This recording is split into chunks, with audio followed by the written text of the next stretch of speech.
Greetings, Info Warriors. The time has finally come. We're now over 100 days into this Michael Brown situation in Ferguson, St. Louis, right outside of St. Louis in Missouri. I'm your host, Rob Dewitt. I'm going to be with you live for at least the next 3 hours. We got an hour before the decision is going to be made. That's going to be made at 8 o'clock Central. We've got our reporters on the ground. We've got lots of special reports. David Knight's going to be joining me to talk about the significance of grand juries. We have a whole lot in store for you today. Thank you. And if you are watching this on YouTube, we do appreciate it. We also have many other ways you can be watching us. You can join us at infowars.com/show. That's a free stream. Also, we're streaming live on YouTube right now. Also, prisonplanet.tv for those members out there. And now you can share your username and passcode with up to 20 people. So if you want to get on that, you can spread the word right now.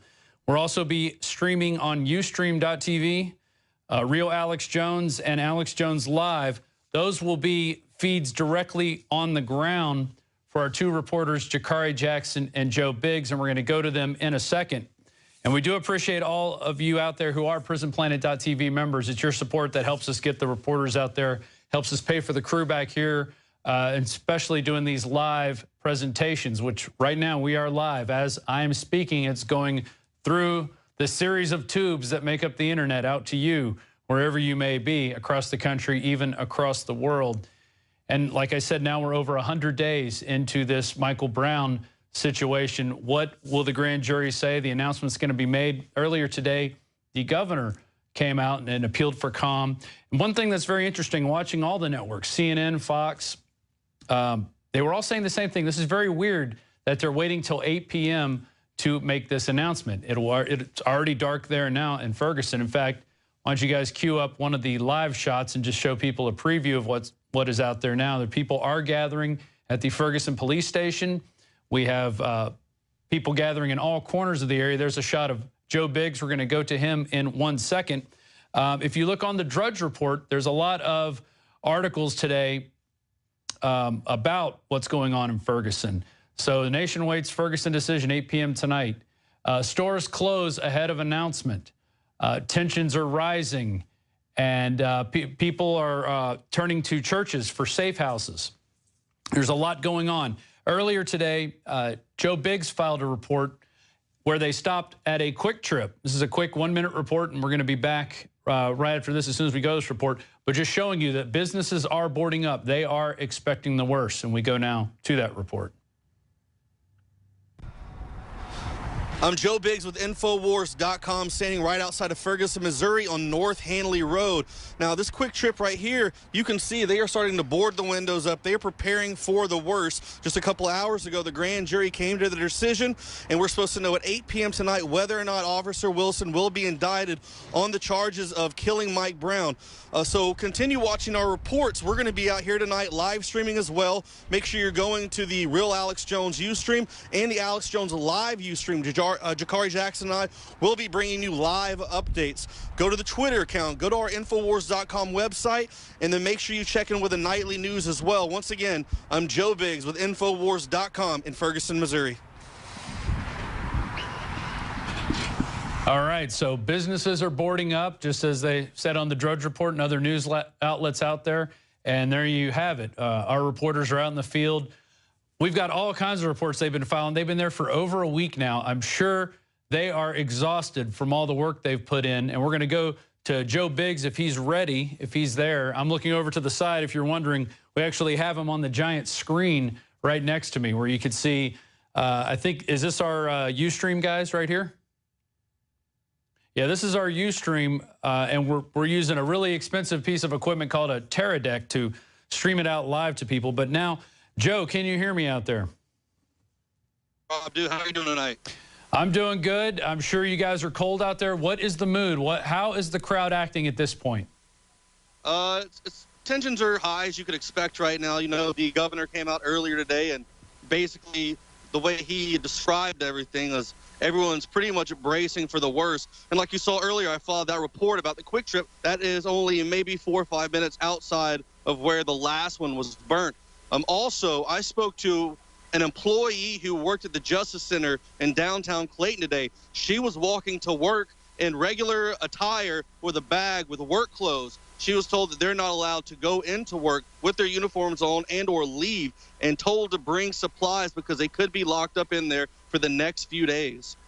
Yeah, pack your trail mix, folks. I mean, this is pretty much worst case scenario, I think, about to be realized. I'll go ahead and say it. I believe the grand jury is going to put down a no indictment call. I guess their decision will be. I mean, even on the local TV channels, I was just watching before we came out here, and we set up here at the Justice Center in Ferguson on South Florissant. You could see on the bottom tickers of the local news stations all the school closures in the area, none expected to open up again until Wednesday at the earliest. But then we also know Thanksgiving is Thursday, and a lot of people have off that Thursday and Friday as well. So you're looking at an entire week of school probably being missed here because of this entire investigation into Darren Wilson. And I'll say this event, and if it does kick off into rioting, into lots of civil disobedience, this to me looks very, I'm going to call it a state-managed situation here. They've waited, they've drugged this out as long as possible. They've been changing the day as to when the grand jury is going to come out and say something through different leaks. They haven't been official words. But even today, they said it was going to come out at 4, and then it was 5:30, and then it was 8. And they just keep changing it around. And it's either gross incompetence or they're trying to manage this situation, which is really, it's pretty interesting what we're going to see tonight. We've seen, and as you followed reports of secret armies in the area, guys with earpieces who are not wearing any visible uniform, but they look like they are part of an army. And, why don't you talk about that, Joe? What are the things that you've seen while you've been there? Yeah, when we were in Clayton earlier today, you could see a larger presence of police. They had different security contract companies in the area. Actually, when I was standing on the sidewalk waiting to go on the radio with David earlier, I saw some SUVs driving up, and they were asking where their staging area was. So there are some contract companies in here as well that are, probably previous military here in the area. But the ones who really caught my eye are the ones that I filed the report on the other day. These guys look like your typical spec op kind of guys. Everyone keeps hassling me because one of the guys looked big. And apparently if you're big, that means you can't be, used to be special ops and they're now a contractor or whatever it may be. But these guys are in the area. They've got the earpieces in. It was interesting because they had North Carolina plates. We all know that that's where a lot of the PMC private military contractor groups are out of, and also Fort Bragg, home of the Special Forces. You've got Green Beret guys. You've got the Delta Force as well. And like Alex has said before, those guys were involved in the Waco incident in Texas back in the 90s. And you're not speaking from no experience. You've driven these guys around countries in Afghanistan, Iraq. You've dealt with these guys before, taking them on secret missions, dropping them off, then picking them up. You're no spring chicken to this. Yeah, I mean, I understand how they work, how they maneuver, how they operate, pretty much how they think. So I can spot them really easily in crowds. They don't act like the normal people. These kind of guys, they stick out like a sore thumb, especially in a crowd like this where everyone's protesting and things like that, because they're going to typically be the guys who are quiet with their hands in their pocket, just looking around, being very odd. Everyone out here to my right, they're very emotional. Everyone's voicing their opinions about what's going on. So when you see someone who's bearded up with a backpack on, with an American flag patch on his shoulder, with an earpiece in, for me, and I think for other people, it's going to stick out in this crowd. So I don't know what they're here for, but it's something to look out for, especially if you're watching this here in the area. Keep an eye out for these guys. We've seen them use things like this, the Boston bombing, so it's something to be very wary of. Well, and just watching your Ustream reports that you've been filing every night, you guys noticed a pattern of this one guy in a mask being arrested seemingly 3 times in a row. Mm-hmm. Talk about that. Yeah, there was a guy who wears one of the Guy Fawkes masks. He's out here every night protesting, and he stands right in the middle of the road, puts his hands up, and they just arrest him and take him off. And it happened 3 nights in a row. And, also, even the KKK guys came out and said that they were going to be targeting people who actually wear those masks. So there's a lot of people on, the tensions are high, the emotions are heavy, and everyone is just tired of being strung around, and they want to find out what's going on with the verdict. Everyone just wants answers. They want closure, even if it's not the answer that they want. Yeah, and we're going to have David Knight in studio a little bit later to talk about how grand juries work and why their decisions really don't mean much. The prosecutor can still come out, even if they hand down a no indictment, and still say, hey, we're going to press charges. Or they could say they want to indict, and the prosecutor could not press charges. I mean, there's a lot of different ways this could go. The grand jury just kind of opens the door, and it allows people like the governor and the chief of police and the mayor and the prosecutor kind of a hands-off type approach. They can even get them on manslaughter as well, and they might do that to possibly, in their eyes or opinions, maybe relieve some of the tension. But at the same time, you've got to think, it's been August is when it happened. This has been 3 months, going on 4. A lot of people are emotional, and they've just been waiting. The anxiety, the pressure, the stress of every day wondering what's going to happen out here. You know, today I can tell just from talking to people in Clayton, from the local businesses, people are just tired. The Ferguson fatigue is set in. They want closure. They want this to be over with. They want to go about their normal lives. And the way they're handling is just not helping the situation whatsoever. And the fact that they're going to release this at 8 o'clock tonight when it's dark, is that so they can see the flashbangs better and the tear gas on footage? I mean, I just don't get it. Yeah, and as you've been saying, you've talked to a lot of people there. I want to go to a report now where earlier this week, you and Jakari went out and you talked to a bunch of people in a shopping center. And basically, they've all come to the conclusion that it's in God's hands now. Whatever happens, this grand jury verdict is going to come down, and then whatever's going to happen is going to happen. And people need to, people have been stocking up on food, on firearms. Firearm sales are up 700%. So this is really a huge situation that's about to be ignited, depending on what this grand jury says. But let's go to that report now, and then we'll come back with you.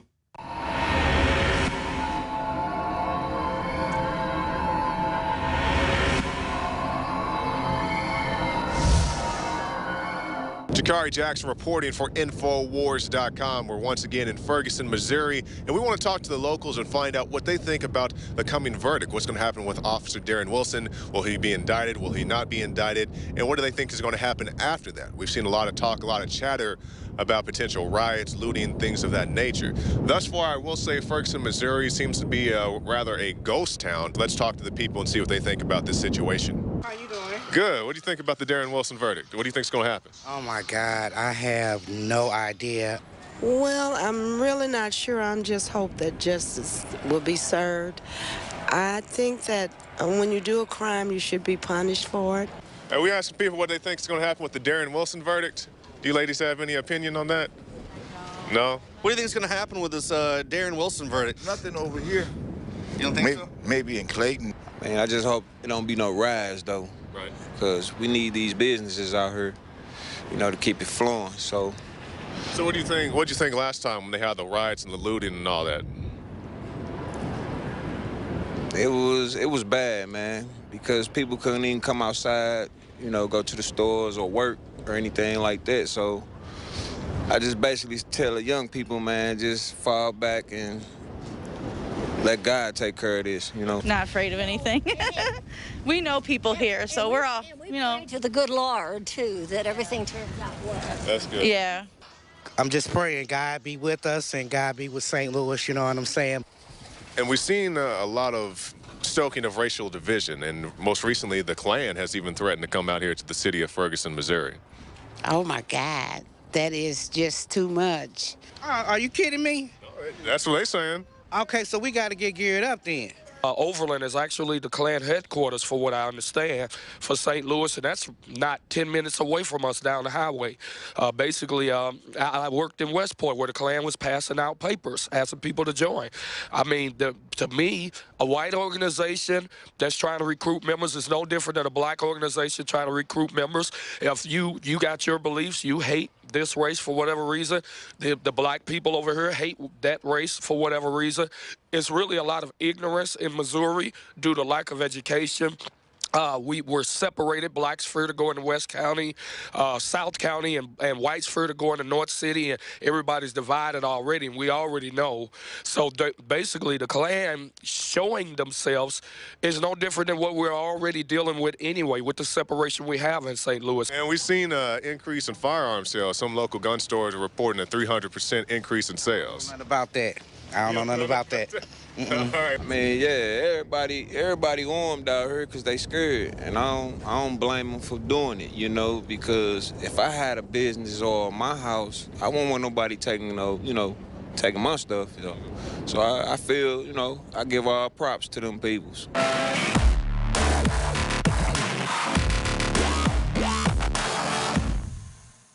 Yeah, and that is just a fantastic report that they put together earlier in the week. They've been there for over 7 days. I keep pushing out their plane ticket, actually. You know, and hey, they were supposed to come back on Sunday or originally Friday, and now we got it Wednesday. 10 days now, says Joe Biggs in my ear. And there he is on the big TV. We're going to go right to him in a second. But, you know, people really turn up, and they are scared for what's going to happen. And like one of the gentlemen was saying in that video, there's already a racial divide in St. Louis. You've got whites afraid to go to parts of the town and city, and then you got blacks afraid to go to other parts. And so this is just exacerbating things.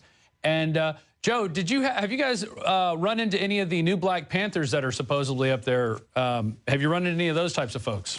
Yes, one was kindly enough to give me a flyer and tell me to support the cause. And what was their cause? What were they? What did they want support with? I'm not quite sure. I wouldn't want to read what was on the flyer. Well, what's interesting is it was last week, Darren McBreen interviewed Larry Pinckney, who was being investigated by the FBI because here's a guy who was bringing blacks and whites together. Yeah, pan over. What are we looking at, Joe? Well, this is going back to August now. The traffic is lined up all the way down. People are standing on top of the cars again now, just like before, chanting in the middle of the road. The flow of traffic has completely stopped now at this point. There's only maybe 20 officers outside, but there are over 100 police vehicles behind the buildings here. So I know they're all inside gearing up right now, but maybe Jakari can help pan over real quick and let you see. But everyone has completely got in the middle of the road. There are people riding in the vehicles, sitting on top of them, hanging out the windows, chanting. The flags in the background upside down. You know, everyone is out here in mass numbers now, and it just happened within minutes. Yeah, well, we're less than an hour away from this decision. How are they going to announce it? Is somebody there watching it on, is there a big screen set up, or is somebody going to have it on a radio? There is a person here who set up a text thing. So once he's going to be at the press conference, once he gets the verdict, he will be texting it out to all that. I'm part of that little text group. I don't even know what you call it. But I will be getting text in my pocket. I'm sure hundreds of these people are also on it because there's over 10,000 people registered to receive that text. And we're going to go to it live when it happens. We're actually going to punch that up here in the studio so we could see exactly what happens in the press conference. So we may even get... Oh, there's a mob of people coming by right now. Yeah. Things are just heating up. I mean, this is... you know, you guys last night, you were in a different part of town, weren't you, Joe? At a demonstration, a protest. We're in the Shaw neighborhood, which is, I would say, about southeast of here, about 25-minute drive. And if you're looking at the actual downtown St. Louis area, it's just barely southwest. It's a neighborhood called Shaw. There were quite a few hundred people out there marching. They went around a few blocks, and it was a peaceful protest overall. They stopped at different intersections, and they'd sit there and shut down each intersection for 4 minutes. Basically, that was a representation of the 4 hours that Mike Brown's body was left in the street just to bleed out and die without any help. Well, and I can see why people are mad. I mean, it just came out that Utah police killings are one of the #1 causes of death. It beats out gang-related crime. It beats out spouse-on-spouse crime. I mean, people are fed up with this, and they really have had enough. And by going out and essentially they're screaming at the top of their lungs. I've been watching you guys out there every night, watching the protesters just really speak their mind. You know, they haven't been the most eloquent of speaking. Some of it, I think, has been a little rude and nasty to the individual cops. But this is something that people are feeling. Go ahead, Joe. Oh, no, I was just moving something really quick. Oh, okay. But, the police are coming out right now. They're about to move into the street here. And guys, we have at least 3 feeds going on right now, and we have 2 crew members out there. We really are a shoestring crew out there right now. This is really amazing, but this is new media. This is what we're able to do thanks to your support out there, all the Prison Planet TV members, the people that go to the INFOWARS store and help support us. I mean, it really is your support that keeps us out there on the front lines, because we are literally on the front lines right now of the information war. Joe, can you still hear me? Yes. Okay. One of the officers, with the, well, I can't tell you now, he had a beanie on. He was the guy that was in charge the other night, the lieutenant. He did a tremendous job of keeping the civil unrest, to a minimum. Like I said, there was only a few arrests the other night. But he had a pretty good debate with one of the protesters, too, where she was asking him point blank, how come some nights you come out in full body armor and are really intimidating, and then like tonight you guys are being really respectful? What is the difference in this? And he kind of, he didn't really shrug it off, but he said, well, we're under a unified command, so there's really no one in charge. Compared to last time, it was the head of the highway patrol, I think, came in and after the protest got out of hand, and then he was in charge at that point. But here it doesn't seem to be any one person. We don't see the top of the pyramid, essentially. Do you agree with that? Yeah, the lieutenant that's in charge here tonight, he's been handling things pretty much outstanding. I mean, you can tell the way they've handled stuff the past few nights. It's been, I haven't seen any problems with it. I thought it's been an overall a good performance on their part. But, we're going to be here all night and bringing you updates. And, we're getting ready to come down to the verdict and find out what's going on. So everyone's holding on to their seat. Less than 40 minutes away, we're going to have that grand jury verdict press conference, and we'll see. Maybe they string it off for 5 or 10 minutes talking about how, instead of just giving the information that people want. The police are advancing into the street now, and they are going to try to push the crowd back and see if they can open up this road that is being blocked. There's people walking around with anonymous flags. A lot of people in Guy Fawkes masks. Like I said, there was guys driving up and down the side of the road earlier with bandanas around their face, screaming at the cops, saying they're going to come after them later. So like I said, the tensions are just out of control at this point in time. And someone has brought a dog to the protest, I see. I'm sure that's going to turn out well in the end. It is a big white poodle. Yeah. It is a vicious poodle. I mean, it certainly is. Joe, you've been now to Ferguson on 3 different trips. I mean, this town inside and out. Do you think they've ever experienced anything like this or will ever after this? Ever again? The only thing I could think of is if it were to happen again is if they convict him on manslaughter charges, then it goes back into court and continues, or they don't indict him at all, and there's still more investigations that are going on from what I've heard, and then possibly a conviction later on down the road. So, there could be a celebration tonight. He could be indicted, and then later it goes on in, and then nothing happens, and then there could be another riot, or there could be a riot tonight because he doesn't get indicted today by anything, but then later on down the road gets something, and there could be a celebration. So I don't think the craziness is quite over yet. I think we still have a long time for this place to heal, and it's just something we're going to have to continue to watch. Yeah, well, I can't get over the quality of that Ustream. I mean, being in this technology and working with it and trying to get it to work, it really is kind of like a breath of fresh air to see you guys out there being able to get the information out on a live basis. Earlier this week, you guys saw a journalist get arrested who was apparently standing on the sidewalk. You also caught a car crash as it happened. A guy swerved and hit a pole. And, I mean, we were able to capture all these events that are just, you wouldn't have seen them otherwise. Here's the car crash coming up. I mean, the guy just, boom, runs right into the pole. And then I think Jakari, kind of funny, he goes, golly. Yeah, but, golly. Golly. But, I mean, that's a natural reaction, though. He's just having this natural reaction. It wasn't my reaction. Mine was a little bit more vulgar. Yeah, well, that's why we have Jakari there on the high quality camera. But you guys really are doing an outstanding job. You've been filing reports day after day, just putting it all on the line, staying up till 2 a.m., working on reports, putting reports together, editing. After you guys leave, you guys are still working behind the scenes. You're not just standing around. You guys are tweeting. I think it's been great that you guys have been answering people's questions via the Ustream. But I want to go back to a report that you guys filed back the first time you went. You and Jakari and Josh Owens went. And then I'm going to have David Knight here in studio. But while we have David Knight here and we're talking about grand juries, I want to be showing on screen what's going on there now, because anything could happen at any point in time. But we still want to be giving you guys more information. We're here in the INFOWARS.com Central Texas Command Center. I'm your host, Rob Dew, and we're going to go to this first attack report where The cops show up in full riot gear with tanks, and this is what unfolded last time things got out of hand in Ferguson.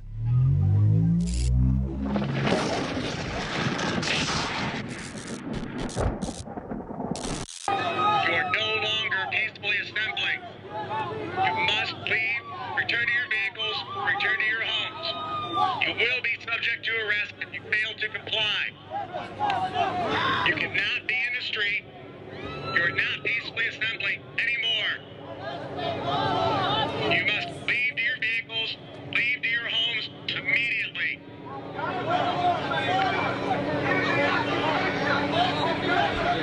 Please turn off your rural video. America. What did they say?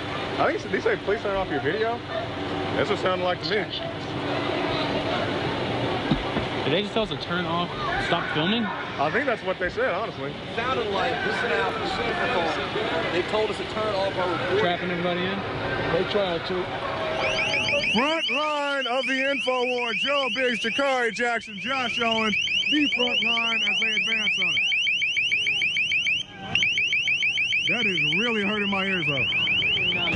Oh my God, they're coming at us right now. They're coming at us right now. All right, here we are. They're popping it off out here. Oh.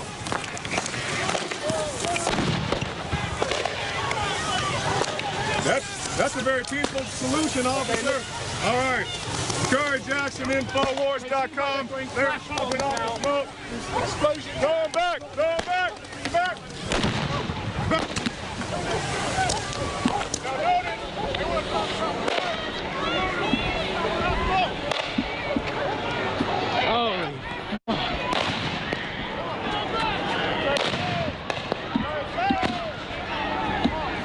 Now notice, they want to talk about the rioters and the looters, and they're popping off smoke. My God, man.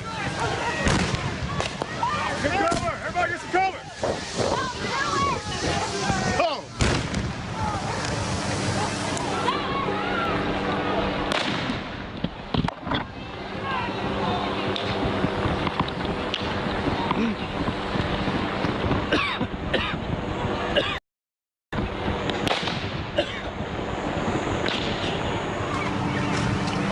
Somebody just threw a Molotov over here.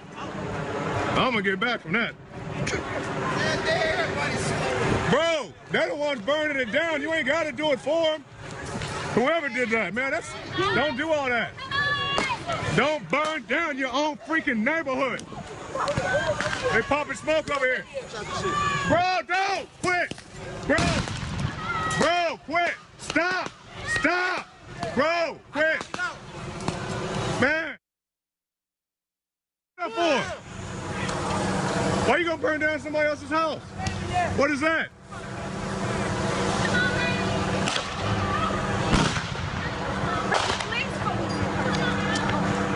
Golly. I don't know if you can see off this. Thank you for putting that out, bro. All right, thank you. Hey, no other stupid.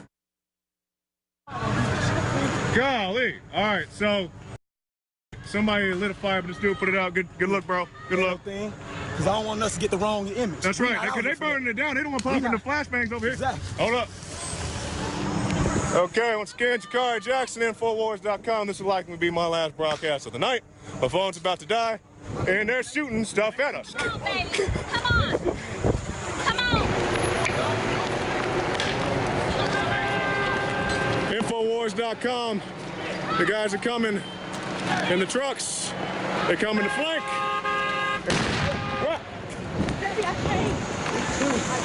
Well, you don't have to. All right. So, here they come. They pop in big bangs. Joe Biggs got shot with a rubber bullet. Now I'm running down the street. Man, quit shooting at me. Quit shooting at me. You see they shooting at us. You see that?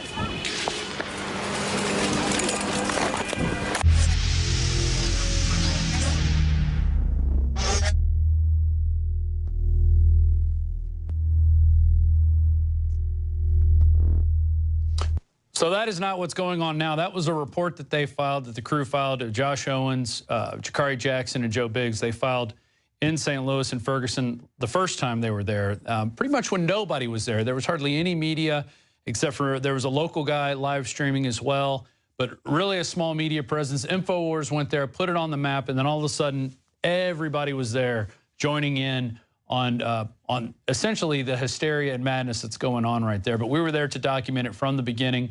We're there now. We have Joe Biggs live. I also have sitting next to me, David Knight has joined me in the studio. And earlier today, he was talking with Paul Joseph Watson about grand juries and how they work. And you've got a little more to add on this. I mean, does this grand jury decision really mean anything? Yeah, that's the point, Rob. Why do they even need to have a grand jury? Because the prosecutor doesn't need to have it. In half of the states, they don't use a grand jury system. In states where they do, they don't always call a grand jury. When the grand jury takes a look at the evidence, they can say that there's probable cause to move ahead with an indictment. But then again, even if they say that there isn't, the prosecutor still has the discretion where he can go ahead with it. You need to understand that this is not a real trial. And I think that's the most important thing, Rob, is that people need to understand not only about the guilt or innocence of this police officer, they need to be affirmed that this system is innocent, that this system is working, that this system is not rigged. They're not going to see that in a closed, hidden proceeding like the grand jury. Tribunal. Exactly. They need to have an open, transparent trial with a judge, with a prosecutor, with a defense attorney, where everybody can see the facts that are being presented and see the facts that are not being presented. All of this is taking place in a closed, secretive thing with the prosecutor only. The judge only has the role in terms of giving a few instructions, then he's out of there. The prosecutor is running the show, and he's doing it in secret. It's almost as bad as the FISA court, where you got one judge, no adversarial relationship whatsoever, just rubber stamping whatever the government wants to do. Yeah, and I mean, we've drawn it out so much. We've had so much media presence down there. Why not just keep this going into trial? Why not just let's start presenting the evidence so everybody can see the evidence? They've let this thing run for months. We don't know what they're going to show and what they're not going to show. Exactly, and we won't know. They're not going to release all this because grand jury proceedings are kept secretive. Why would they do this? Well, in many cases, the prosecutor will call a grand jury because he wants to know if he's got enough evidence that he can move forward and be successful in a trial. But he also can use a grand jury to essentially give himself cover in a political hot potato case like this. I believe that's what's happening here. He doesn't want to take the hit in case he chooses to prosecute them or not. And just like you have in a real trial, if you've got a hung jury, the prosecutor can keep coming back after that person up to 3 times as long as the jury is hung. Well, so there's a lot of leeway here. And I could see him doing this, saying, oh, hey, we the grand jury think he should be indicted on whatever charge they choose, most likely manslaughter. And then the prosecutor can still say, no, I'm not going to charge him. Right. So that, or he could charge him for something completely different. Or you know, so this is a way to keep the crowd at bay, to keep them down, and then go, oh, we're not going to do it anyway. So they could do a 3-card Monte on the protesters there and the people that are there, because they've strung it along this far. People thought there was going to be a verdict last Monday, and now we're here a full week later. Our guys have been there over 10 days, and we still don't know. We're going to know in less than 30 minutes now, supposedly. They've manipulated this from the very beginning. Yeah. They had information, supposedly, unless they manufactured this information, unless they're lying to us, but they had information at the very beginning that could have proven that this officer was not necessarily guilty. They didn't put that out there. They haven't put their cards on the table from day one. They've been holding it back. You've had Eric Holder go down there, personally make appearances there. He didn't do that when you had obvious cases of excessive police force that have been used in the past. He didn't show up. Take that case, for instance, in the Ohio Walmart, where it was a black man, and he was in a Walmart. He was shopping. He had a BB gun with him. And a Walmart BB gun. A Walmart BB gun. He's going to buy it from Walmart. So he goes into Walmart. He picks up a BB gun. He's talking to his wife, and all of a sudden, some guy has called 911, says there's a guy in here with a gun. They show up and immediately shoot him, and you even have the surveillance footage. I mean, this is a cut and dried case of murder. Where was Eric Holder? Well, he doesn't show up at these cut and dried cases. Where was Al Sharpton? Where was Edward Jackson? They show up at this place because this place is ambiguous, and they can get the whites and the blacks fighting each other, because before the election, the only card that they had to play was the race card. They wanted to get that on the table. They wanted to build tension between whites and blacks to try to get support for the election because nobody is supporting them on their policies. They basically stuck the knife in the back of blue-collar workers, of the poor blacks who are working in terms of this amnesty thing. So they tried to play that up. But the question is, what are we going to do about excessive police force? In the case of this shooting in Walmart, that was decided back in September. They did not indict those police officers who shot that man dead in the store, and he wasn't threatening. He wasn't doing anything to threaten anybody. He hadn't gone anywhere. Like one of the things that's making this case a little bit ambiguous is because you have Michael Brown going to that convenience store. There's the issue, you know, were they pushing that guy around? There was nothing like that in the case in the Walmart store. This guy was totally innocent. You had another case this weekend where a guy was shot in a stairwell. Where are the people when that happens? Why can't we get a hold of shot for holding a BB gun in a park? Yes, yes, exactly. And you know, the interesting thing is that in both of those cases, Kit Daniels had a story today. The kid who died this weekend after being shot with a BB gun in a park, the police shot him dead after a 911 call, where they said it was probably fake. The question is, why would they call 911 if they thought it was probably fake? Nevertheless, the kid was shot, the kid died, and now you got people saying, well, you know what we need to have is we need to have bans on toy guns. And that's exactly what they did at the Walmart. That Walmart is no longer selling the Crosman BB gun. Even though they're selling real guns in that Walmart, they're not selling the BB gun. I mean, it's absolutely absurd. That's like saying when the Central Park jogger gets raped, what we need to do is we need to stop jogging. Yeah. You know, we need to put a ban on joggers. Or we're going to ban penises in Central Park. Yeah, I mean, we don't need to ban toy guns. Well, it's bubble gun hysteria, essentially, is what we have across this country.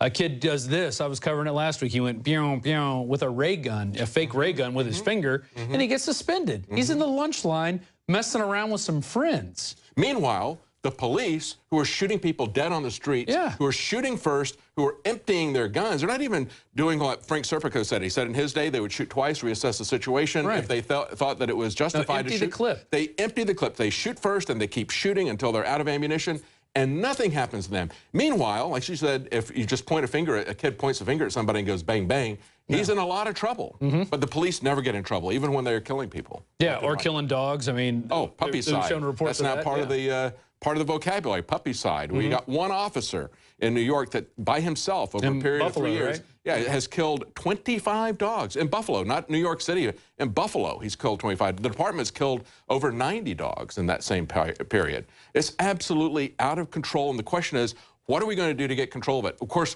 we're not going to see anything happen with an ambiguous case like this. No. That's why they have given this case so much attention, ignored the other ones, and that's why this whole grand jury situation is really part of their control paradigm, to try to foment anger between people, to try to drag this thing out. Look at this. They had this thing decided at 1 o'clock, and here we are. It's going to be 7 hours later before they're going to announce it. Right. They had said earlier, the prosecutor had said that he was going to release it, information 3 hours after the grand jury did it. If it's a weekday, he was going to have a press conference 3 hours later. No, they're having it 7 hours, we see. Well, and the parents were supposed to be informed a day before, 48 hours before. They didn't find out that the verdict was going to come out until they saw it on the news. I mean, it's just misinformation after misinformation. They don't want to put out anything real because, one, it doesn't allow them to backtrack. And so they put out these innuendos. They're having people dress up in their street clothes before they go in to work because, you know, they're afraid something's going to happen. And they're trying their best to figure out a way around this mess because in the beginning, they just didn't come out and do an investigation. Well, the family's lawyer, Michael Brown's family's lawyer, has pointed out that this prosecutor in 28 years has never done it this way. He has never had a grand jury where he went for 3 months presenting evidence to them. Clearly, he's in charge. It's not a judge. There's no adversarial relationship here. It's what he wants to show them, how he wants to show them, the timing of what he wants to show them. He's absolutely, totally in charge, and you have to ask, if he hasn't done this, as the lawyer for the family said, if he hasn't done this in 28 years, why didn't he do it in 28? If this is the right way to do it, why isn't he doing it exactly. Why didn't he use this kind of care for other people if he's using this kind of care for this officer? The key thing is that it's not the officer who is on trial here, it's the system. Right. The system is not putting the cards on the table. As we see with government at every level on every issue, they are closed, There's no transparency. There's no candidness. Everything is a secret. We're not allowed to know anything, and they manipulate us to the nth degree. And quite frankly, I'm sick of it. I know that the people there are sick of it. I know the black community is sick of it because they've been bearing the disproportional brunt of this kind of excessive police force, just like they've been bearing the brunt of the drug war for so long. I mean, it's affecting everybody, but it is disproportionately affecting the black community for sure. And we've got reports on these all coming up later tonight. We've got several things we want to talk about in addition to what's going on in Ferguson, because while you're so focused on Ferguson, what else is going on? And we had the Secretary of Defense resign today, which it looks like he was pushed out, not really resigning, for the failed war on ISIS, for Iraq, other things that are going on, and the Ebola. You know, why is the Secretary of Defense involved in Ebola anyway? I don't understand that. But, you know, all these situations that, you know, Obama's kind of hiding behind. We talk about amnesty just happened. You talk about Ebola. I mean, last week he did another executive order that nobody is really talking about, giving immunity to corporations if they bring Ebola here. You don't have immunity to Ebola. I don't have immunity to Ebola. But the corporations are going to have legal immunity if they bring that in. Why is he doing that if he doesn't think that's a possibility? He's assured us that, of course, that isn't going to happen. Nevertheless, they buy their hazmat suits, buy hundreds of thousands of those hazmat suits. They extend legal immunity to the corporations that are going to be working with them. They send the soldiers over there in harm's way. With no training. With no training, with no equipment. When they ask them why they're only going to be held there for 10 days before they bring them back into the country, they say, well, for all intents and purposes, you have to understand that we treat the entire country as an infectious zone. Very different from what we were told before, that they were not going to be exposed to anything. Now we're told they're only going to stay there for 10 days because you can't effectively quarantine them when they're in the country. Do you understand how they're telling you one thing one day and then completely switching it around the next? But if they come up with a vaccine, they're going to try to force everyone to take it out there. And that's just going to do nothing but line the pockets of Big Pharma. Is Joe Biggs still out there right now? Is he still on the line? There he is. Joe. What is the situation like now? Has it gotten worse? Has it gotten better? What's going on right now? There are hundreds more people here. They have started to push in. I'm pretty much surrounded for the most part now in my little area that I have blocked off. But way more people showing up. The police still haven't come out in full force. There's, you know, give or take 25 officers outside right now. But there are hundreds and hundreds of people out here now on both sides of the road. I haven't seen traffic in a while. I think the whole road's blocked off. Yeah, it is. So people are building up, and they're all coming out here in anticipation of what's going to happen with this announcement tonight. Wow. About 15 minutes out. Yeah, we're about 15 minutes out. And actually, you're going to go and file a report as soon as the announcement comes out so we can have a short report up on YouTube and your analysis of it, of how it's delivered, what's being said, just the way they're going to try to legally maneuver this into our subconscious, into accepting whatever they throw out already. What was interesting is we were watching the press conference with the governor, and some guy got up, had this really long question about how this is just a cover for, I heard him say communist, something else. I started turn it up. He had this real long question, and then the governor just said, no, we don't think that's going to happen, and went to the next. Just totally dismissed what this guy was bringing up. Yeah. Sort of like what happened when Dan Bidandi asked the governor of Massachusetts. No. Next question. Yeah. No. This is definitely not a false flag. All these people with black backpacks and contractor gear really weren't there. You know, we know who did it. It was these two Chechen brothers.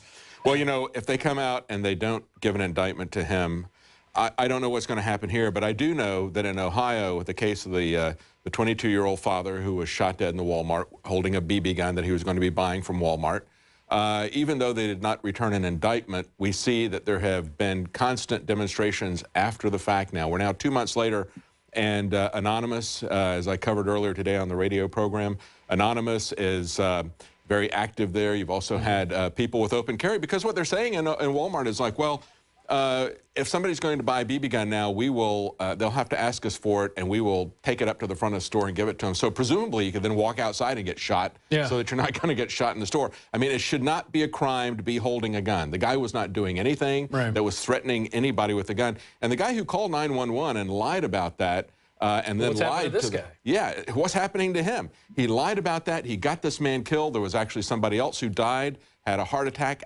literally scared to death in the store. So basically, he caused the death of 2 people doing a fraudulent 911 call. He made up information about it. He got caught with the surveillance cameras. Once they showed him the surveillance cameras and said, look, what you said was happening was not happening. Yeah. You know, what's going to happen to that guy? I mean, he should have some liability in it. But it's really a shame how this system is proceeding. Something needs to be done to prove its innocence. Yeah. Hey, yeah, Joe, if you have to move at anywhere at any time, you just pick up, just let us know what you're doing. And even if it's live, I mean, this is unscripted. We don't know what's going to happen here. And if you think you need to get to a better vantage point, go ahead. Yeah, I'm going to move real quick and get to a spot where I can kind of see what's going on all around me. Okay. Sounds good. And in fact, I want to go to another report that we have, and you're going to go get set up in the reporter room. Yeah. And then you're going to come back in here, and whatever happens after the fallout, I want you back in here so we can analyze it and talk with the guys in the field out there. But we're going to go to this second report. This was the next night's attack in Ferguson. I mean, who knows what's going to happen, but just with the small amount of demonstrations that were going on then, and you look at the overblown police presence, well, now there's hundreds of FBI, there's secret armies, there's National Guards, a state of emergency. They're calling out all forces. And, you know, maybe right now at the Ferguson Police Department, it's just a few guys in jackets, but let me be assured they've got the Spartans ready to come out with their shields at a moment's notice. Absolutely. We've seen this, you know. Provoking the situation. Reminds me when I was back in Pennsylvania, all peaceful protests every day. Nothing happened of any significance. G20, yeah. Yeah, G20. This is in 2009. Well, at the end of the G20 had ended, and there was a 50-person protest in a park far away from where the G20 was taking place up near Pitt campus, where 50 people showed up. 50 people showed up to protest police brutality of what went on there. And 1,500 riot cops show up in full battle gear, ready to go. And they were just waiting to try their kettling maneuvers. We know they've got kettling charts set up here where they're going to try to squeeze protesters in. I mean, who knows what's going to happen, but you're going to go file that report as soon as the verdict comes out. You're going to be monitoring that in the reporter station. And let's go to that report now. This is, I guess, the second or third night of the action and the events, the first time the crew went into Ferguson.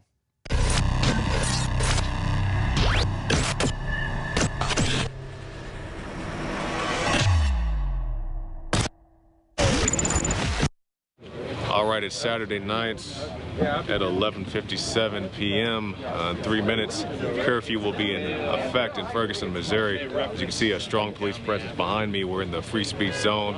As journalists, but unfortunately, a lot of people don't have that status. Peaceful people out here so far. The streets are mostly deserted. As far as I can see, there's rumors of people behind buildings. I don't know if that's true or not. We'll find out soon enough. And let's just see what happens. We give you the lay of the land.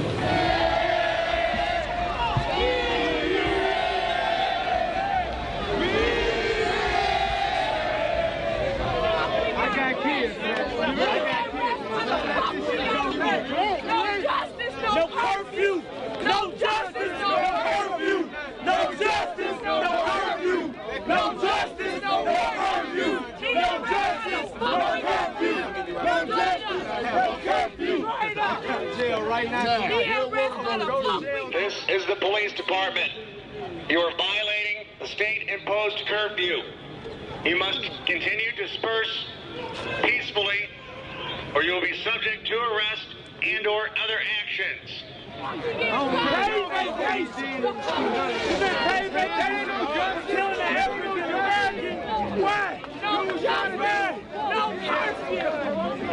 You must clear the roadway.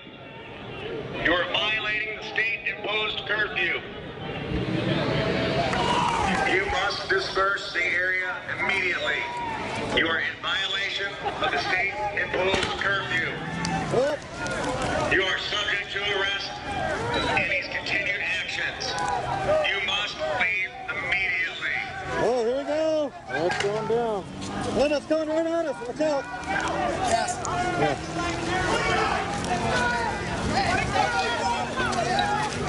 We're throwing him back. We're throwing him back. Oh, damn. Oh, man. You must disperse immediately. You are in violation of the state-imposed curfew. Failure to comply peacefully will result in arrest and/or other actions. Oh, man. Oh, God. Oh, but I can't breathe. Okay. In case you're watching this right now, this is not what's going on live. This is what happened to our guys the first time they were in Ferguson. We're just showing you what possibly could happen. This is how far it got out of hand last time. We've been promised different things. We've been promised no tear gas. We've been promised no arresting of journalists. Well, they've already arrested journalists. So we're just showing you what happened last time. We're about 8 minutes away from the press conference, and we're going to go to that live, but we're going to continue with this report, and then we'll come back into the studio in the Central Texas Command Center. Hey, dude, Biggs just said that the National Guard is now in control of the area. The National Guard is taking control of the area. Jackson, INFOWARS.com. Let's pull this mask off. It's as real as it gets. I cannot breathe. I'm sure I'm dripping snot. Joe Biggs is out here. They hit us with freaking tear gas. So there you see the effects of tear gas right there, what happened to somebody. And that's Sha'Carri Jackson, who wasn't doing anything, was acting as a journalist, was there as a journalist. And there you see what happens to, you know, those are the effects of tear gas. I mean, that could happen again. Joe Biggs got shot with a rubber bullet last time. I think Kid Daniels got tear gassed. Josh Owens did. Josh Owens had to take refuge in a car with a Vice TV journalist, a Vice.com journalist, and literally they were surrounded by cops. And, you know, I don't know how they got out. Josh doesn't even know because he couldn't see. He was blinded. He really, you know, he was totally blind. But we're going to go back to Joe Biggs. He's got some news on the National Guard. Joe, what's going on now? What's the situation like out there? Or fire department, I should say, on South Florissant here in Ferguson. I just got information that the National Guard is now in charge of operations. And just now you can tell that earlier when I showed you, the police have been standing back quite a bit. I've had some people send me photographs of Humvees pulling into the area. Over on West Florissant, they've got some set up as well. So it's only a matter of time before they move in this way. The word that we got that National Guard will be coming in and protecting or help protect the fire departments and police stations in the surrounding St. Louis area. So far, we haven't seen them show up here yet, but they could be here anytime. There's still helicopters flying overhead, and they're, as you can see behind me, I don't know how well you can see, there's still a lot of people. The whole road's blocked off completely. It's definitely heating up, and we're only minutes away now. So I'm on pins and needles myself trying to figure out what's going to happen here. But we're going to be live streaming this entire time, or you streaming, I should say. And, you know, it's nice. A lot of people are saying they're able to see the broadcast on YouTube. I'm hearing good things about that as well. So I'm glad we're able to bring this to everybody. Yeah, and I'll just remind people once again, you can catch this at INFOWARS.com/show for our free stream going out. You can also catch the free stream on our YouTube channel, youtube.com/The Alex Jones channel.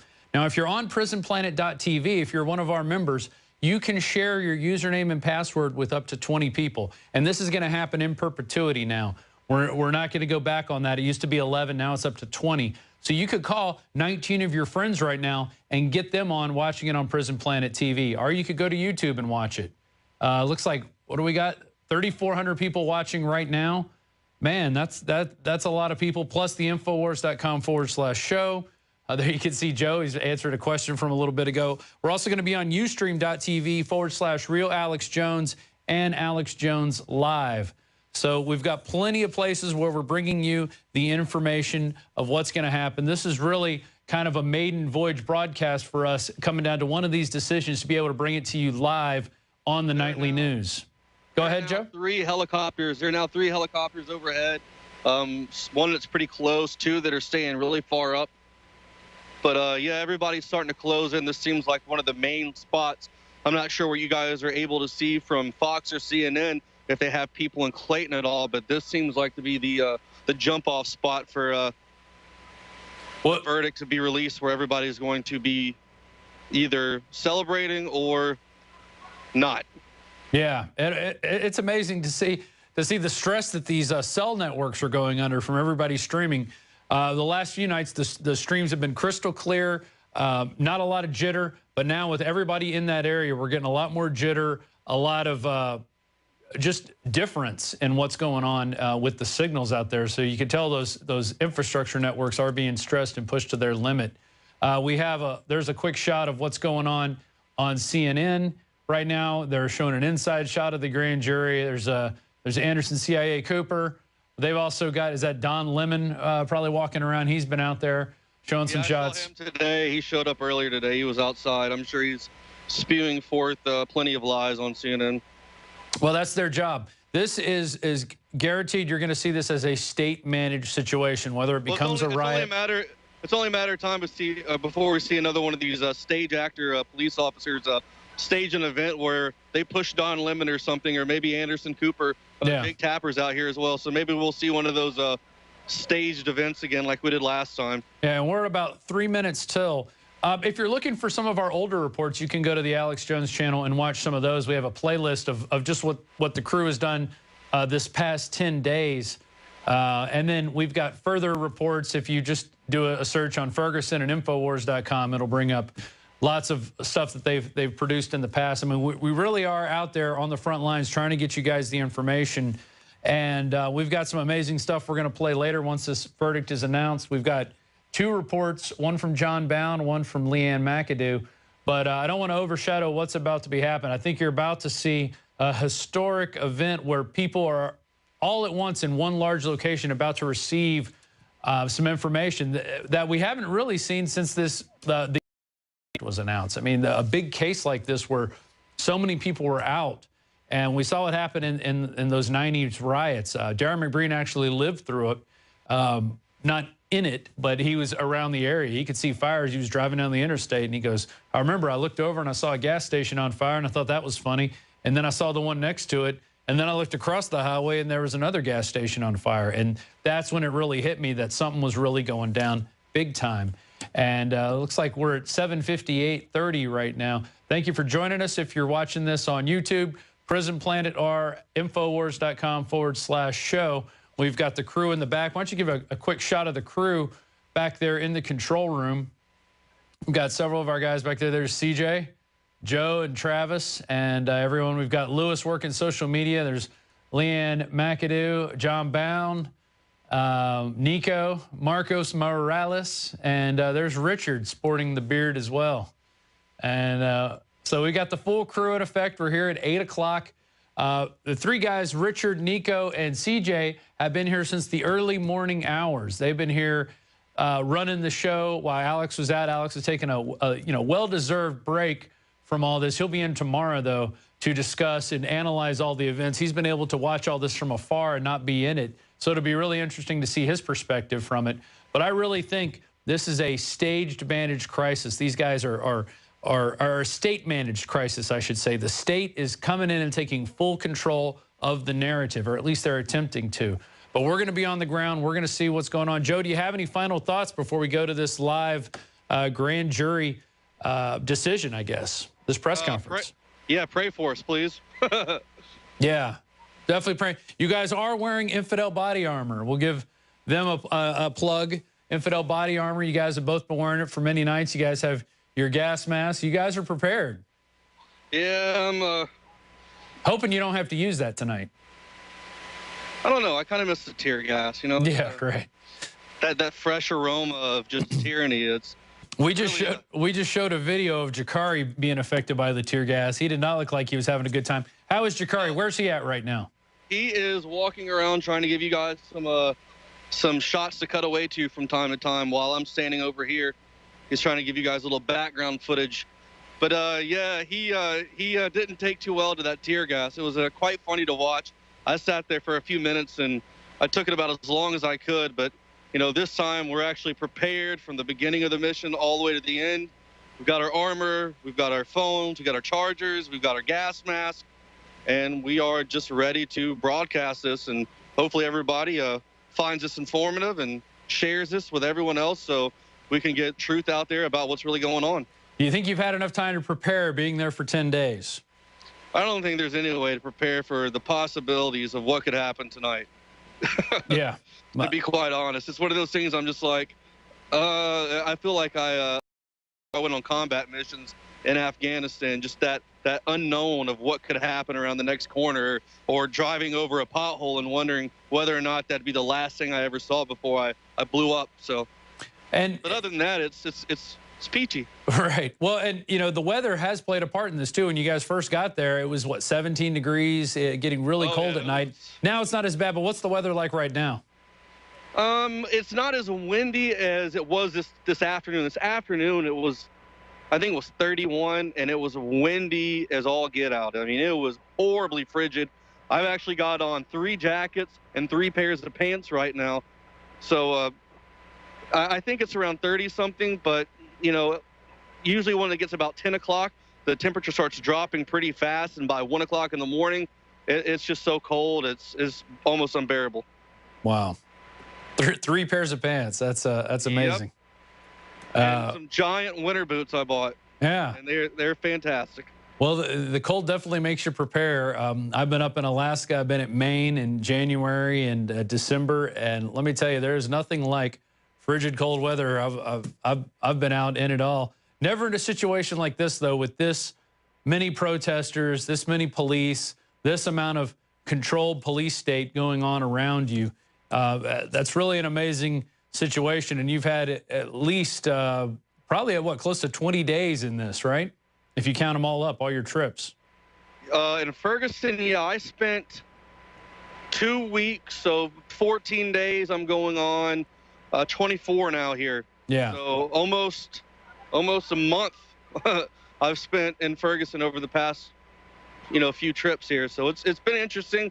You know, overall, like I said, and I've said this time and time again, I've done numerous radio shows over the past few months, just talking to people about, everyone's interested about what's happening in Ferguson. Everyone's always wondering whether or not it's as racially divided as the MSM makes it out to be. And, you know, quite honestly, it's not that way at all. I mean, there's people out here right now of every color, religion. I mean, it doesn't matter. I mean, everyone's hurt and or affected in some way by police brutality, whether it be someone you know or in your neighborhood or state. It's happening everywhere. And that's one of the main reasons why everyone's out here standing together, because it doesn't matter if you're black, white, whatever. I mean, anybody can be shot by a police officer. Anything like that can happen. And like I've said before, we're not saying that all police officers are bad. I've got some of my family that are quite outstanding, God-fearing men who love the Constitution, and they do everything to the T perfectly right, you know, as much as they can. But, you know, like I said, due to lack of training and leadership, the whole system, in a sense, is broken down, and there's not really much there. There's not a lot of positive leadership with good experience. So that's where a lot of this stuff happens. It's like our crumbling infrastructure. I mean, we got bridges falling apart. We've got highways falling apart. It's buildings. Like a controlled demolition. It's just free falling. Yeah, and you know, we've just kind of let our system. We've rested on our laurels for the last 30, 40 years, and things are taking a turn for the worse. And now we're seeing it. You know, we're seeing over 50 million people, or 50 million families on food stamps. We're seeing record numbers of children homeless, people living barely paycheck to paycheck. You know, and so I understand why people want to fight for more minimum wage. But, you know, you shouldn't, in America, you should not be going, well, I expect to have a minimum wage job. You should try to better yourself and try to move beyond that. And that's what people, I don't think, see, because they've been conditioned and schooled and educated in that mindset that, you know, the state is the answer. The government is the answer. If you have a problem, go to the government. The government's going to help you. There's such a large sense of entitlement now in the youth nowadays as well. Everyone, it's all about give me this, give me that. There's no more, you know, setting goals and working hard and trying to do something better for yourself. People just want to go to McDonald's or get a job like that and then expect to make the same wage as someone who's a doctor, a lawyer, something like that. No, that takes time. That takes studying. That takes being dedicated and working hard towards achieving something, and then getting that extra money and feeling proud about yourself and knowing that you accomplished something. You know, there's so many people that I talk to like, oh, I need this, I need that. I don't know where this comes from, but that's one of the main problems here in America. That's something we've got to stop. You may need something, but you need to learn how to go get it. I mean, we've all, you know, people want to talk about white privilege. No one ever handed me anything. I had to pay off my school loans just like everybody else. I had to go get a mortgage just like everybody else. I had to go through the credit card system and the credit reporting just like everybody else. Nothing was handed to me. I'm not one of these blue bloods, you know, and this is where we're all at. Guys, I'm going to check in with the control room real quick. Is anything going on with this press conference? We're at 8:06 right now. Nothing yet. It looks like the grand jury announcement is still to be determined. Oh, so they're going to keep stringing this along. Yeah. It's a ratings bonanza. So it sure is. Yeah, I'm curious. I'm curious as to how many stations right now are covering this immigration bill that was passed by Obama. Right. Yeah. I doubt none of them. Well, see, there's where you're wrong, Joe. It wasn't an immigration bill. He just did it by executive order. He just wrote it up and said, we're going to make you guys legal. And what that did... While he was on Air Force One as well. Right. And it's not that, hey, we couldn't absorb 5 million people. It's about the hundreds of millions out there that have said, hey, come on in. We have a border with no fence. We don't... Our Border Patrol is too busy picking up children and giving them bus tickets. You know, so we've got nothing here. Come on in. Bring your drugs over here because we're going to be picking up people here. They're gaming this entire system, and it is to destroy this country. It is to destroy this country. There is a car that is pulled up now. They're blasting the radio, and I'm assuming they're going to use that to play the verdict. Okay. So everyone's starting to surround that. But yeah, I mean, I'm curious. As I bet you right now, the White House is, you know, rubbing their hands across their eyebrows and going, "Wow, what a sigh of relief! Finally, no one's got that magnifying glass on us here about what we've done." You know, I guarantee you, they're glad that this is happening right now. No one's going to ask about Chuck Hagel. You know, he's going to be tomorrow's news. It'll be like 20 years ago he resigned. It'll be like it never existed. You know, by Friday, people are going to be like, who was that? Look at this empty room they're going to. Or it's 8:08 now, and we're still waiting. Everybody is pretty much quieting down. Well, look, USA Today is saying no indictment in Ferguson case. Will not face charges. So USA Today has obviously gotten the message, but they're not going out and announcing that. Well, we're getting some, according to Brown's family, some people are sort of speculating because Darren Wilson wasn't, no call for him to turn himself in.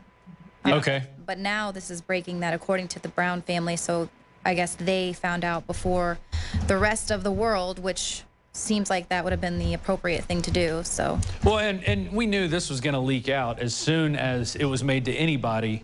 This is big news, and nobody's going to sit on it. They're going to tweet it. They're going to talk about it. Have you got the sense, Joe, that anybody's heard this? We just saw on USA Today. No, everyone is quiet right now. Everyone's got this car surrounded listening to a local station. There's no word thus far of the announcement. USA Today is reporting no indictment in Ferguson case, which I called that earlier today, that I didn't think that was going to happen.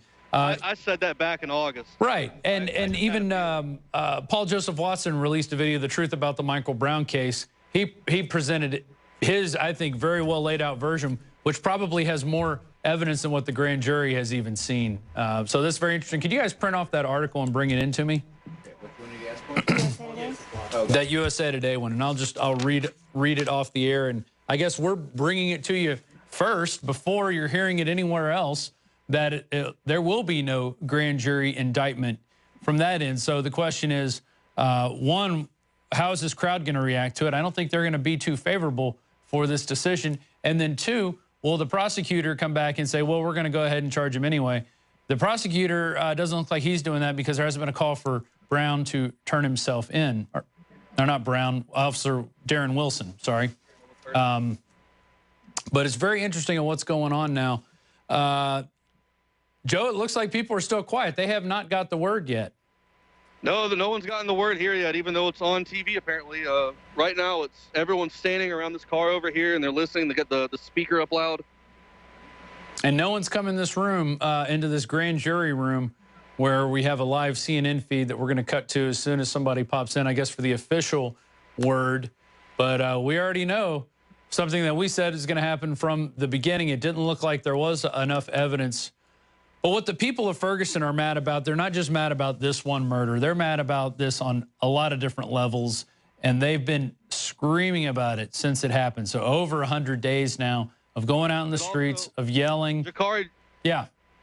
Jakar Jackson just pointed out they have already shut down the road. They have police officers maybe a quarter mile or not even that far, a few hundred yards down the road, blocked off the road, and the vehicles that are here now are now stuck here in the middle of this. No way of getting in or out at this moment. So this place is on lockdown. We haven't heard any announcements from the police. It's quiet on both sides. If I'm not mistaken, I don't see any police officers outside at the moment, is there? Maybe 5? Okay, so 5 over here. Right near the road, but other than that, most people are inside. I think a lot of them are looking through the windows at us right now with anticipation, just about as much anticipation as all of us here on the ground.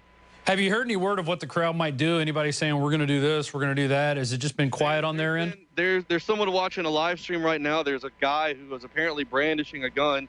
He has on a gray sweater and a red hat, and he says he plans on using it later. Does he look like a police officer? No. Okay. Have you seen anybody carrying glass bottles? I know last time you discovered a bunch of glass bottles underneath a dumpster and went to point that out to the police, and they said nothing. We showed that spot on the Ustream the other day, the other night. It was actually right before the car wreck happened. I was actually shooting down to the left with the camera, and you could actually see that same metal container, and I was pointing out that that's where we'd found those, or I had found those, and I walked over to the police officers and brought it to their attention. Nothing was done about it, and then eventually, yes, they were used. So, you know, hopefully that doesn't happen again. Hopefully people will, or the police will be a little bit more receptive if someone sees something or decides to give them a heads up that can, you know, cause bodily harm to other people out here, or more than likely just trying to be peaceful and, like I said earlier, just wanting some closure, because there's a giant gaping wound here in Ferguson, and, you know, it's festering up, and people just want some healing. Well, I want to read this out. This is from USA Today at 9:01 p.m. Eastern, which is 8:01 Central. We're now at 8:13, and we've still received no official word from whoever's going to make the announcement. I guess the prosecutor over in Clayton. No indictment in Ferguson case. If you guys could go to the overhead camera on this. Yeah, there you go. No indictment in Ferguson case. A white police officer will not face charges for fatally shooting an unarmed black teenager in a case that set off violent protests and racial unrest throughout the country. An attorney close to the case said Monday night. The St. Louis County grand jury declined to indict Officer Darren Wilson, 28, for firing 6 shots in an August confrontation that killed 18-year-old Michael Brown, said Benjamin Crump, an attorney for the family. The decision has long been awaited, and following rioting that resembled war zone news footage in this predominantly black suburb of St. Louis. Missouri Governor Jay Nixon, a Democrat, called for calm after calling up the National Guard troops to stand by in case of unrest. Speaking before the decision was announced, he had urged that regardless of the decision, people on all sides need to show tolerance and mutual respect and restraint. So hopefully he's calling for the police to do that as well as the crowds. Crowds gathered around Ferguson Police Headquarters in anticipation of the announcement at the courthouse in Clayton, Missouri, another St. Louis suburb. A 12-person grand jury has been considering whether probable cause existed to bring charges against Wilson, 28, the white officer who fatally shot Brown, an 18-year-old black man, after their August 9th confrontation. The shooting inflamed tensions in a largely minority community that is patrolled by an overwhelmingly white police force. Brown's lifeless and bleeding body lay for more than 4 hours in a Ferguson residential street after the shooting, prompting dismay and anger as the crowd gathered. Protests turned to rioting and looting the following night. Police responded with armored vehicles, tear gas, triggering a nationwide debate over police tactics. The 12-person grand jury, including 9 whites and 3 African Americans, had been meeting in secret for months, hearing evidence and weighing whether Wilson should face charges that range from involuntary manslaughter to murder. So there you have it. That is at least the semi-official word coming from the attorney of the Brown family. And so, well, now we know what this verdict is. What's going to be interesting to see is what happens when the rest of the crowd finds out. It's amazing that we could be in the Central Texas Command Center, deep behind enemy lines, bringing you this information. I don't want to get caught up. And I do want to mention, we've been going now for over an hour, hour and 15 minutes broadcasting live. We haven't gone to one break. We're going to go to some breaks a little bit later, but we just want to get to this verdict being read out from the people in Clayton at the, I guess it's the St. Louis County Justice Center. Is that correct, Joe? Is that what it's called? Roger that, Rob. Do it as the Clayton Justice Center. It looks like we're going to it right now, guys. Bring up that feed. Okay. Hey. with that. Corey. But first and foremost, I'd like to again extend my deepest sympathies to the family of Michael Brown. As I've said in the past, I know that regardless of the circumstances here, they lost a loved one to violence. And I know that the pain that accompanies such a loss knows no bounds. On August 9th, Michael Brown was shot and killed by police officer Darren Wilson. Within minutes, various accounts of the incident began appearing on social media, accounts filled with speculation and little, if any, solid, accurate information. Almost immediately, neighbors began gathering and anger began growing because of the various descriptions of what had happened and because of the underlying tension between the police department and a significant part of the neighborhood.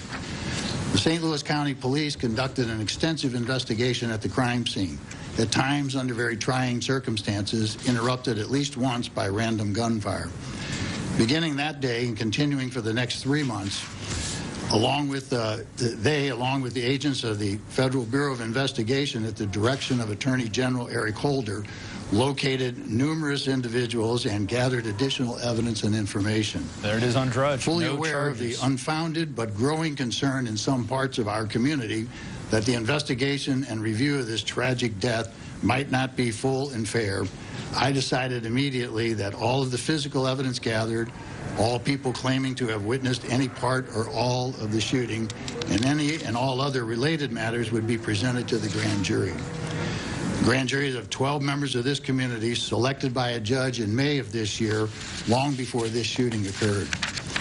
I would like to briefly expand upon the unprecedented cooperation between the local and the federal authorities.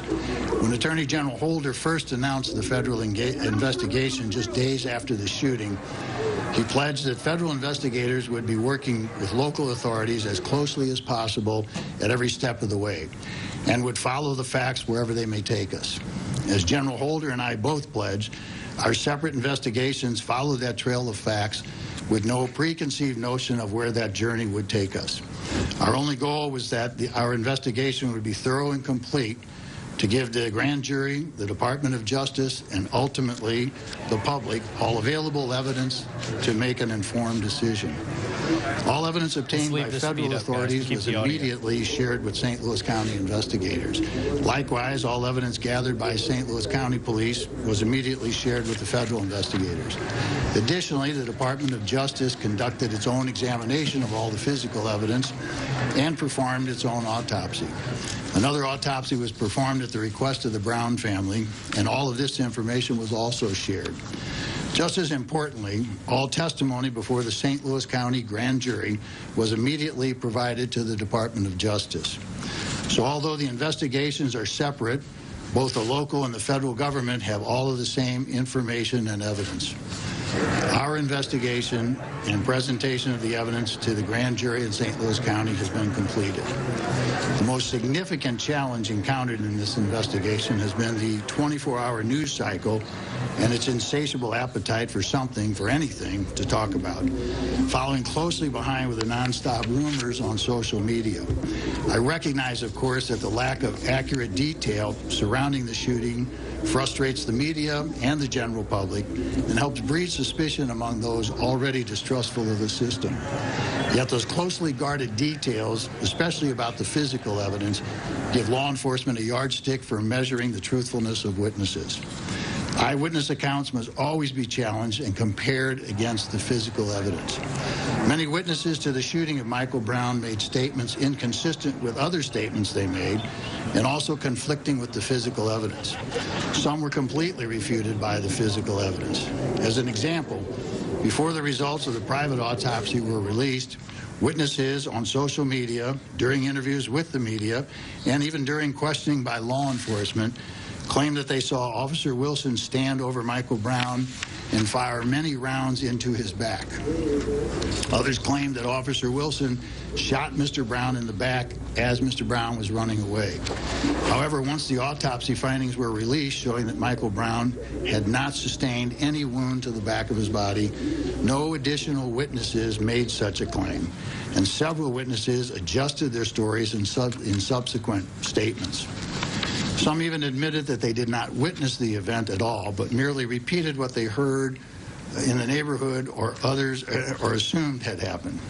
Fortunately for the integrity of our investigation, almost all initial witness interviews, including those of Officer Wilson, were recorded. The statements and the testimony of most of the witnesses were presented to the grand jury before the autopsy results were released by the media and before several media outlets published information and reports that they received from a D.C. government official. The jurors were therefore, prior to the time that information going public and what followed in the news cycle, the jurors were able to have already assessed the credibility of the witnesses, including those witnesses whose statements and testimony remained consistent throughout every interview and were consistent with the physical evidence in this case. My two assistants began presenting to the grand jury on August 20th. The evidence was presented in an organized and orderly manner.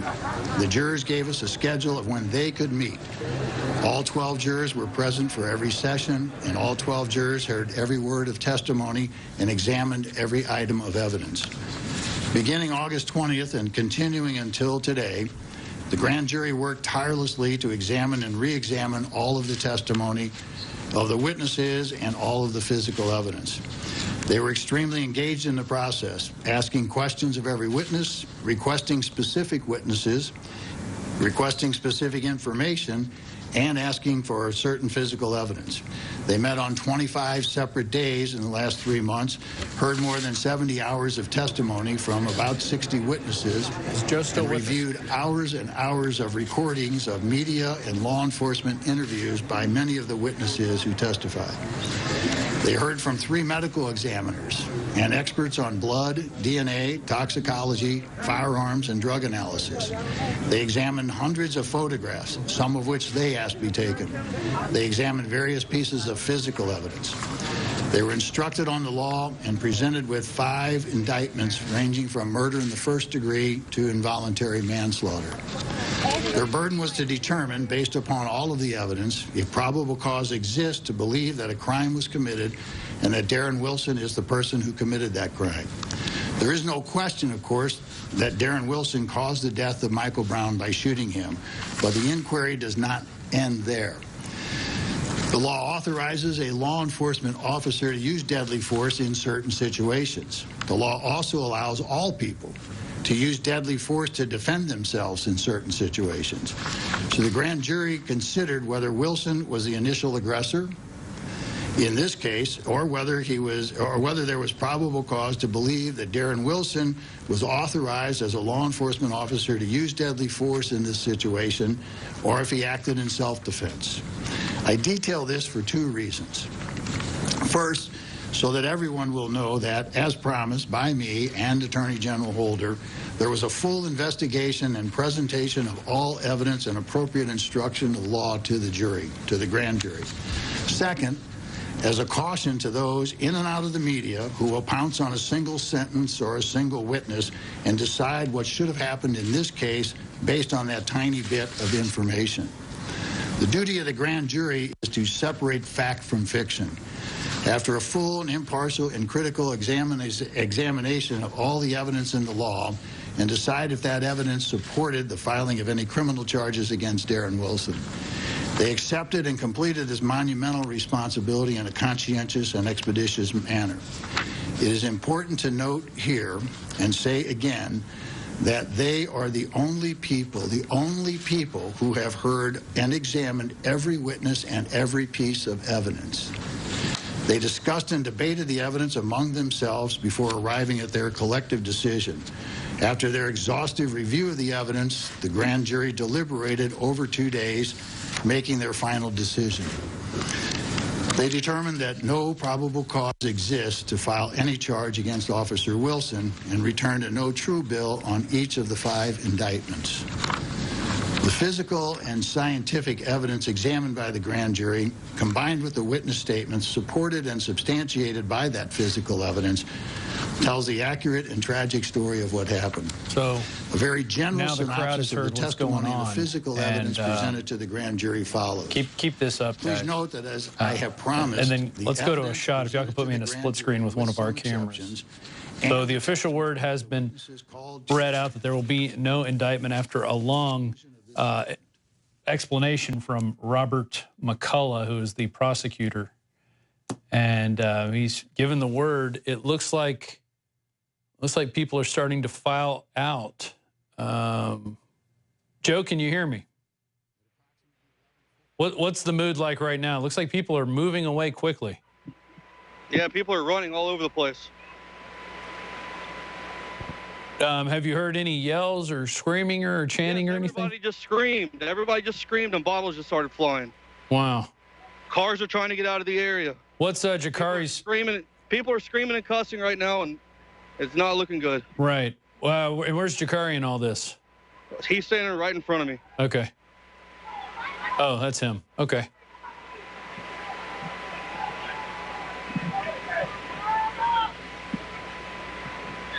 Can y'all bring in Jakari's audio feed so we can hear what's going on the streets?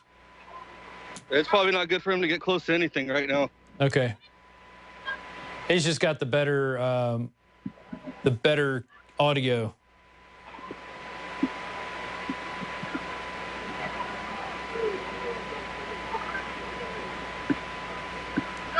Okay. People are looking like they're having panic attacks and on the ground right now. Really?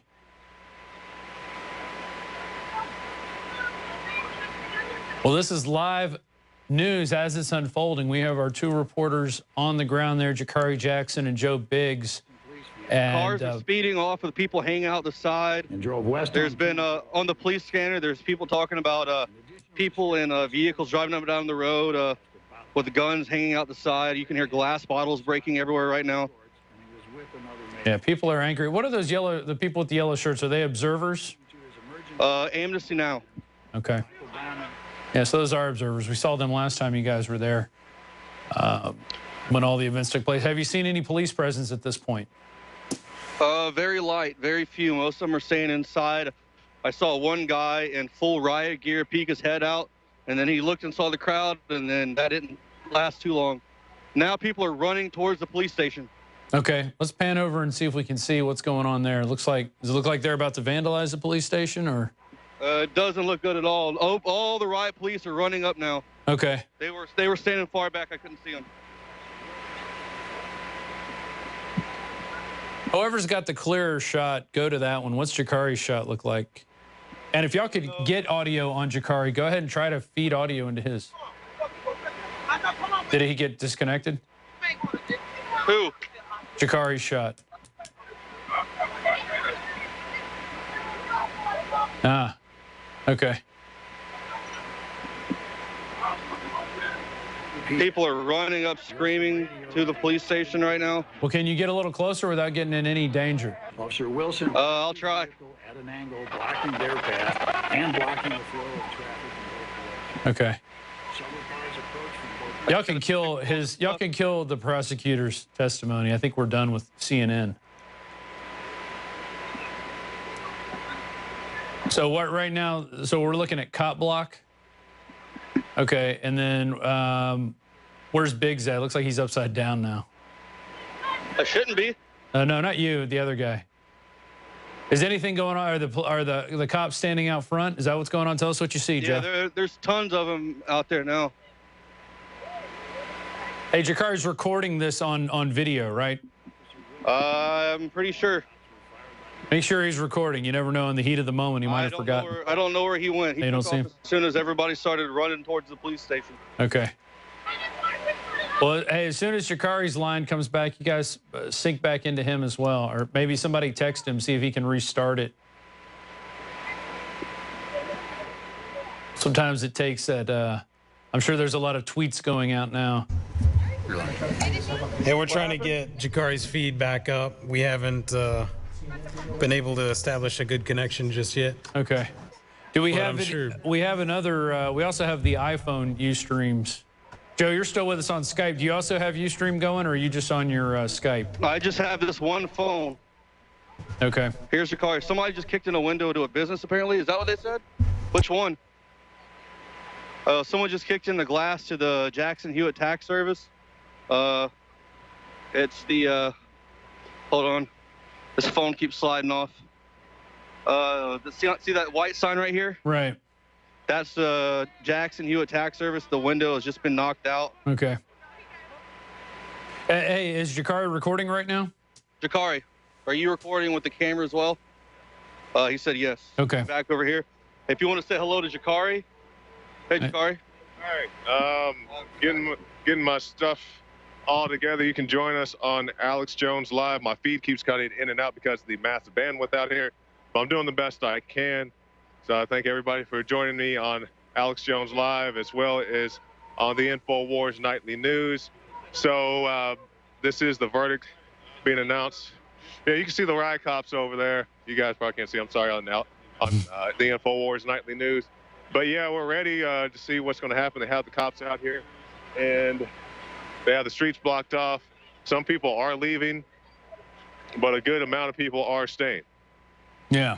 Yeah, it looked like people started running there in the beginning. Joe was describing how he was hearing broken bottles, people screaming. Obviously, people are mad about this. This is not the outcome they were looking for. But what would have, an indictment still could have been overturned by the prosecutor. He also still has the ability to prosecute if he feels like it, although I think he's going to use the anonymous secret tribunal grand jury as his cover not to go after Officer Darren Wilson. Jakari is trying to get a little bit closer if you guys want to cut to him at all. Yeah, his feed seems to be going sporadic in and out, which...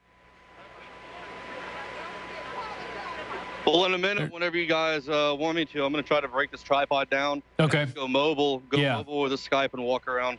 Yeah, that's fine. Why don't you go ahead and do that? And hey, Jakari. There we're seeing some aerial footage from a local Fox TV station. 8:30, about almost 8:33 p.m. right now in Ferguson. So a lot of people up at the barricade. There looks like a small contingent of police officers with riot shields. But it doesn't look like anything widespread is broken out, at least in this part of Ferguson. But we're going to be monitoring this as we go along.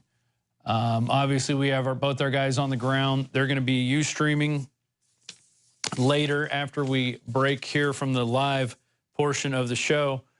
You can watch us at INFOWARS.com/show for the free stream. You can join us on PrisonPlanet.tv and share your username and password with up to 5 people. And also, on the roof. We're on the Alex Jones channel. And Joe right now is pointing out a sniper. How many snipers do you see on the roof? I don't know, but everybody, I can't see him yet for I'm too close to the building. But there's a lot of people getting very angry and pointing up at the roof. Yeah.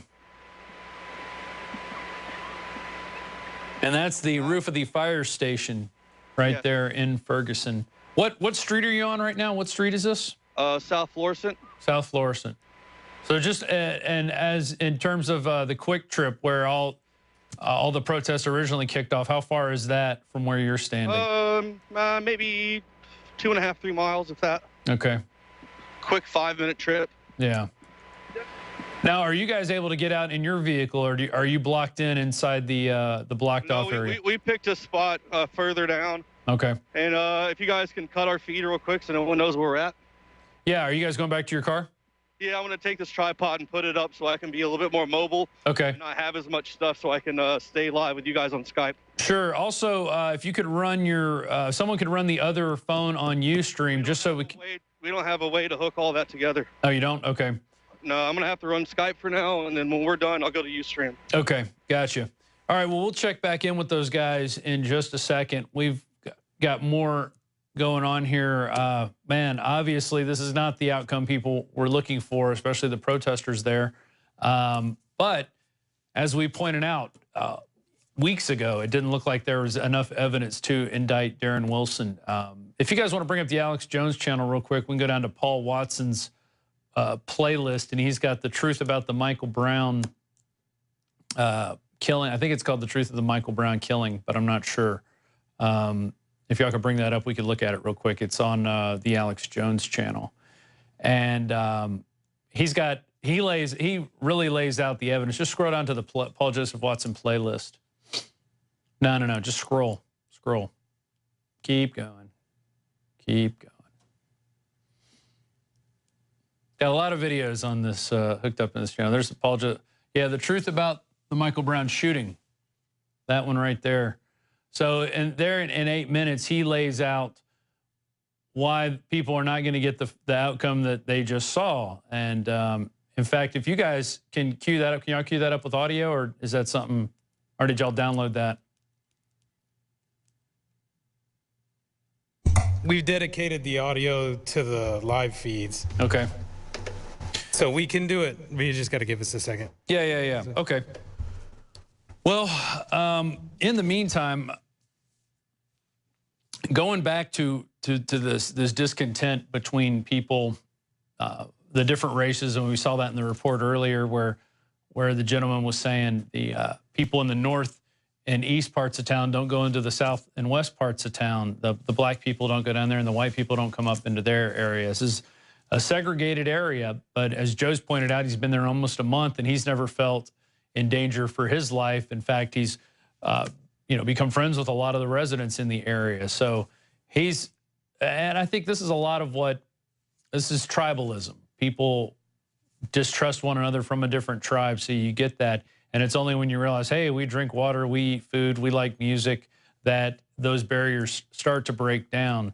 And I want to go to all right, we got that report. You got that ready? Want to go to that? Yeah, let's go to, this is Paul Watson's report, and this is the truth about the Michael Brown shooting, and he's going to lay out pretty convincing evidence as to why we saw the no indictment verdict handed down by the grand jury. So if we're ready for that, let's go to it.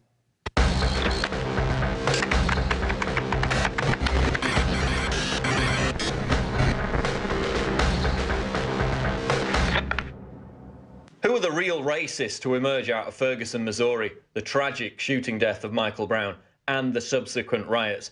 And why is this whole issue being hijacked and steered by the Obama administration and black political leaders? First of all, an apology. I'm not going to check my white privilege.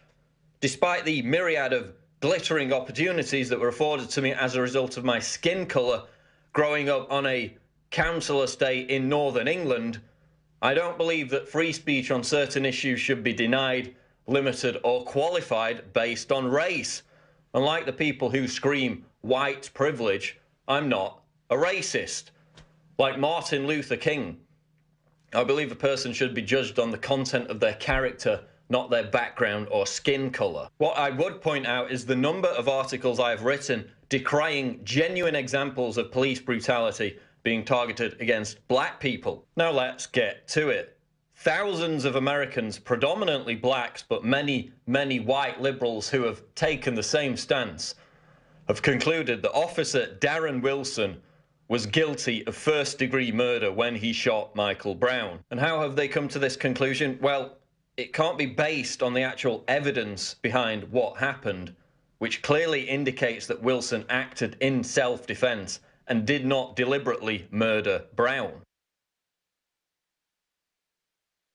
Brown was a criminal who robbed a convenience store just before the shooting. The majority of witnesses to the shooting, all of whom were black, say that Brown attacked Wilson and attempted to grab his gun in the patrol car. The ballistics evidence from the autopsy of Michael Brown and the wound to his hand are fully consistent with Wilson's explanation that Brown was reaching for his gun. The autopsy results also show that Brown did not have his hands raised in surrender when he was shot by Officer Wilson. Forensic pathologist Judy Melinek asserts that the autopsy results did not support those who claim Brown was attempting to flee or surrender when Wilson shot him in the street. Every piece of evidence demolishes the claim that Brown was an innocent victim with his hands up in the air when he was shot by Wilson.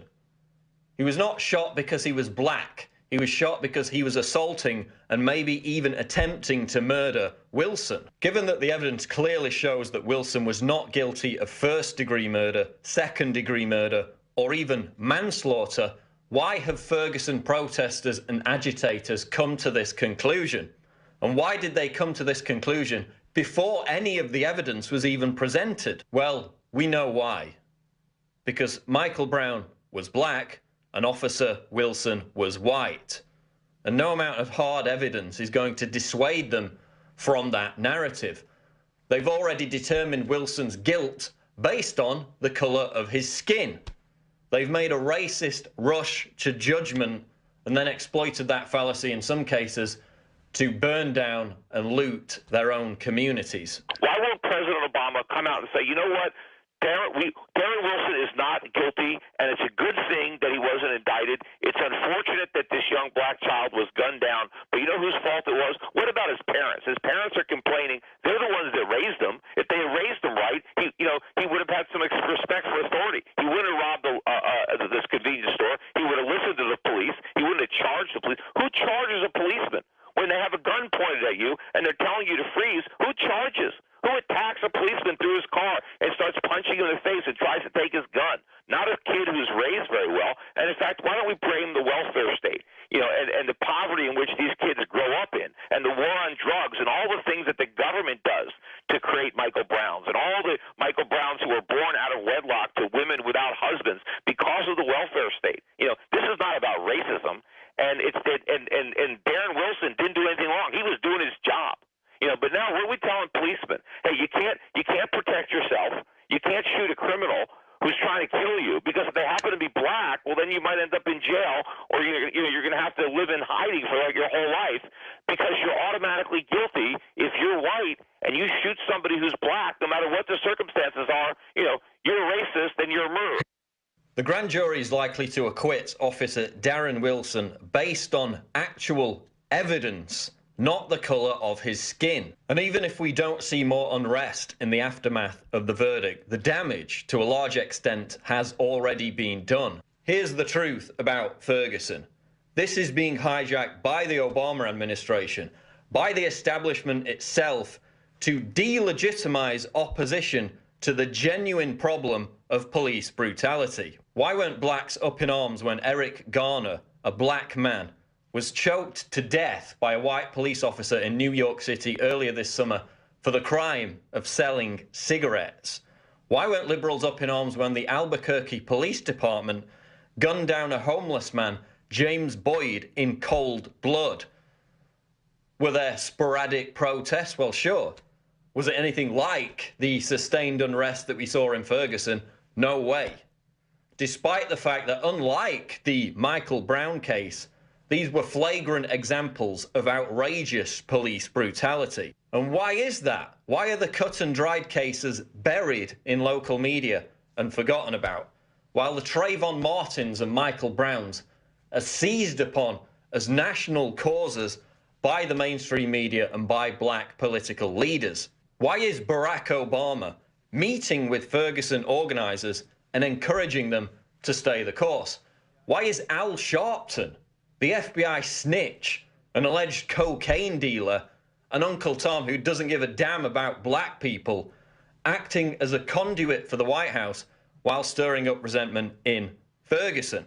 Why is the Obama administration itself, just as it did during the Trayvon Martin controversy, fostering outrage and unrest over a case which, if you study the evidence carefully, clearly does not prove police brutality? Because the government doesn't care about police brutality. The government does not care about blacks. It does care about divide and conquer. By making the whole issue about police violence only being targeted against blacks, and in the case of Michael Brown, justifiably so, half of America is convinced to shut up about police brutality, turn a blind eye, and even support a more militarized and aggressive police force. Police brutality is a real issue. People from all colors and creeds are being assaulted by cops, thrown in prison for videotaping, and murdered on a regular basis. Cops have killed 5,000 Americans since 9/11.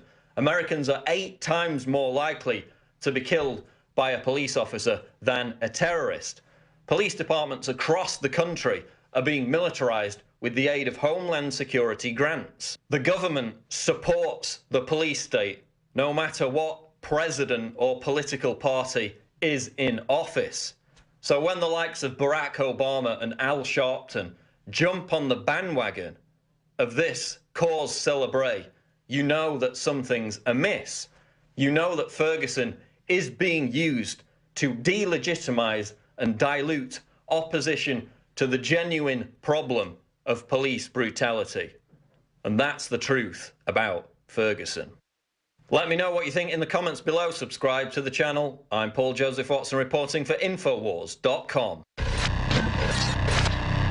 pretty powerful report. It's got a lot of stuff in there I don't think a lot of people are going to agree with, but I think a lot of people are going to agree with it. And some other parts, especially the end where he talks about police brutality and that this is sort of dividing people into not caring about police brutality.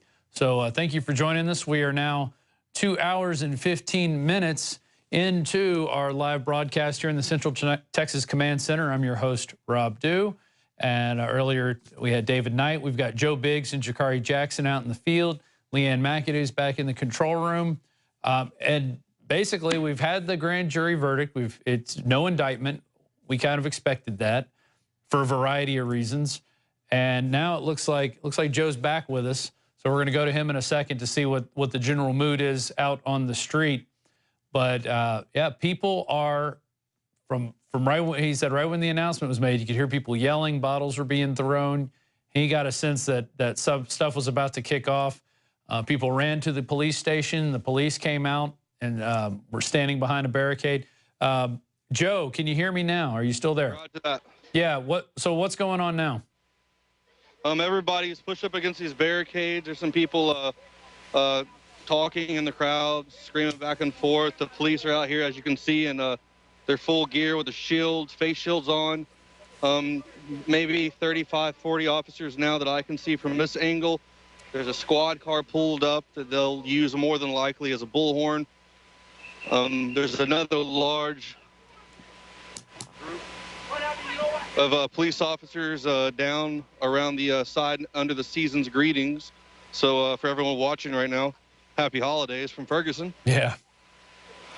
It's a yield time. It's not going to be a good Thanksgiving there. The people there are definitely mad. And I think they have reason to be mad, not just for this one particular case. I think in general, they're mad because, one, he was left, Michael Brown was left on the ground for 4 hours. And that's one of the main parts of their protest is to block intersections for 4 minutes because they are, you know, they don't like the way they're being treated. They feel this police officer, these officers here, it's disproportionate to the community. Here's some of the contract-looking guys. Ah, see? Yeah. They do not. So it looks like we have some contract guys. Do you see any earpieces? I'm looking. I saw the guy in the black jacket in front of me earlier in Clayton. Yeah, we know there's going to be plainclothes cops in there, and they're out. They're looking for the agent provocateur troublemakers, or maybe even these guys could be agent provocateurs. If these guys start throwing bottles or pushing people, then you know they're out there to cause this so the cops could come in with a heavier presence. But right now it looks like both sides seem to be showing great restraint, which is, did you think it was going to be like this when the verdict came out? I mean, it doesn't look like people are fighting with each other. It doesn't look like there's a lot going on other than the broken window you reported earlier. That's how it was in August too. But then one person throws something and then towards the police, and then that's when everything hits the fan. Yeah.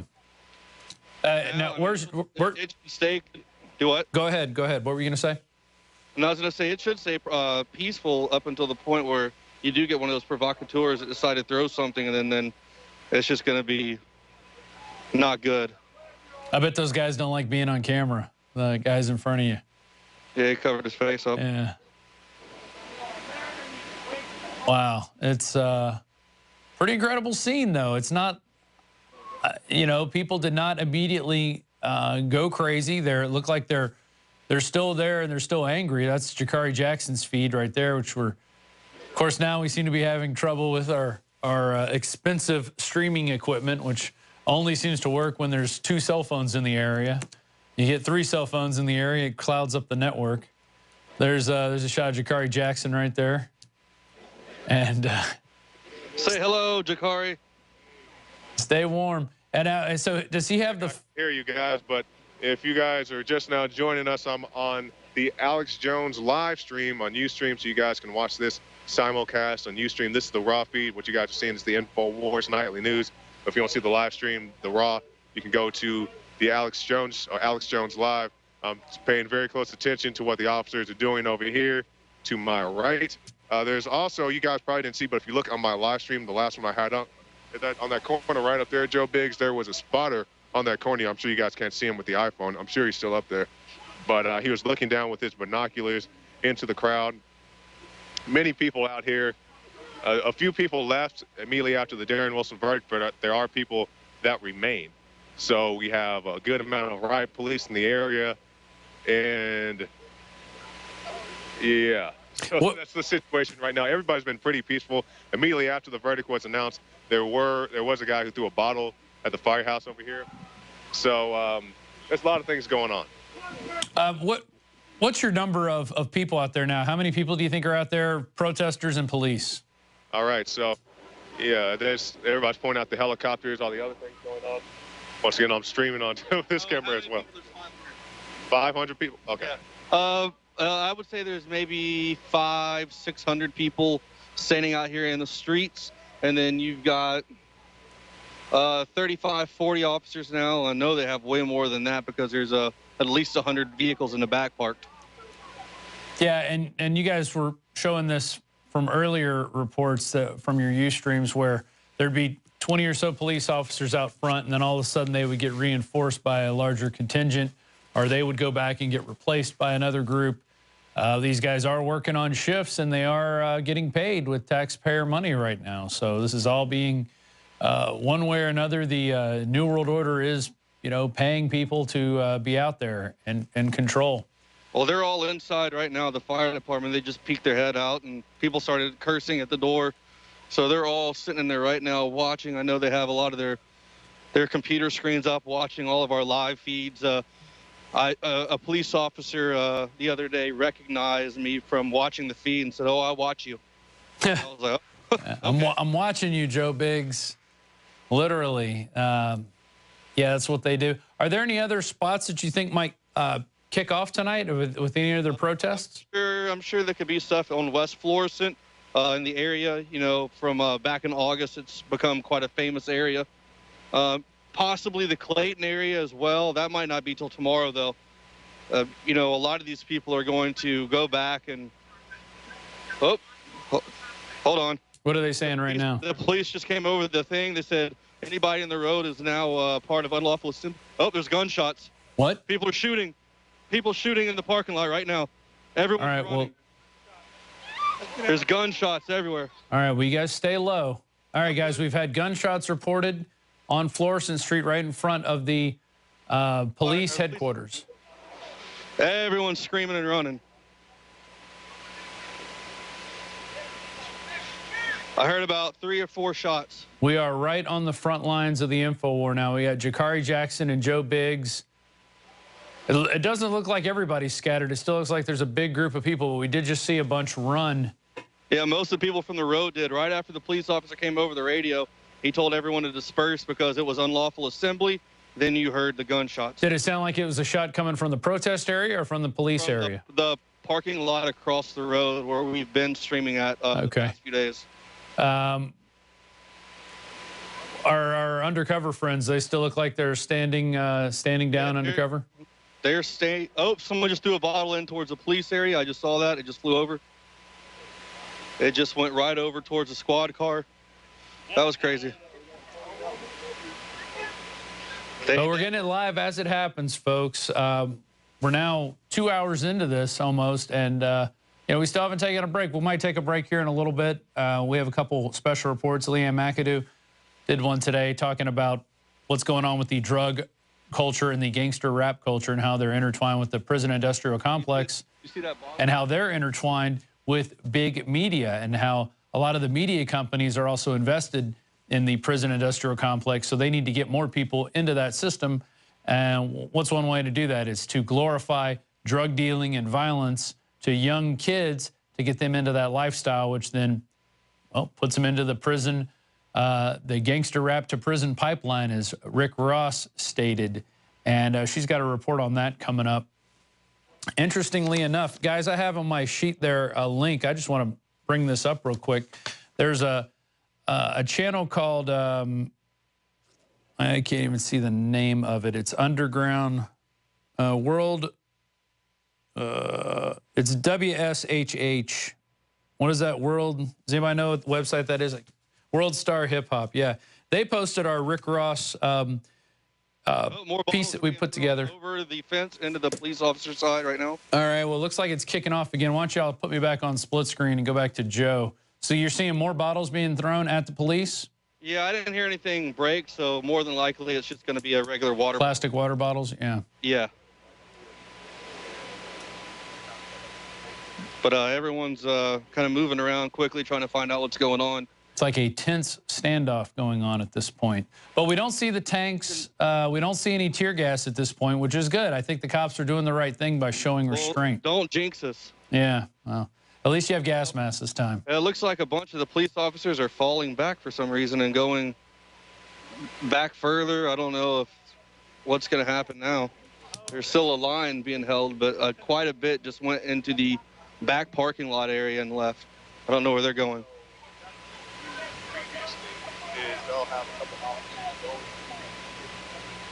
You guys there? Yeah, well, I'm watching right now in amazement that we're able to, essentially see. We have our eyes on the ground. This is Joe Biggs's Skype feed, which Skype seems to be working really well now. Our Ustream is kind of going in and out, but if you want to go see those feeds live, you can go to ustream.tv. And he's on Alex Jones Live. Is that correct right now? Is that where Jakari's at? Roger that. That's where he is. Okay, and then later on, you're going to be going to Real Alex Jones, ustream.tv/Real Alex Jones. It's really interesting. I've been watching the feeds, especially when you guys go at the same time, and I'll just turn up the volume on either one and listen and watch what's going on. They've been following these protests since they got there last Friday. So, God, you guys have been there a week and a weekend, and now you're going into the next week, and you guys are doing a great job out there. I know it's been hard. I know it's been cold, but do you think it's been worth it being out there showing people what's going on? Well, of course. I mean, we all know how the mainstream media flips stuff and, essentially lies about a lot of the things that are going on. So I think a lot of people appreciate the fact that they can get some unbiased coverage on something and just basically let this live feed speak for itself. That way no one's really hammering down an opinion down your throat. You can just watch this live and pretty much come to a conclusion, yourself. Yeah. Right now, the helicopter spotlighting the crowd. You can see. Is this the Cop Watch feed we're on right now? Or is this one of ours? I'm showing the helicopter. Yeah, we're going to different feeds. I think the guys in the control room are just finding every feed out there, and they keep throwing to them. This is Aaron Cop Watch Ferguson. Aaron Cop Watch Ferguson. Okay. There was a Cop Watch streamer arrested earlier today in Clayton. They targeted him and already just been looking for the guy. Really? As soon as they saw him show up, they grabbed him. Well, and we saw you guys documented one earlier. We have that B-roll from it was 2 days ago, I guess, right in front of the police station there. The guy was standing on the sidewalk, and then all of a sudden he's being arrested, and he was throwing out the name of the news agency he works for. Yeah, News to Share out of News to Share, yeah. NEWS2 with the number 2 share. Now, have you seen that guy out there? I haven't seen him today, but there's way more people out here tonight, versus what there has been the past week and a half. But yeah, his name was Tyler Yinkst, I believe, and I was actually speaking to his organization until about 3 in the morning after that arrest because we had captured the footage of that, so that helped him out a lot to get out of custody. So they let him out that night? Yeah, around 2:30, 3 in the morning. All right, there's another Ustream broadcaster going off. And so why are our Ustream feeds not looking this good? I don't understand. This guy is looking pretty. There's Aaron at Cop Watch. They might have T-Mobile service because that is the #1 service here. Our phones have Verizon, I believe. Uh-huh. And that's one of the worst coverages here.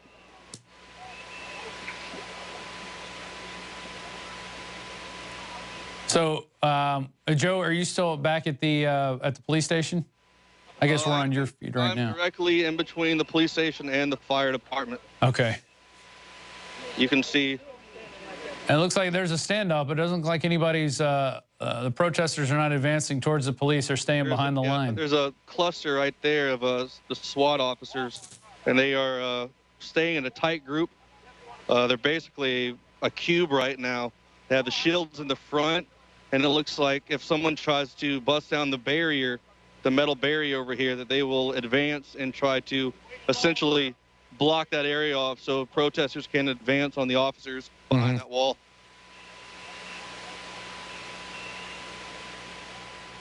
There's it. Now we're at an aerial shot from the Fox Live. The streets don't. I mean, they look like there's a group under the Season's Greetings sign, and then a group a little farther away. Now that they've declared the area in the street as an unlawful assembly, Joe, do you think they're going to come out with anything to push the people out? Starting to chant. It says boycott everything, holding a sign that says boycott everything. Well, you know, part of the problem is everybody's grown up believing in this system, and they've grown up believing that, you know, by buying into the system, you become part of it. And as we can see, the system, you know, doesn't care about its citizens. You know, they're more concerned with foreign wars of aggression. They're more concerned with letting corporations run rimshot over us. They're more concerned with letting Monsanto do what it wants, and vaccine companies injecting our children with stuff and taking industrial waste and putting it in our water. And those are the things that we're fighting for, and that we fight for here at INFOWARS. And we're not seeing the system come and aid us in those areas. So it looks like some people are jumping on a car now. It looks like somebody's bad. Is that a police? It looks like, is that a police car? There's no police cars out here in the... It's a security car. It looks like some protesters have smashed the front windows. Can you hear that going on? Yeah, people are screaming and now running forward. Nope, more gunshots. Now people are running again. Wow. That is just an amazing scene that is unfolding. They're running right now. Are they retreating? Oh, what is going on? I don't know, but everybody's running right now. The cops just ran back. I don't know what's going on, but everybody is running right now, and the cops are hiding behind the car. Huh. Oh my God. You can see they've all gotten behind the cars. Yeah, it looks like, okay, now we're seeing something from CNN. There's a security car that has been, the windshields, headlights have been broken out. We can see a shot of the cops now. They're down, they're in a crouched position. Get your ass down. Hey, pull your head out of your ass. Fat boy, you better get down. You're a big target. You better get your fat ass down. You're a big target. Fat ass down. You know what that is, don't you? You better get down, fat boy. You better get down, fat boy. Somebody's yelling at a large man, telling him, you better get down, fat boy. I don't know if you guys can hear that going through. Is that coming off your mic, Joe? Roger that. He's standing right beside me. Okay. Don't go shoot no babies. Don't go shoot no babies, Pop. But if you do. So pan over to this guy. Let me see. I want to see. He seems to be, he seems like an older gentleman. Pull that trigger. Pull that trigger. We shooting back. Oh, he's kind of, it sounds like he was daring the cop to pull that trigger.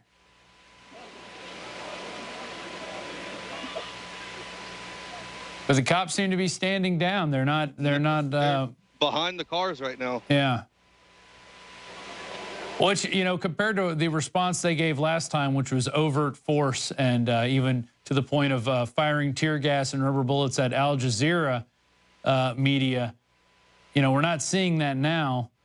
We're seeing them kind of stand down and let these people at least speak their mind. It looks like one car has been damaged, a security car, but so far, and a few gunshots have been heard, but it doesn't look like, you don't see anybody, nobody's been calling for an ambulance or anything. Nobody's saying they've been hit. Joe, is that correct? I haven't heard anything to that nature whatsoever here on the ground. All right, now can you see Jakari? Are you near him? He was behind me a second ago, but he tends to venture. Oh, there he is. He's on the right. Okay. Here he is. Look. Say hello. Oh, there he is. Sorry if I'm leaning back, guys. I've been sitting up for... Go ahead, Jakari. Crap. So now I'm just shooting B-roll, so you're going to have to rely on Joe for the live feed. Yeah. There's quite a few helicopters still in the area. There's one right here flying over. People in the crowd are screaming out that they're scared. Cops, police officers are running now to the rear. I don't know if there's people coming in from the backside. What's behind this police station? 100 cop cars. So it's just a big parking lot back there. It's a giant parking lot. I'm sure our viewers can't see, but way on that far side, there's a guy standing up with his hand on his gun. Hmm. And this is a handgun you're talking about, not like a... Yeah, handgun. Yeah. He said a handgun. They're pulling up another squad car right now. I don't know what that's going to do. Just more protection. Something else with them hide behind, I imagine. Yeah, I guess they're pulling up more cars to use the shields. Everything is tense. Hey, you guys are doing a great job in there, going to the different shots. For people watching at home, we're pulling in different sources. They're moving back. They're pulling up another cop vehicle right now to use as a shield. Yeah. Looks like they have 3 up there now. Is that correct? Yeah, roger that. 3 vehicles.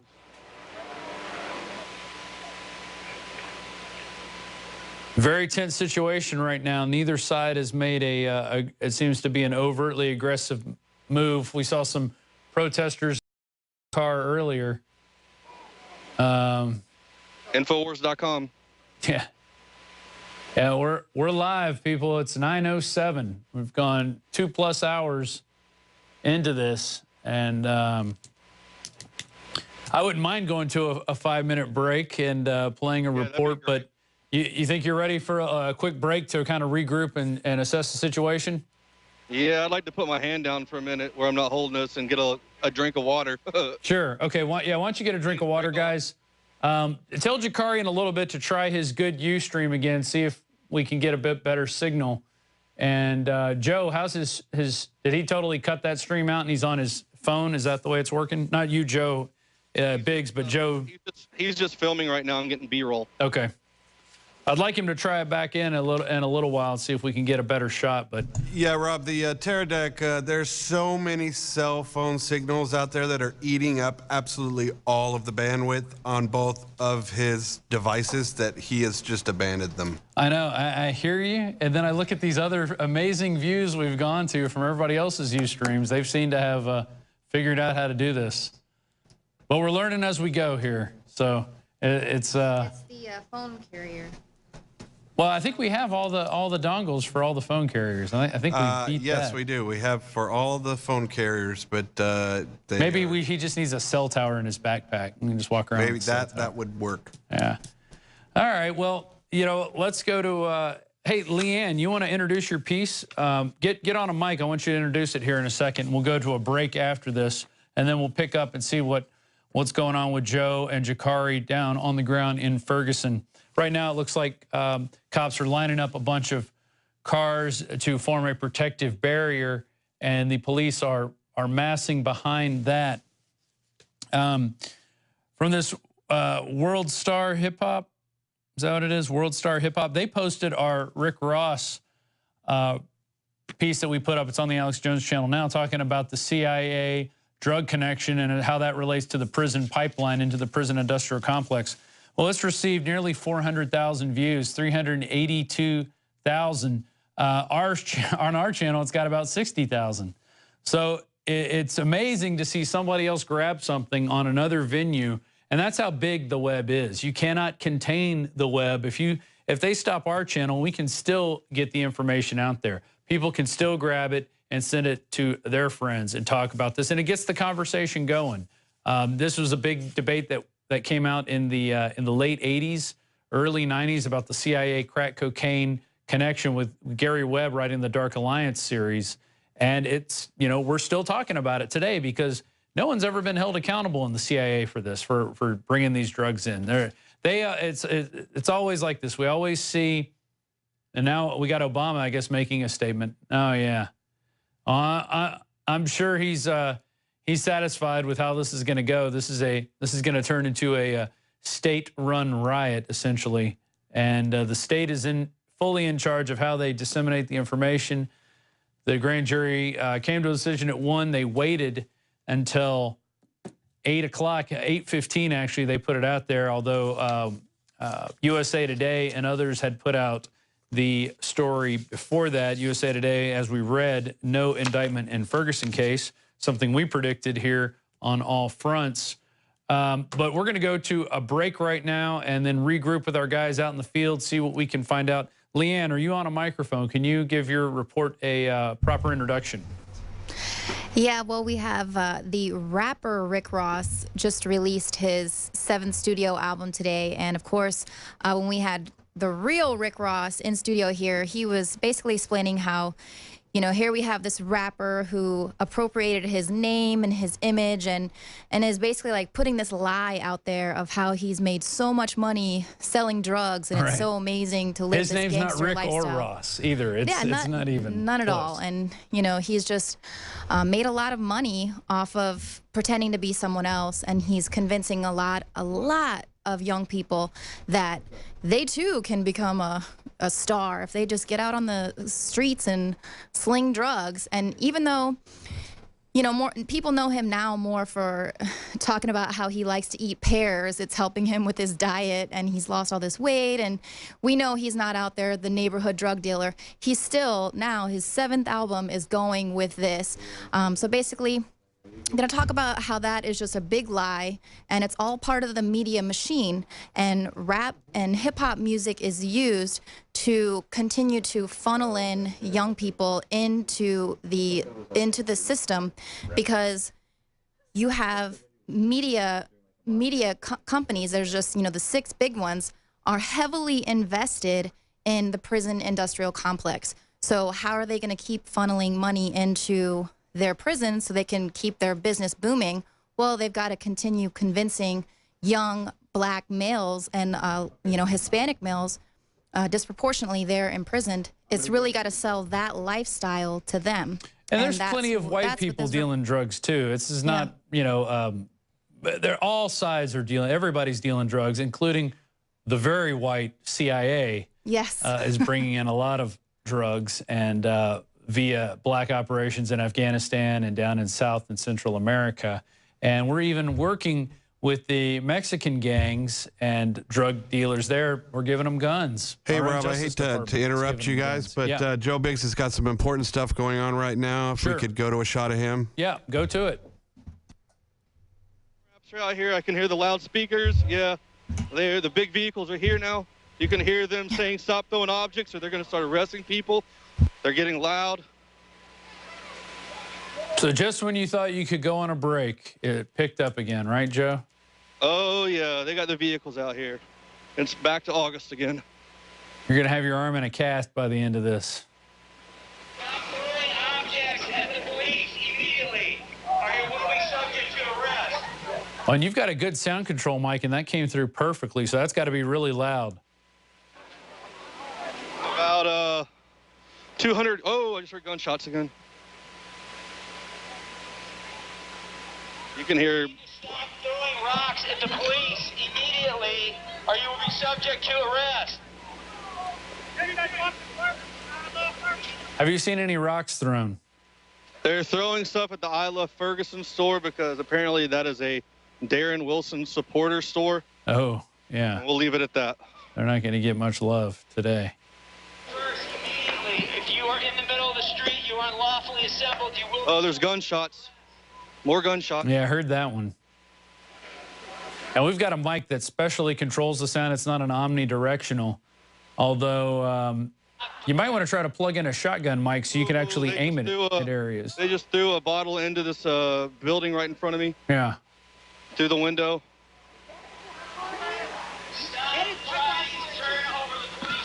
More gunshots. Oh, they're starting to shoot gas. Oh, everyone's running now. All right. Everyone's running. Get your gas mask ready. My God. Oh, everybody's running. You can see the tear gas? Yeah, I can see it there. Wait a second, I got to put my mask on, all right? Yeah, go ahead. Just put the phone down if you need to, and you guys can come to a shot of me. Go to somebody else's shot out there. People, it looks like they're throwing the gas back at the cops, or the cops are throwing it into the crowd. Hey, where the rocks at?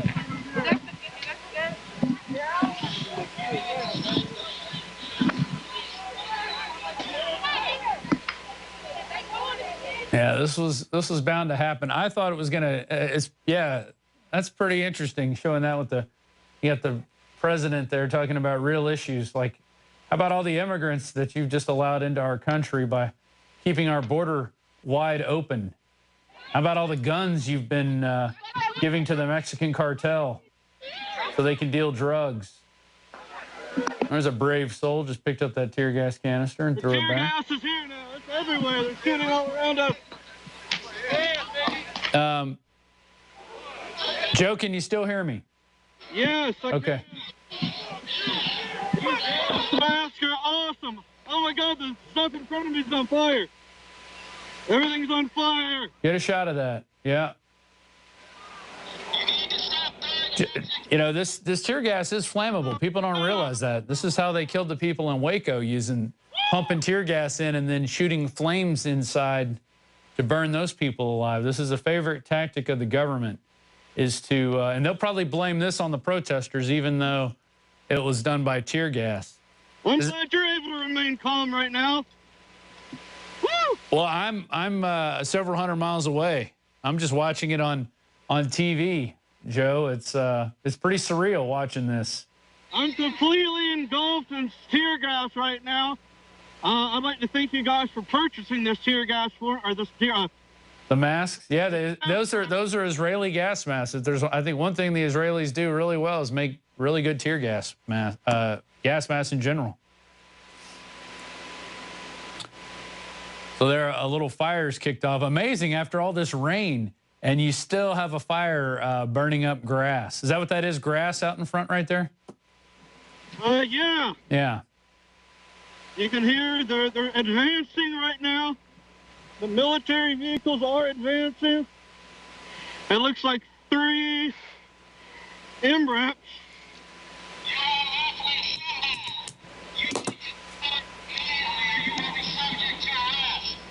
Well, there's a good aerial shot. Wow. Here they come. The dichotomy of the president telling everybody to relax, and civil rights leaders. He's going to go play some golf soon. And enforcement officials. I've got my race baiters out there working to help inflame the issues. Solutions. We're not worried about real police violence in other areas where it's cut and dry. We're worried about this ambiguous case. Go to your shot. Go to Biggs' shot. You look like you're on another planet now, Biggs. Yeah, planet hell. Planet tyranny. Planet police state. Ferguson is now the prison planet. There's the tank right there. Do they know your press? You think they're going to shoot at you? I think the big INFOWARS microphone gives it away. Good. That's why we gave you the big one. Look at that fire. I mean, it's been raining there for days, and yet a grass fire kicks off from these incendiary devices. They got shotguns. Hopefully I don't get shot again. They're pointing right over here. You got your hands up, right? Yeah.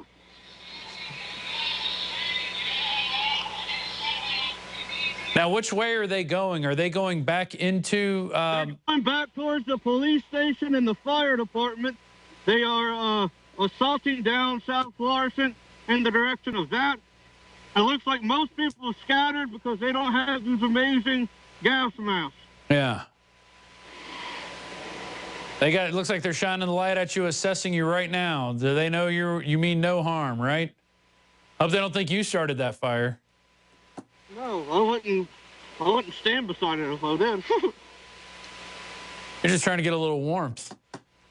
Did those vehicles come from the police station, or did they come from down the street? Okay. God, they both got their spotlights on you. That's okay. They can follow me on Twitter at Rambo Biggs. There you go. Maybe that's what they're looking for. Maybe they're trying to figure out what you're wearing. Like, why isn't he running from all this gas? Are they all wearing gas masks? Oh, yeah, of course. There are hundreds and hundreds of police officers out here. So right now, Alex would say, go up and talk to the cops, engage in them. Don't do that. I don't think you should go anywhere near them. Don't take a step towards them. They're getting shot again. Right.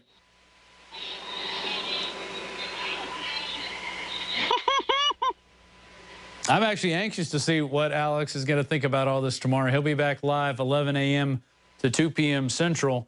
You're watching, this is the InfoWars Nightly News Extended Edition. We're 2 hours and 20 minutes in, have yet to take a break. We played a couple special reports, but we're still going live right now, and now the situation has heated up. Once again, looks like there's a guy standing out in front of the cop cars. Do you see that, Joe? Oh, no. Looks like there's a couple people standing right in front of those tanks. They're shooting rubber bullets. You can hear them. Yeah. You can still see, yeah, from the aerial shot. Guys, leave this aerial shot on in case they start shooting this guy. I guess they're cutting cameras on the Fox station, so you can only take what they get. But yeah, there's hundreds and hundreds of officers out here right now. Roger that. What are they telling you to do? Back up or we're going to get shot. Yeah. Well, it looks like a group now has moved in front of their, Joe, it looks like about 100 yards away from the tanks where they're at. There is a group of people kneeling on the ground. Are you able to make your way towards them? They're in front of the... Yeah, that's where we're going right now. Okay. That looks like there's going to be an intense standoff. Yeah, but these people are going to be shooting back. I don't want to be in between that standoff. No, I would say off to the side. You don't want to be, you want to have a car or something in between you. There they are right now. People standing in defiance of the police state. And they look like they are, some of them have little painter masks, but there's a couple of the gas masks. But these people are definitely, you know, it takes courage to stand up to a police state. And there's many ways to do it. And these guys are definitely asserting themselves. They don't look violent at this point. Everybody's in the road waving the flag, dancing, singing, playing the drums, laughing, taunting, telling the police to go back home. Yeah. There's a shot of a broken window. You guys are going to be in for a long night, I have a feeling, Joe Biggs. Yeah. Everyone's screaming, F the police. They are advancing fastly. The police are advancing? Both crowds are advancing right now at each other. All right, yeah. Oh, yeah, they are. Man, this is going to get ugly. Literally, the whole world is watching now. Everybody, anybody in the media industry is now... They shot a thing right into the crowd. They hit someone's face and went off. Wow. Oh, they're throwing the gas back at the police? Yeah.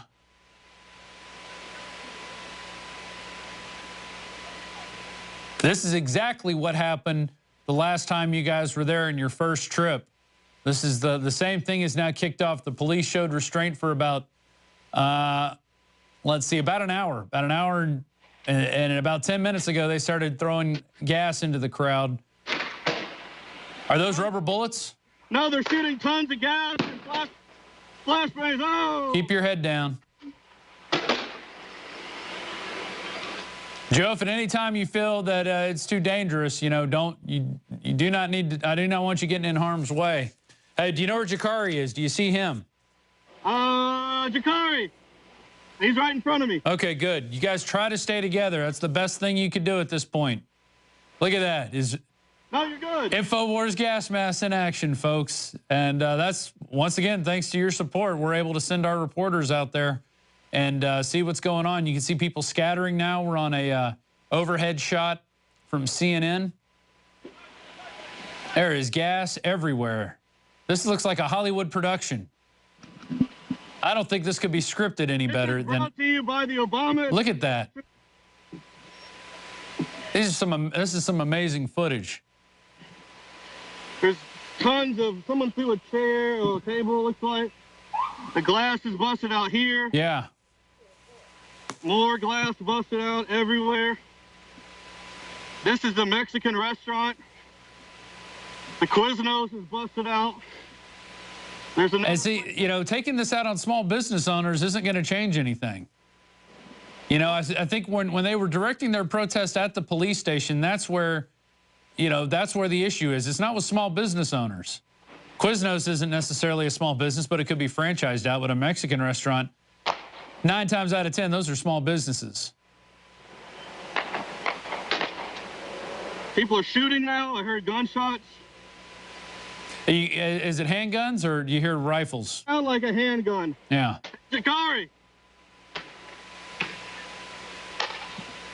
Hey, Shikari, good? Once again, our guys are being protected by infidel body armor while being out there. This is a very intense situation right now. The cops have definitely deployed their forces there trying to push the protesters back. But Joe, there's no dead end to this road, right? It goes on for miles. So this could go on for all night. Yeah, this could go on for quite some time.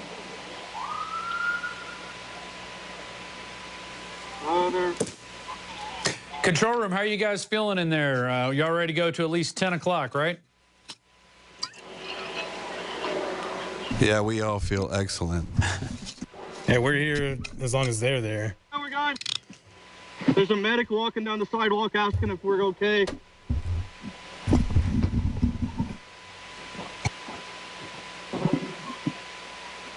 We're behind the police officers now, walking down South Florissant. I want to check my favorite Italian restaurant and make sure that it hasn't been damaged because they have awesome food. They have awesome stuff.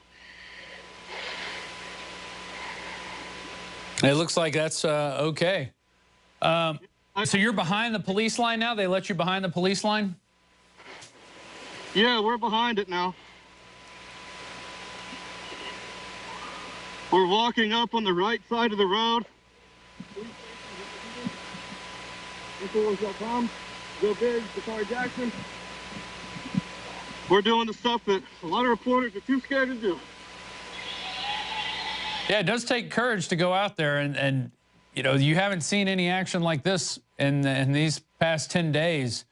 You've seen a little bit, the cops are arresting some people, but now they've finally started deploying tear gas. You saw someone get hit in the face by a gas canister? Is that correct? Yeah, so I saw it go right at their face. They ran off and screamed. It didn't look like that felt too good. I'm sure it doesn't. What are they saying over the speakers right now?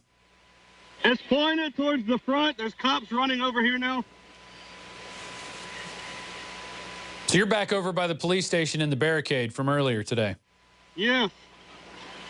I'm walking along the side of the advancement of the police officers. And at this point, they don't seem to be targeting journalists. Is that correct? It's still early.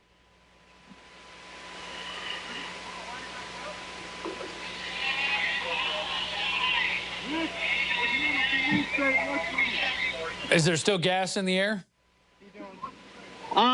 It's not a heavy smell right now. I don't feel my ears burning, so I think it's starting to go away. Yeah.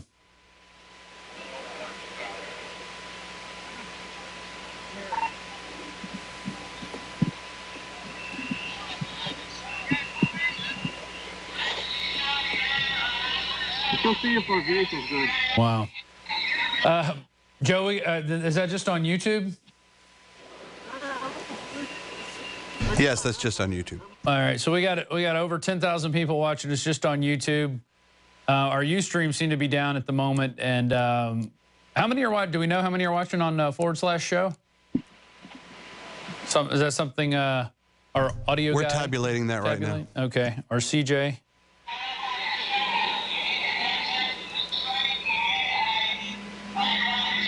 Certainly a tense situation, and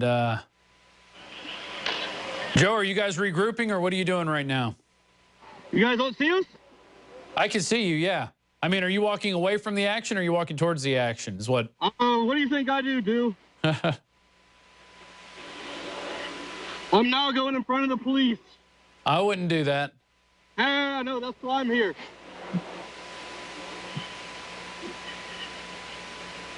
I've got 3 kids at home, and there's no way I want to be a victim of the New World Order and their police state. Because this is what they think they need. Their object, this is your pressure from above and pressure from below. You get people incited into something, And then you've got the giant. What democracy's like in the future, imagine a boot on your head. Yeah, this is what it's going to be. We're only going to see more events like this play out as people start getting fed up.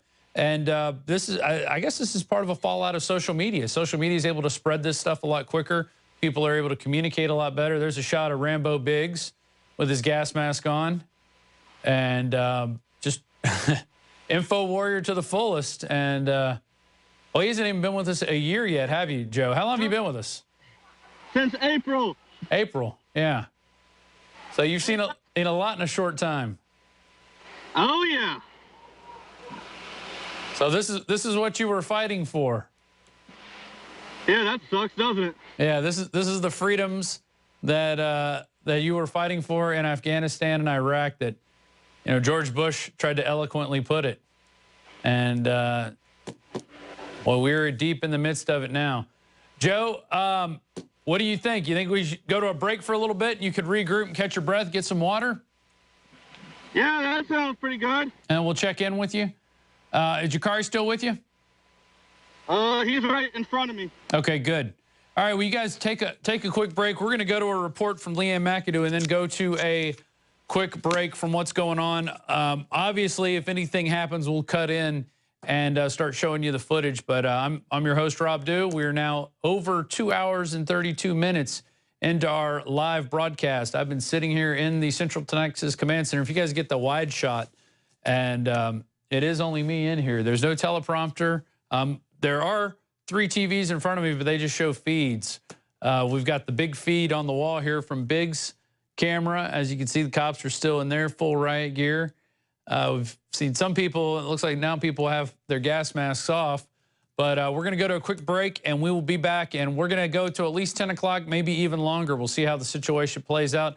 But you're watching this, and it's your support that helped put this all together. You're being the PrisonPlanet.tv members, going to the stores. And I want to remind you, right now, if you're watching this, go to INFOWARS.com and sign up for our newsletter. We're going to have 3 specials coming out Wednesday, Thursday, and Friday of this week, which are going to have some amazing deals, stuff we've never put out, some amazing deals with health products, some preparedness products, some informational products, stuff you've already seen, but never at these prices. So you need to go sign up for the INFOWARS Insider, and we will put out the days. You'll get a 24-hour advance notice, so you can get in. You know, right now we have the Silver Bullet, which is running low on stock. Once again, we got a bunch in, but as people want to get prepared and get prepared for themselves and not wait for the government to take care of them, you see these items like this, we just can't get them in the door fast enough. So we're going to go to this report from Leanne McAdoo. We were talking about it earlier,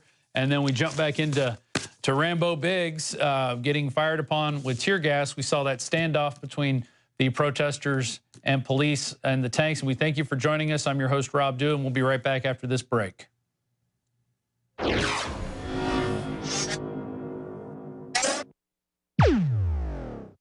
In the past decade, we have witnessed unparalleled scientific discoveries in the area of health. But no one has put together a formula that focuses directly on brain health, nerve growth factors, and optimizing your cellular energy at the same time. DNA Force is one of the most expensive formulas to produce. Some of the ingredients in DNA Force are $12,000 a kilogram. We are using the coveted, patented, only American source of PQQ, CoQ10, and more. You want the best that's out there at the lowest price anywhere? Well, we're bringing you a total win-win. The ultimate value, cutting-edge, trailblazing game changer that also supports the InfoWar. We have produced a limited run of DNA Force, and it will take up to 12 weeks to produce more once we sell out. Secure your DNA Force today at InfoWarsLife.com or call toll-free 888-253-3139. DNA Force from InfoWars Life. The average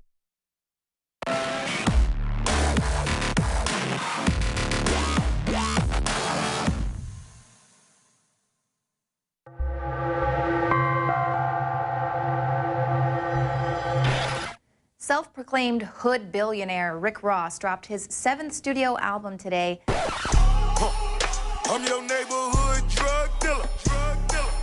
It's your neighborhood drug dealer. Now, the Rick Ross of 2014 is a little bit more known for his recent weight loss and fondness for pears, yet he still feels that he's got to keep up this image of being the friendly neighborhood drug dealer. Now, why is this? Does he really think that his fans won't appreciate an album about the miracles of a good juice cleanse? I eat pears now and shit like that. Shout out to all the pear. Of course not. And that is the hip-hop psyop. How else will the establishment prime the youth for a life that leads to prison without selling them on the gangster lifestyle? The rapper Rick Ross is nothing but a soldier for the New World Order. He is priming the youth for a life in prison, and he's laughing all the way to the bank. Here is what the real Rick Ross has to say to this name-jacking rapper. To William Roberts, a.k.a. Rick Ross, who's using my name, I'm inviting you in to come with me. Let's fight this culture. Let's fight this penitentiary culture that hip-hop's been spreading. Let's make a difference. But so many of our friends who look up to you and look up to me are out on the streets thinking that they can go out and sell drugs and parlay that into a record career. I don't know if you know that they're not gonna make it, but I know that they're gonna wind up in prison with prison sentences 3 and 4 times what they should be, because this war on drugs is no joke. And I think that that's a false message to be given people who feel hopeless. And notice they don't indict the people that are fake and claim all that. No, they want them out there like a lanternfish has that light to get the little fish to swim over so they can eat them. Have you ever thought to yourself, why is this person so popular? Their music sucks. Well, we all know that the music industry is a machine, a giant machine. 90% of what Americans read, watch, and listen to is controlled by just 6 media corporations. Those media companies own and control all of the channels through which an artist becomes popular. They own the networks, the radio stations, the award shows, the movie studios, the magazines, the cable channels. Without any regard to their actual talent, a person can be launched into superstardom overnight. And here's another shocking truth. The people who own all of the media are the same people who own all of the private prisons. The prison industrial complex is a booming industry, and just like any industry that needs a constant supply of raw materials to keep up with demand. Sorry guys, we're gonna have to cut in. We've got some developing. He's done some really great legwork. Full fade down, thank you. Sorry, we're gonna have to cut in here.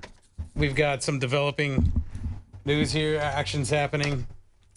This is Joe Biggs' feed. Can Joe hear us? This is Joseph.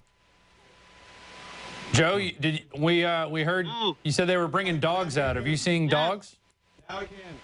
Yes, there's dogs out here. Wow. Are they attacking people with the dogs?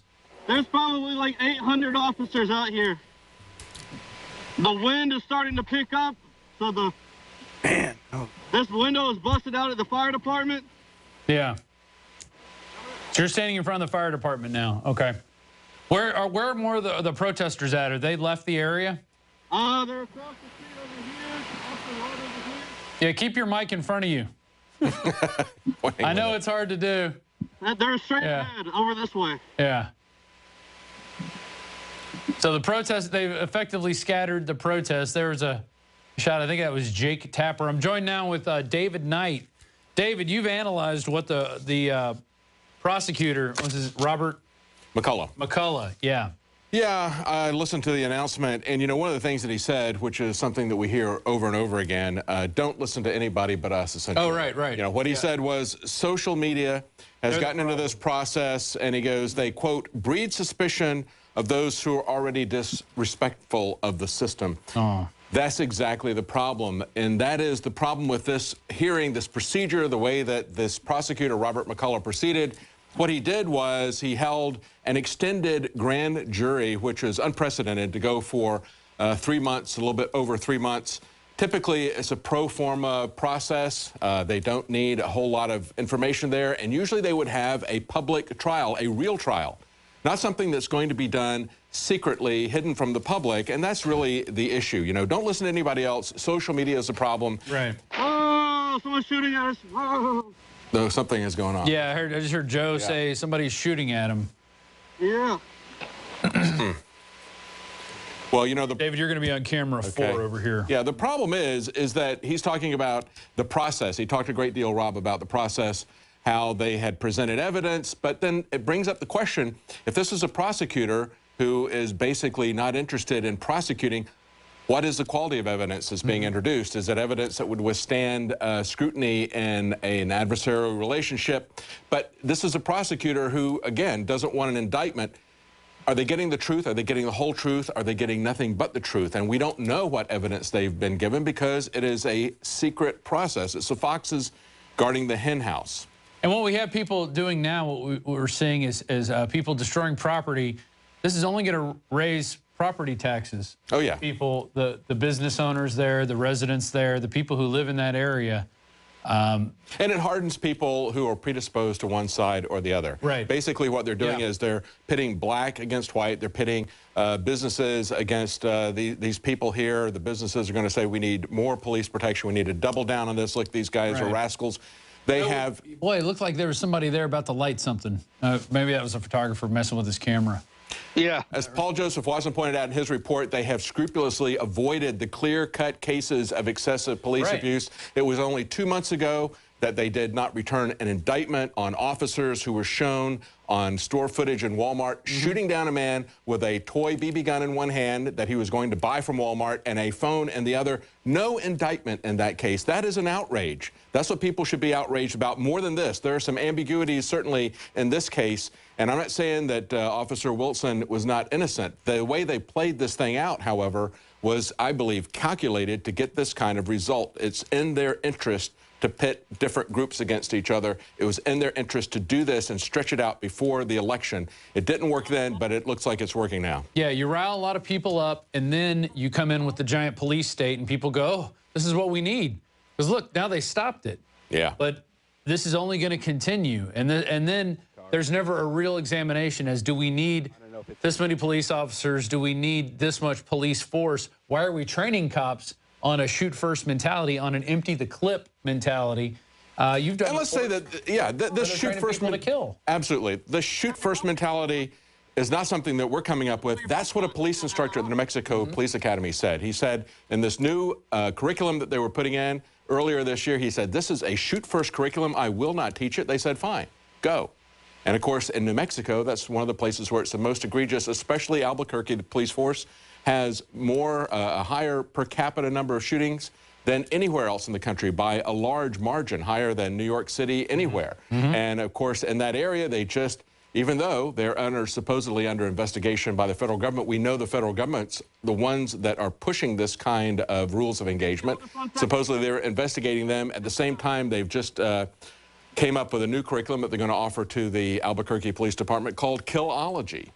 How to survive before, after, and during. That sounds loving. Exactly. Yeah. And talking about how encouraging officers to see themselves perpetually in a war zone. And this is what we're seeing right here. They train for this. This is what they're going to move to. And we're the terrorists. We're the insurgents. We're the people that they need to be afraid of.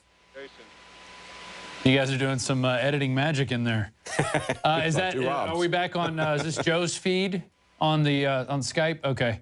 Have we been able to get Jakari's feedback? No, I heard the saying they're including. We still haven't gotten Jakari's feedback up. Okay. We're trying to get the phone to turn on. Yeah. But yeah, I know you're under fire. I know you guys are under duress right now, and it's not the easiest situation. But you guys are doing a great job, and we appreciate you being out there. I know you guys got a lot of fans throughout the country, throughout the world now, who are watching this stuff and learning as you go. You know, you guys even talked about earlier, nobody put out this report. We were the only ones to do this report. Army Special Forces in Ferguson for verdict, and we put out the video. It was called Secret Army Guards Missouri Courthouse. Nobody was putting this stuff out. I mean, nobody wants. You won't get this from the mainstream media. You know, they would run cover for any group like this, going, "Oh, don't pay attention to them. There's no contractors in the area. Why would we have contractors?" You know, but we're a group that puts this information out, and we'll gladly put it out because people need to know. People need to know that every once in a while cops do go out there and provocateur stuff like this. But of course, as we hear from the prosecutor, they were the only ones who had the facts. They were the only ones who had the evidence. Anybody in social media is essentially dangerous because they're feeding a narrative out there that causes people to distrust the police. The procedures that they did, doing this in secret, is what's causing people to distrust the police. Changing their story constantly is causing people to distrust them. Right here where the fire department is, you can see that there's been damage to the building. People are running up the road away from the police now, but people have started mobilizing, getting in their cars and moving to different areas. That's why you can hear the police officers saying that there's buildings being broken into and things like that. So we're just keeping an eye on what's going on right now and bringing you guys updates as they happen. Once again, I'm Joe Biggs with INFOWARS.com. I think Joe just filed a report. I think Joe is just filing a report. There you go. Hey, Joe, what happened with those people that got down in front of the police, Tiananmen Square style? What happened to that? Could you see? To who now? There were some people that were kneeling down in front of the police vehicles, kind of Tiananmen Square style. Scattered. If you can see right up here, there's another large fire back here. Is that on the car? Or is that a different place? Where I was at earlier, yeah. There's another fire over that way right now, and it's much bigger. Hopefully it's not a building. They just started screaming at... I just heard a firecracker or a gunshot. Okay, don't let us get behind your armored vehicles. That's a good idea, guy. Point your sniper rifle at somebody. I just saw the cop shoot something out into those buildings. Bottles back. It's about to get nasty again. Yeah. And it sucks right now too because they're shooting gas, but the wind from time to time gusts right in our direction. Yeah. And you know, the first couple fires that were started, they were definitely started by that tear gas. And yeah, exactly. So who knows what? Maybe this car was started by that. The buildings, when they shoot them inside a building to get rid of somebody, you know, a fire could start. But there are so many cops out here. I mean, it is mind-blowing. I've never seen this many. This far surpasses August. Yeah. Well, they've been gearing up for a long time for this. They yell at anybody who approaches them. I think it was Saturday Night Live that came on and said, well, we're all awaiting the verdict in Ferguson, but spoiler alert, there's 1,000 cops here. Yeah. You know, it's kind of a foregone conclusion with the military buildup, what they were going to do. They very well knew it. And 100 FBI agents have been sent here as well. Mm-hmm. And then I can't remember how many National Guard they said they were sending. You guys recall? No. I think I heard hundreds of National Guard vehicles and that the National Guard was being activated. Well, it looks like there's a shot from what? Is that Times Square now, it looks like? What's going on there? It looks like people are massing in different areas. If you guys in the control room, if somebody wants to get on the mic and kind of explain, it looks like they're showing somebody with a cut on their head. Probably somebody got hit with a bottle or some other object. But that looks like New York City in Times Square. Hey, Rob, this is Nico. Yeah. Leanne was here earlier, and she mentioned that she was getting a lot of tweets from people saying that people were massing in Chicago and New York and other major cities around the country. Oh, I see Leanne back there now. She doesn't want to get on camera. In New York? She's done for the night. Negative. If we're still going, she's still going. Nobody gets rest.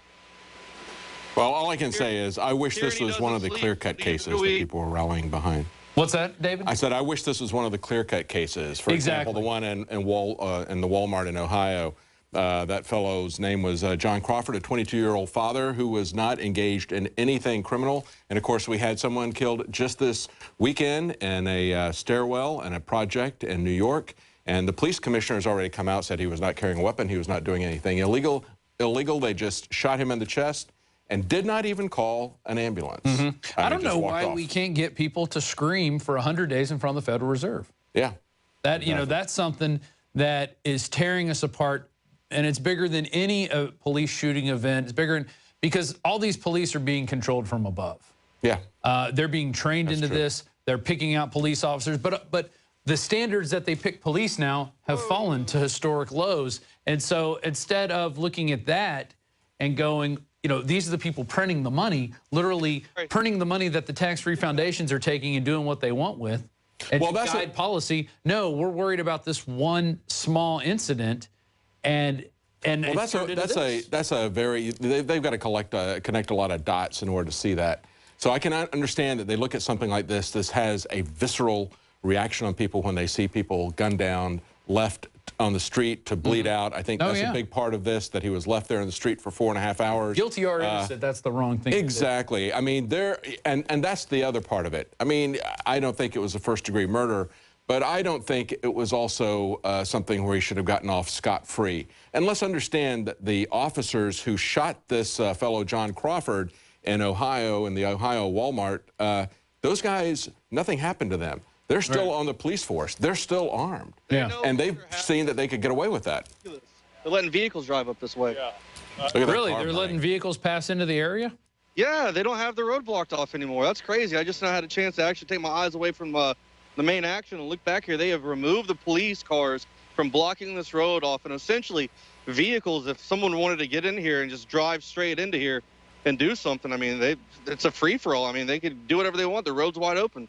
Have you seen them go after any of the press at all, or are they pretty much left the press alone? No, they've all been good. The lieutenant that's in charge walked up to me and shook my hand a minute ago when I was walking by in the chaos. Yeah. And patted me on the shoulder. And, you know, I mean, it seems like they're being a lot more lenient, but right now they're, you know, their nerves are high. They're not allowing us to get within, you know, a couple hundred feet of them right now. They start yelling at us. So we're doing what we can to stay back. But you can hear a lot of glass breaking off in the distance as you see vehicles are starting to pull out and try to get out of this area, because essentially, I mean, this is turned into a war zone. There's a lot of ritzy houses up the hill up here, and who knows if people are going to start breaking into stuff and bashing windows in, even in homes, while people who don't even want to protest or be outside are sitting in there just watching TV. And, you know, that's got to be crazy to be sitting there watching CNN or Fox and then knowing that's just right outside your door. Yeah, you hear the siren outside your door, the call to disperse, and then you hear, you know, the tear gas and the gunshots. But, you know, there has been it was a 300% increase. Now it's a 700% increase in gun sales in that area. So people were heeding the message to protect themselves, that the government wasn't going to protect them. The government's not going to protect your business either. You notice the only two things they care about are the firehouse and this police station. That's right. They don't care about anything else. And that's what we saw happen in the L.A. riots after Rodney King.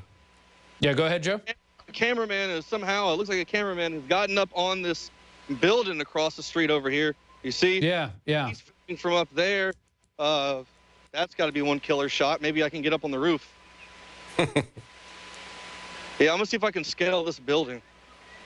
I was able to do that in Pittsburgh. I went around to the back of the building, and actually the owner of the building came up and said, "Hey, you know, who are you guys?" And we're like, "Well, we're just coming up here to get a shot." And he gave us business cards and said, "I'd love to see your footage." He didn't care one way or the other that we were up there. It was pretty interesting. Well, and of course, during the Rodney King, people taking it out on innocent people who were just passing The Korean through. business owners. Exactly. The Korean business owners protected themselves. And it was interesting that at that time, Daryl Gates, who is the police commissioner in Los Angeles, he's the one who really pioneered SWAT teams. He created SWAT teams. What did they do with the SWAT teams during the Rodney King riots? They circled their facilities, the police station, City Hall. They did nothing to protect the people. And we were told earlier last week, we saw cops saying, get guns and protect yourself. So that's a mobile store? It looks like it's been cleaned out. There's nothing in... Mobile has been completely, and Jakari is deciding to walk in there. Wow. So be careful. Yeah, be careful about that. Yeah, they mistake you for a looter. They are... No one bothered Salon Ambience. I guess those people got a pass. Subway has gotten a pass. People got to eat. Everyone likes to eat fresh. They didn't want any of that. Eat their fresh gluten bread. They would take a pass on Subway. I got bad word. The Jackson Hewitt Tax Service, there's no broken windows here and nothing else down here. So it looks like the people who got hit were the Boost Mobile thus far. You didn't buy your dongles from them, did you? Hey, these people are mad their dongles didn't work. Obama phone. Yeah. They're getting their Obama phones. Place. It says, we all need your prayers. Well, some of these people need windows now. Wow, now they're showing Ferguson Market and liquor. I can't tell if people are, it looks like people are coming out with items. Yeah, it looks like the looting is beginning over there on, they're hitting the liquor store right now. Ferguson. Yeah. So that's about a 4 to 5 minute drive. I don't foresee us getting in a vehicle and being able to get out of here at this time, but I'm gonna try to get on this roof. Yeah. So we can get some really awesome footage. See if you can survey it. Maybe Jakari can get a good Ustream signal up there. Looks like Black Friday started early. Yeah. People getting five-finger discounts I got there. so many pants on, I can barely move my leg. So, you know, Joe, they make these things called thermal underwear that you wear underneath your pants. Can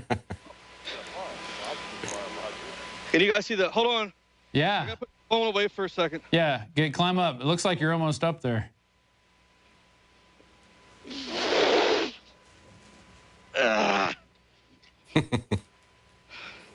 Oh, I pulled a hammy. God, I hope this roof doesn't collapse. All right, I'm on top of a building.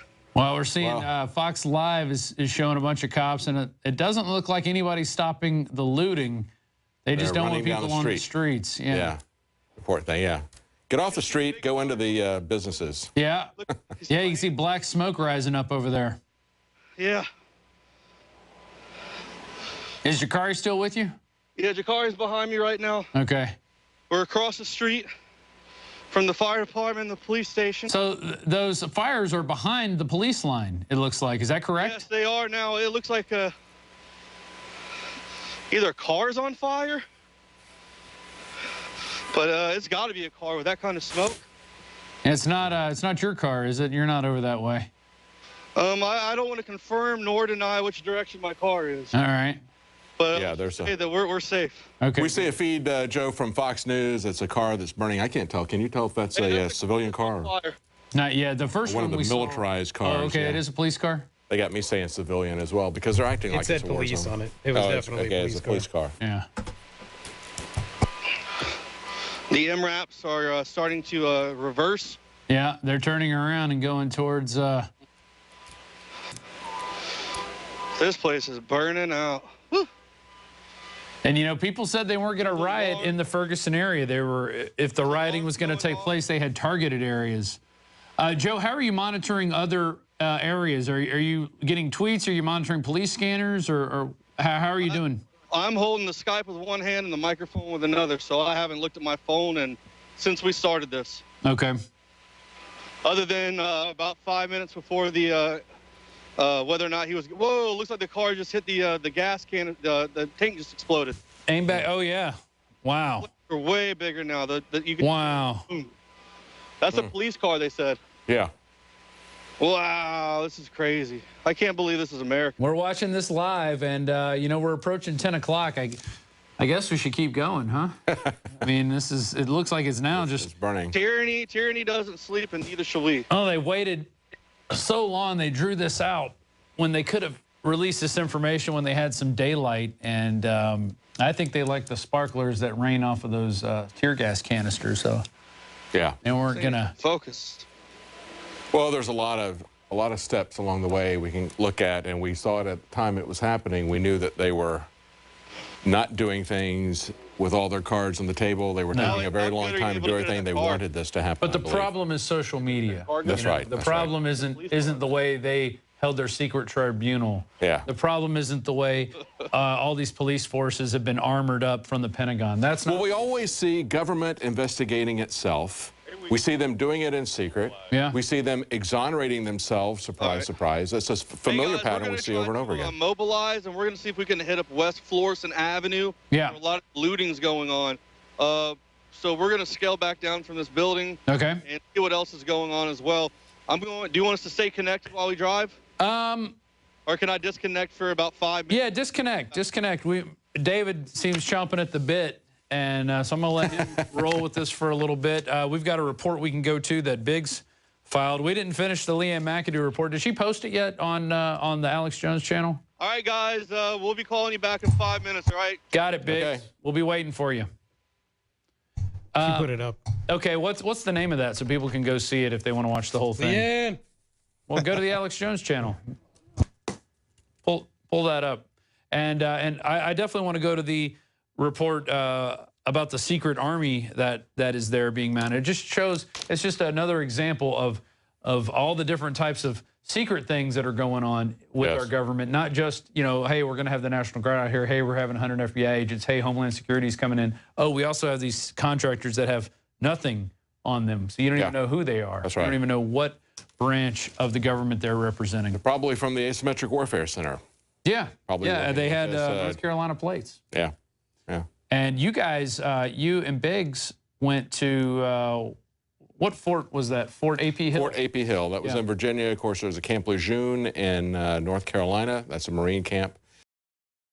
Camp Lejeune is really more of a scenario in a rural setting, whereas the one that's in A.P. Hill was really more of an urban setting. They had an underground subway, they had a fire department, police department, they had a school, a mosque, a church. They had a lot of different things that you would find in a city, whereas the one that's down in Camp Lejeune is really more of a suburbs and country area with farms and that sort of thing. So they're planning for everything everywhere. Every contingency. Exactly. And they really don't like the people out in the rural areas because those are the people that know how to hunt, that have firearms, that can survive. They've stocked up. They have chickens. They have ways to sustain themselves. They don't need to depend on the government to bring them food or meals. I remember when Hurricane Rita hit the other part of Louisiana. First it was Katrina, then at the end of the summer it was Rita. They had a local church came down, and they had other churches come down. They were feeding people, but also at the Walmart they had the National Guard who was passing out MREs and ice. And you got way better food at the church than you did. And this is the Baptist church, and they had some groups come down from Tennessee. And the people were helping out way better, way more efficiently than the Army groups. The Army groups had longer lines. You had, you know, you just weren't getting the type of service you were seeing from the church groups there. So exactly. My son did a report once comparing two different emergency events in North Carolina and the different ways that the government reacted to it. In one of them, it was a hurricane, and FEMA came in and essentially shut everybody out of their homes, wouldn't let anybody get back to their homes if they weren't on the islands or areas. Okay, it was a total disaster. Nobody could get relief. Nobody could get back to their homes to see what was going on with it. They shut everything down like a police state. In the other situation, you had a tornado come through and demolish a small town. In that situation, the federal government did not get involved. It was local police and state police who came in. What they did was what you would expect for the police to do. That is, they came into the areas where there were power lines down. They kept people away from those areas so nobody got hurt. Right. Other than that, they stayed out of it. They allowed, and you had private companies shipping food in. The distribution centers were the churches. They used the churches as distribution centers. Volunteer businesses sent in food, and the police got out of the way, other than keeping people from getting electrocuted or harmed. That's the way that it should work. That's the way that it does work when you've got people who live in the area who are not trying to take control of everybody else. Vested in keeping people safe. They're like, if I screw up, people are going to either A, vote me out of office or run me out of town. Exactly. You know, when the federal government comes in, they don't have those same restrictions. They don't. They create a gigantic bottleneck because everything has to flow through them. They are the center of the universe. They shut everybody down with a police state, and then all the supplies have to be channeled through this one central location. Right. Centralization doesn't work. It doesn't work whether you're talking about a business or you're talking about any kind of societal thing, and it certainly doesn't work with emergency relief. And that was a great example of it that we saw right there on the coast of North Carolina and then further inland when we had that tornado come through. Yeah, totally amazing. And that's interesting how that works out. When people care about where they live, they don't want to, you know, crap in their backyard. Yes, exactly. They don't want to. They know their neighbors. Yeah. And they're not from outside the area, and they're not on a power trip. That's the key. The people from FEMA, the people that are from outside the area, they're on a power trip. They know better than everybody else. Everything has to come through them, bow down to them, and they just create a bottleneck. Hey, Control Room, are we getting any tweets or anything from anybody? Anybody have any questions of what's going on? What's the social media looking like at this point? My social media person walked out of the room for just break. So somebody come hop on Twitter. Our young Travis here. He's our emissary of today. So he's good on the social media. And for those of you who don't know, that's Travis Knight, who is David's son. He was with us when about a year ago today we were in Dallas. And you were broadcasting live. Yeah, from here, and you guys were getting. You know, the police were coming after you guys then. It seems like another rainy day. It was cold. Yeah, right. Sort of like the same conditions they were having in Ferguson. What's that?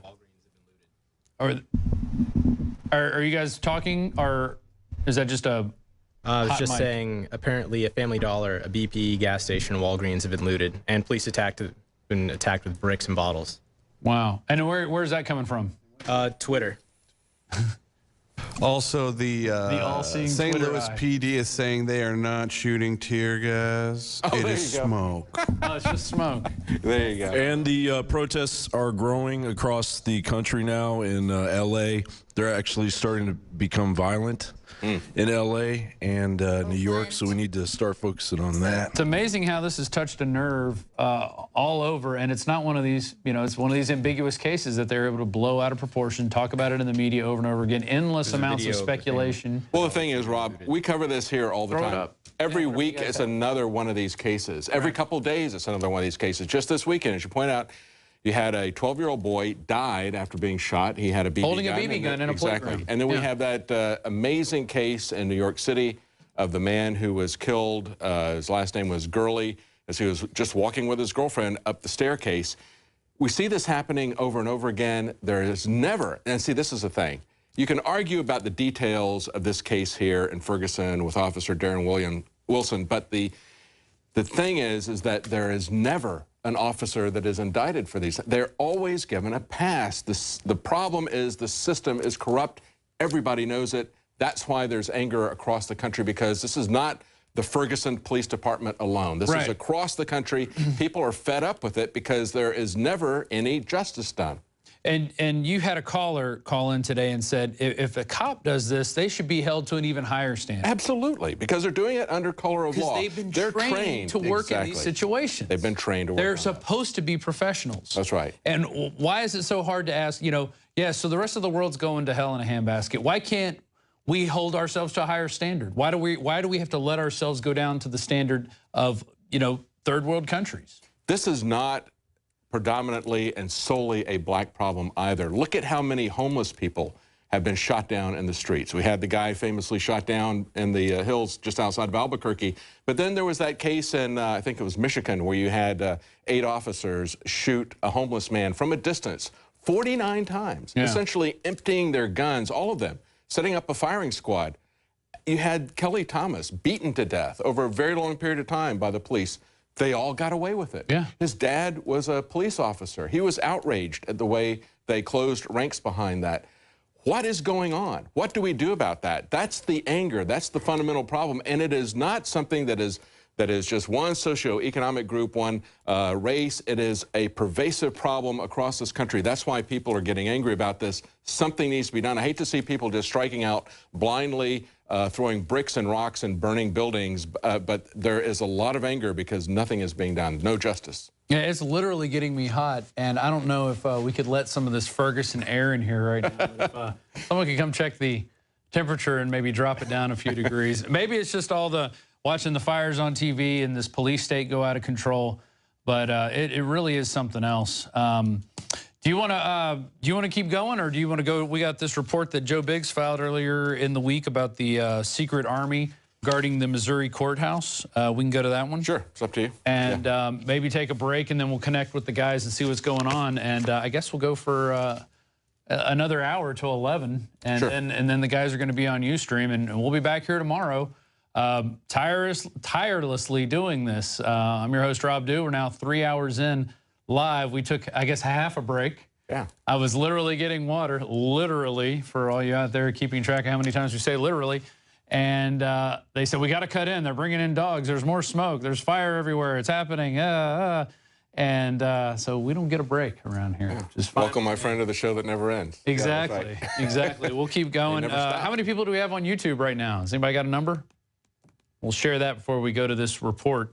And Marcos, I would like to go to the report. Secret Army guards Missouri courthouse.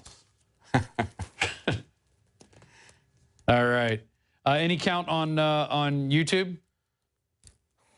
And they're joining us live on YouTube. Yeah, to Rob, our this free is Nico. stream. We've got 8,974 people watching on YouTube right now. That is amazing. Did the TVs just die? I think we got to reboot the TVs too.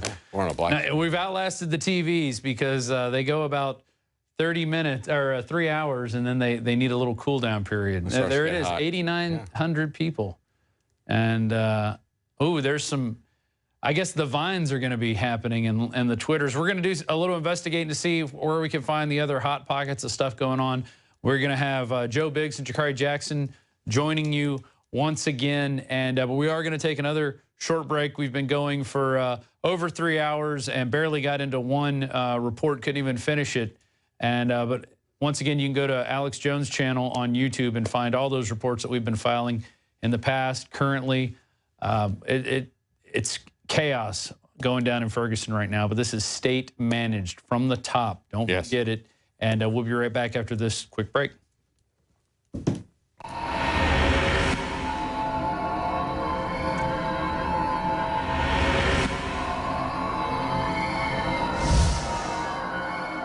I'm Joe Biggs with INFOWARS.com in Clayton, Missouri. Now, Jakari Jackson and I were just filing a report about how they've been building up defenses, so to say, around the Justice Center, the police department here in the downtown Clayton area. They've pushed barricades back to where you can't get close to the Justice Center. They blocked off the main parking lot area right in front of it. They had police cars blocking the entrances. They had orange cones. They had tape up, and they also had some of the metal barricades as well. Well, we noticed a group of guys standing out there in the parking lot, and I found it quite odd.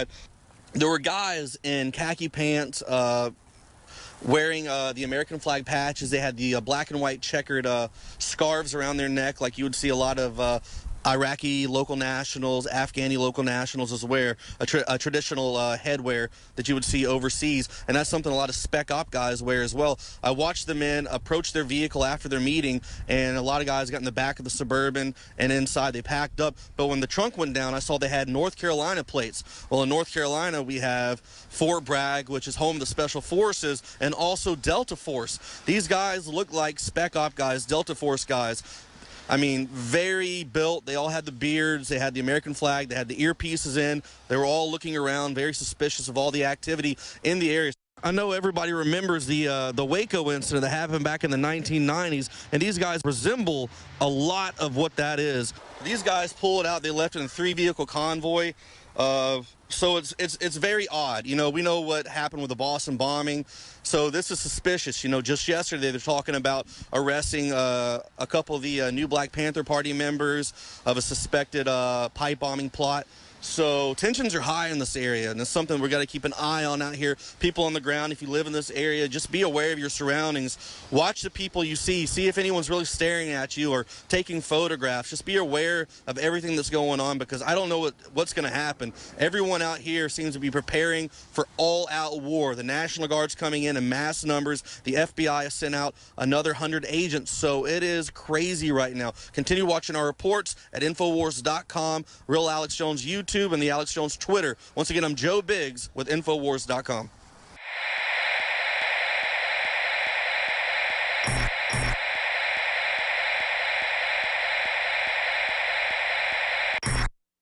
In the past decade, we have witnessed unparalleled scientific discoveries in the area of health. But no one has put together a formula that focuses directly on brain health, nerve growth factors, and optimizing your cellular energy at the same time. DNA Force is one of the most expensive formulas to produce. Some of the ingredients in DNA Force are $12,000 a kilogram. We are using the coveted, patented, only American source of PQQ, CoQ10, and more. You want the best that's out there at the lowest price anywhere? Well, we're bringing you a total win-win. The ultimate value, cutting-edge, trailblazing game changer that also supports the InfoWar. We have produced a limited run of DNA Force, and it will take up to 12 weeks to produce more once we sell out. Secure your DNA Force today at InfoWarsLife.com or call toll-free 888-253-3139. DNA Force from InfoWars Life.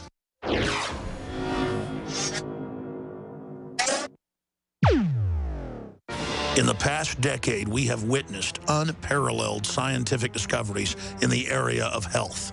But no one has put together a formula that focuses directly on brain health, nerve growth factors, and optimizing your cellular energy at the same time. DNA Force is one of the most expensive formulas to produce. Some of the ingredients in DNA Force are $12,000 a kilogram. We are using the coveted, patented, only American source of PQQ, CoQ10, and more. You want the best that's out there at the lowest price anywhere? Well, we're bringing you a total win-win. The ultimate value, cutting-edge, trailblazing game changer that also supports the InfoWar.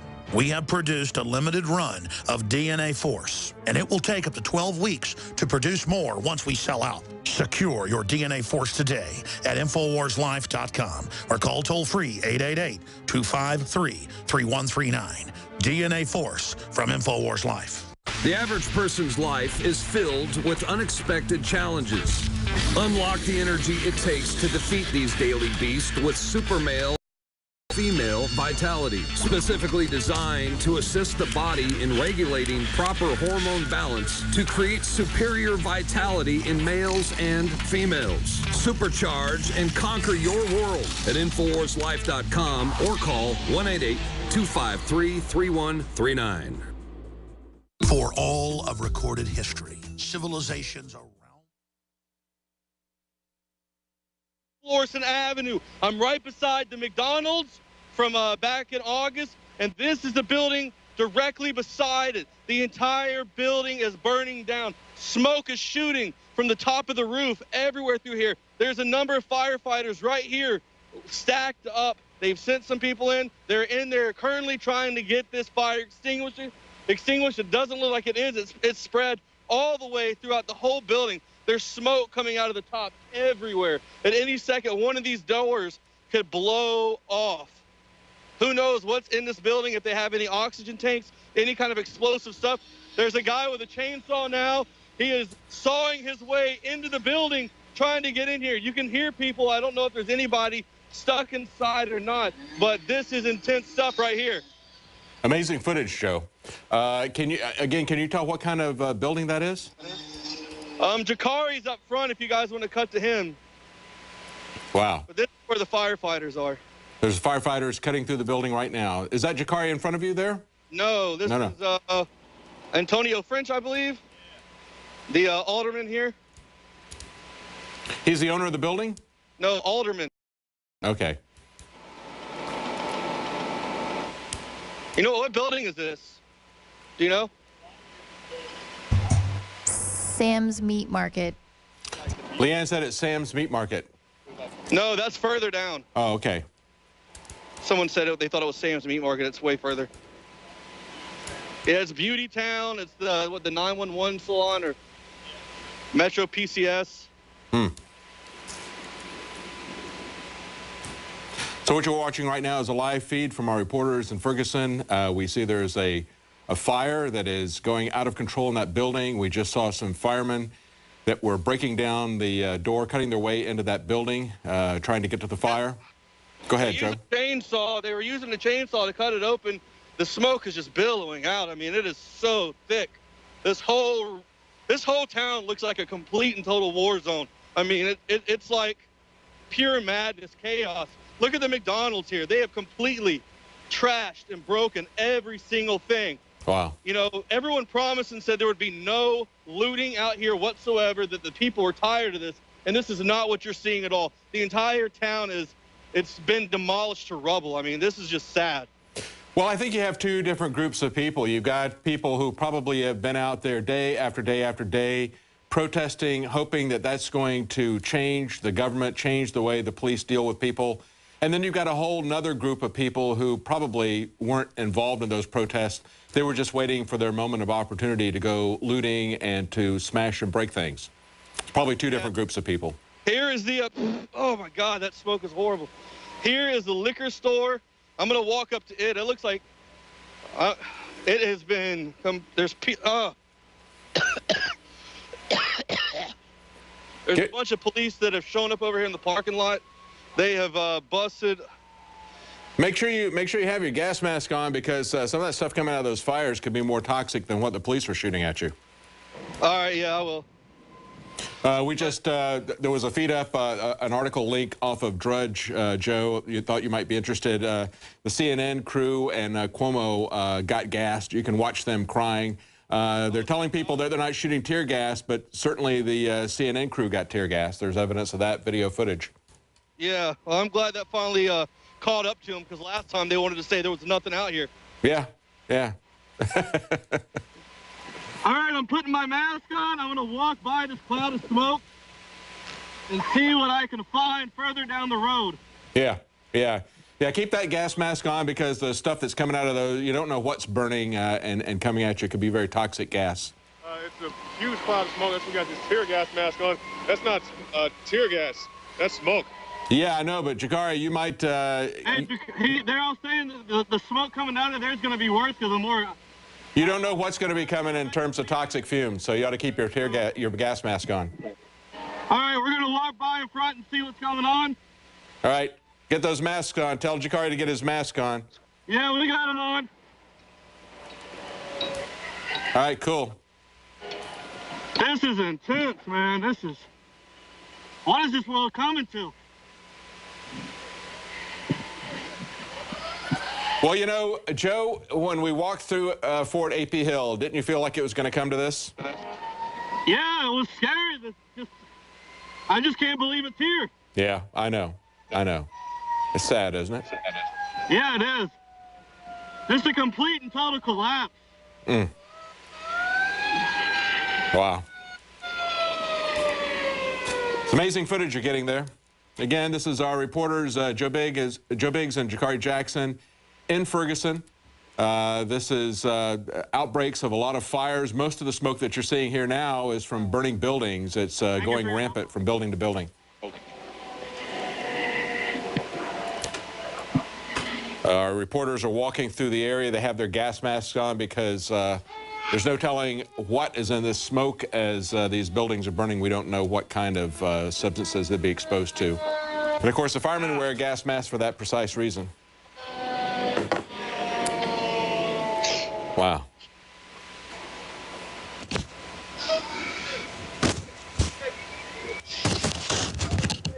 I just walked up and talked to a firefighter. I said, be safe, and he just kind of looked at me like I was a a-hole. Yeah. They don't see themselves as part of the community, I guess, at this point.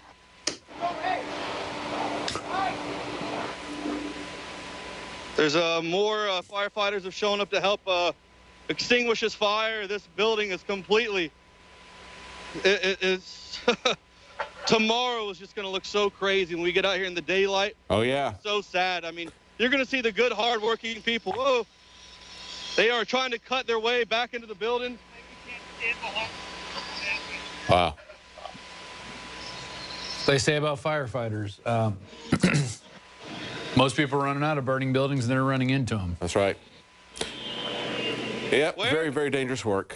They don't know I don't want to get in front of you guys. You guys are the ones getting...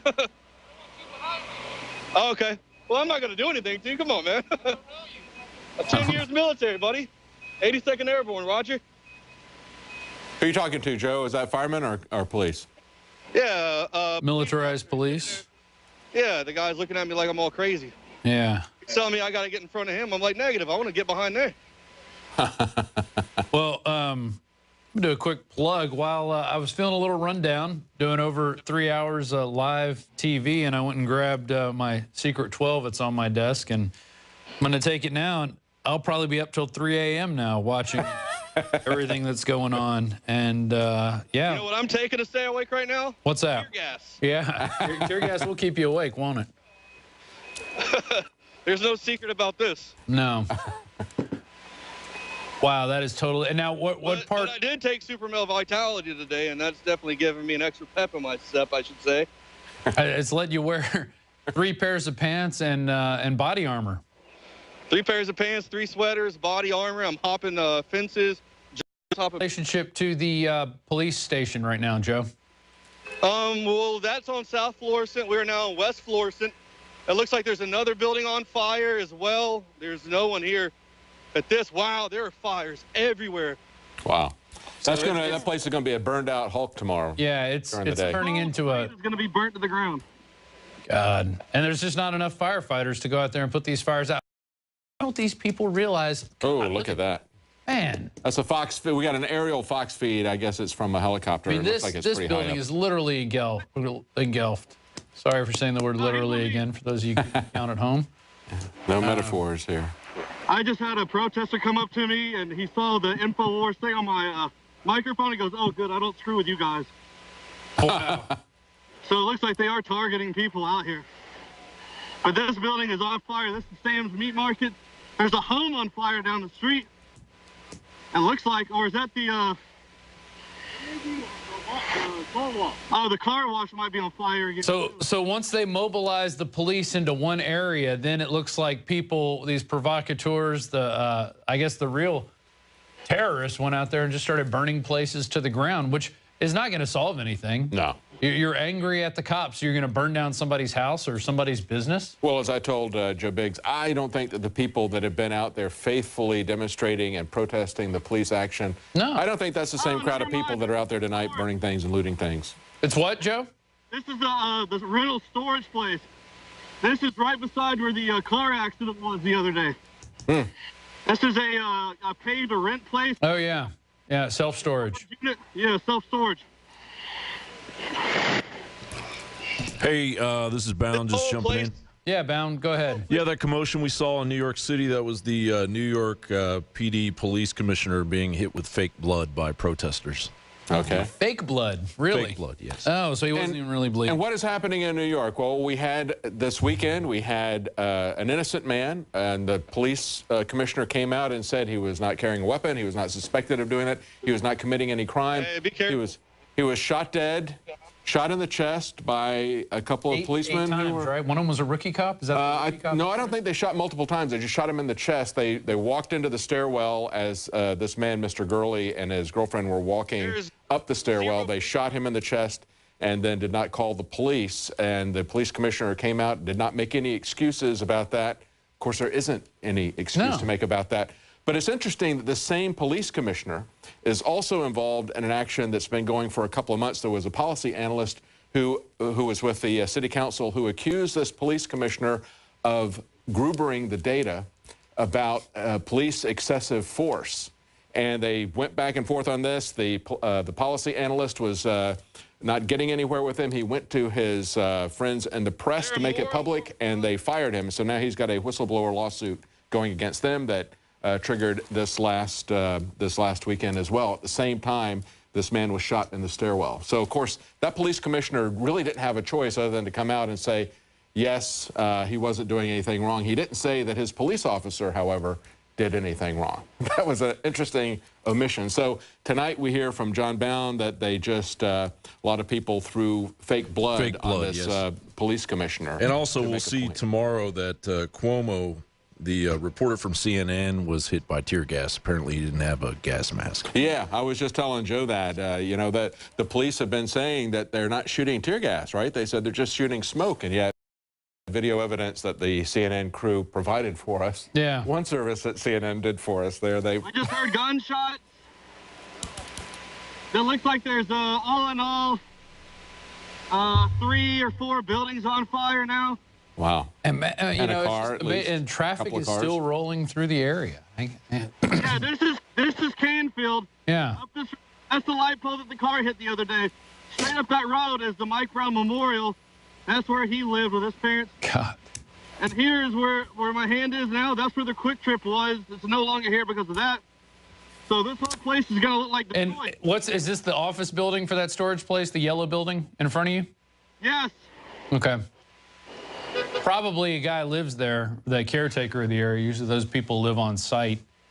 So they I feel really sorry for the small businessmen there. I mean, you know, I've had a business, and to see their business burned down, that's a catastrophic thing. They're not going to get all of that taken care of with insurance. I mean, you know, if you're out of business for a while, you lose market share, even if they replace some of the things that were damaged there. I really hate to see innocent people being harmed because the police will not police themselves. Are you saying you're not seeing any police in the area right now? No, there's nothing out here. They've just pulled out. They just said there's only looters, people running around. All you hear gunshots everywhere right now. People running through the smoke and fire. Helicopters. I mean, you can barely see through the smoke right now. It's getting pretty thick now.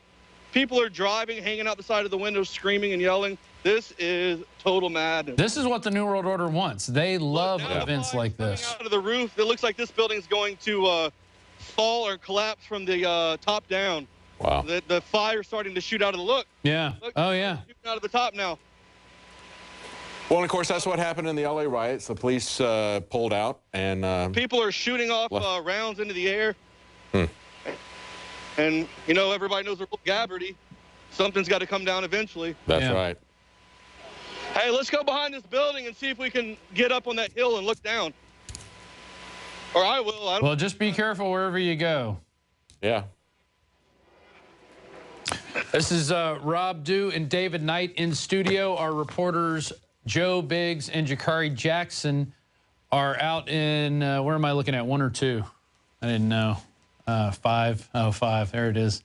Thank you for joining us here at INFOWARS.com for the INFOWARS Nightly News. We're now 3 hours and 32 minutes into our live broadcast. And I'm really glad we did that dress rehearsal for the midterm elections, because it really did kind of, all we had to do was flip a few switches tonight to make this happen. Public storage building. This is the Sam's Meat Market. Okay, now you're at the Sam's Meat What Market. was on fire. I mean, this is a war zone. This is nuts. And it happened quickly. And just an hour after, it looks like now we're 2 hours into the verdict, 2 hours and 15 minutes into the verdict being read out to the people. The news was leaked to USA Today because they posted it early, unless they have a time machine. You can go back in time. People are screaming. They posted it at 9:01. Drudge had it right after that. And I think we went with that news at 8:06 Central. They went at like some police 8:01 showing up. Central. Yeah. Police have just run down here and shown up to the building that's on fire, the Sam's Meat Market. You can hear them beating on the door now. They're trying to get into it, get some oxygen in there. I don't know, to maybe that'll help push the fire down. Oh, it's firefighters. They're ripping the door open and trying their way to get in. Yeah. This is, wow. Well, and of course, this is all expected. We expected them to investigate themselves in secret and find themselves innocent. We expected riots. That's why they had an army that was in place. As the guy from Saturday Night Live said, spoiler alert, I think we know what the verdict's going to be based on what they're doing there. And well, and notice all these cops didn't stop any of this madness. So people are going to now want more. They're going to say, oh, that wasn't enough. We need a standing army here to protect us. They're interested in getting into a confrontation with demonstrators, but they're not interested in stopping looters. And that's exactly what you saw back in August, wasn't it, Joe? It looks like they might have gotten this door almost open. They are struggling because it was a wow. Well, there's another Fox News shot. Go back to that Fox News shot, guys. There's a Fox News shot of somebody shooting something up in the air. Canisters back and forth. Yeah. Look at that. I think they might just be looping. Oh, you think they're looping stuff? Okay. Oh, this is from earlier? Okay. Well, that says 10:34 p.m. Keep this part. Okay, the other shot was, all right, got it. Bottom and just slide it up. And then once it gets up here, I just pull a bit tighter so it fits on my forehead. Oh, I just heard 6 gunshots. Oh, 2 more shots. 3, 4, 5, 6. Oh, yeah, I can hear it now. That sounds like semi-auto. Wow. Yeah. Oh, there's tons of shooting going on right now. Wow. Just emptying clips. Yeah. Does it sound close to you? Yeah, not even 100 yards away. Jakari just ran up to the road. I'm conserving energy and not running. They're shooting towards the fire truck, it looks like. Wow. Well, I'm right behind it. Oops. You can hear them screaming fall back. Shots fired across Ferguson, St. Louis County Police. Why would they fire at these guys? They're trying to put out the fire. Yeah. Well, certainly somebody would want to set the fire. That whole building down at the other end is almost about to collapse. You can see the front fall out. There's some areas where what was it, paramedics? I think it was a report where in some of these Muslim areas, I think it was in Stockholm, where paramedics are having to wear body armor to go into areas because they're being attacked. Tons of gunshots going off again. That's crazy. People are just firing at each other into this open crowd. Have there been any reports of anybody shot? I can't tell. From anyone. Oh, about to get hit. There's a bunch of people running. Well, it says they're using smoke and pepper spray on the crowd. I guess that's not tear. When you say smoke and pepper spray, it's a cover-all for tear gas. There you go. Smepper spray. Yeah. Oh, man.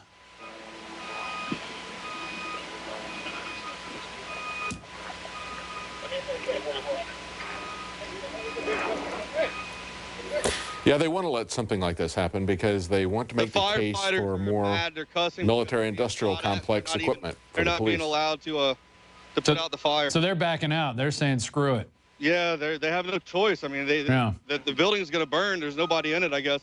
They don't want to die. Yeah. I mean, you can see one guy, he was like teared up, one of the firefighters. He was just hurt because all he wants to do is try to help save a business out here. Yes. And he has to leave now because people are out here just acting crazy. They're doing donuts in the road. I just saw a car hit a car.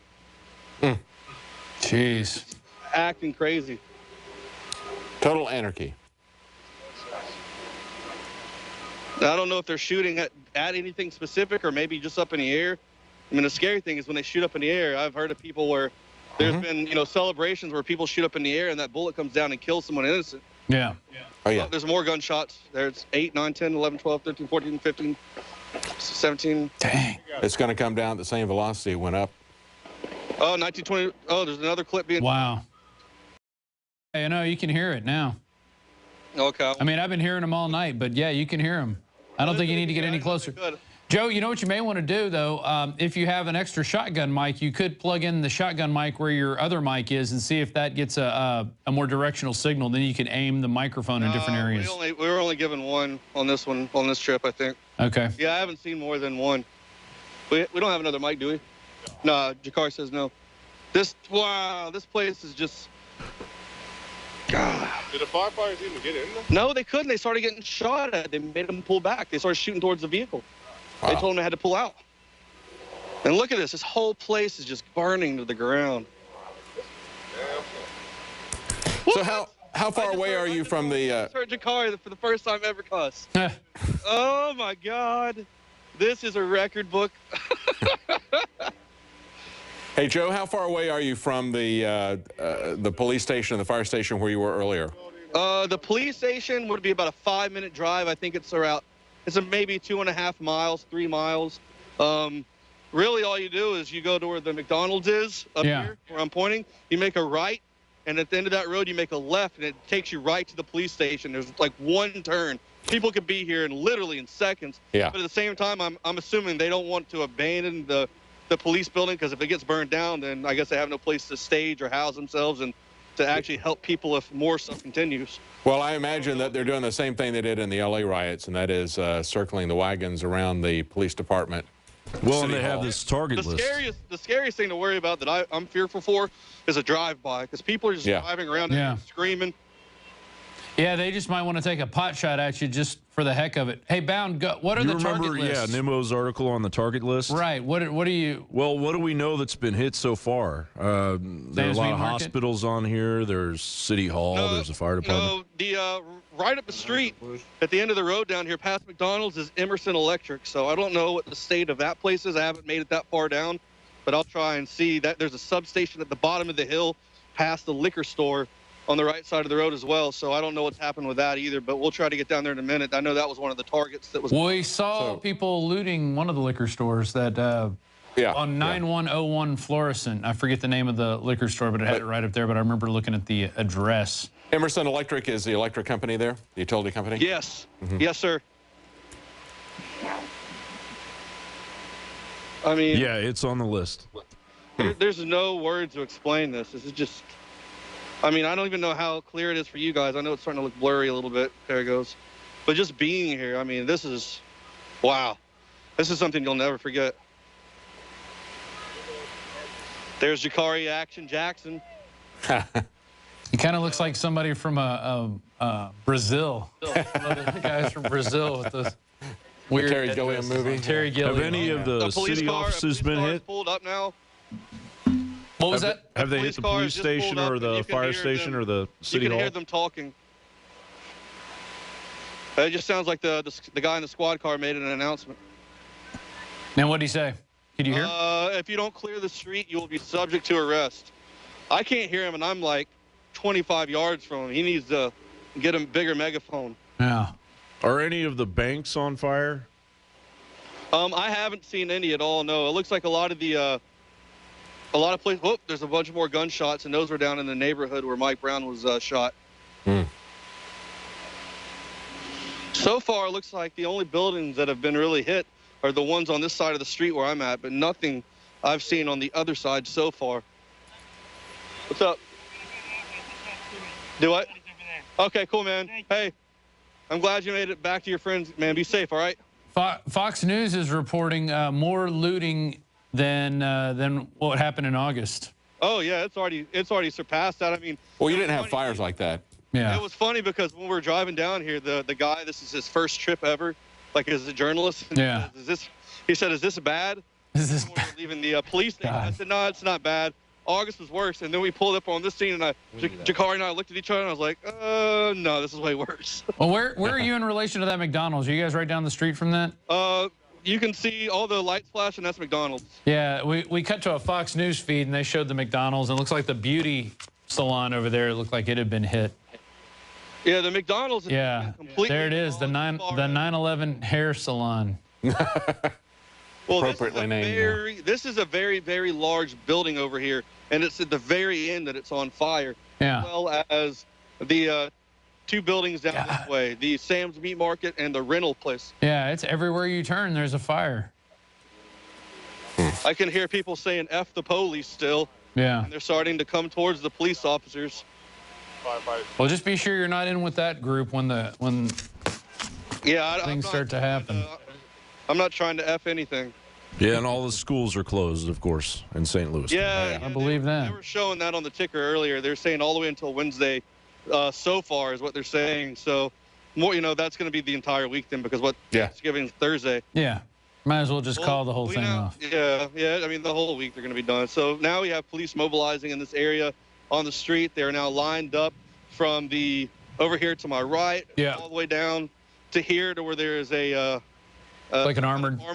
Yeah, it's an armored vehicle. It looks like maybe some kind of customized. It's got forward headlights, so I don't know what that is. Looks like an LRAD on top.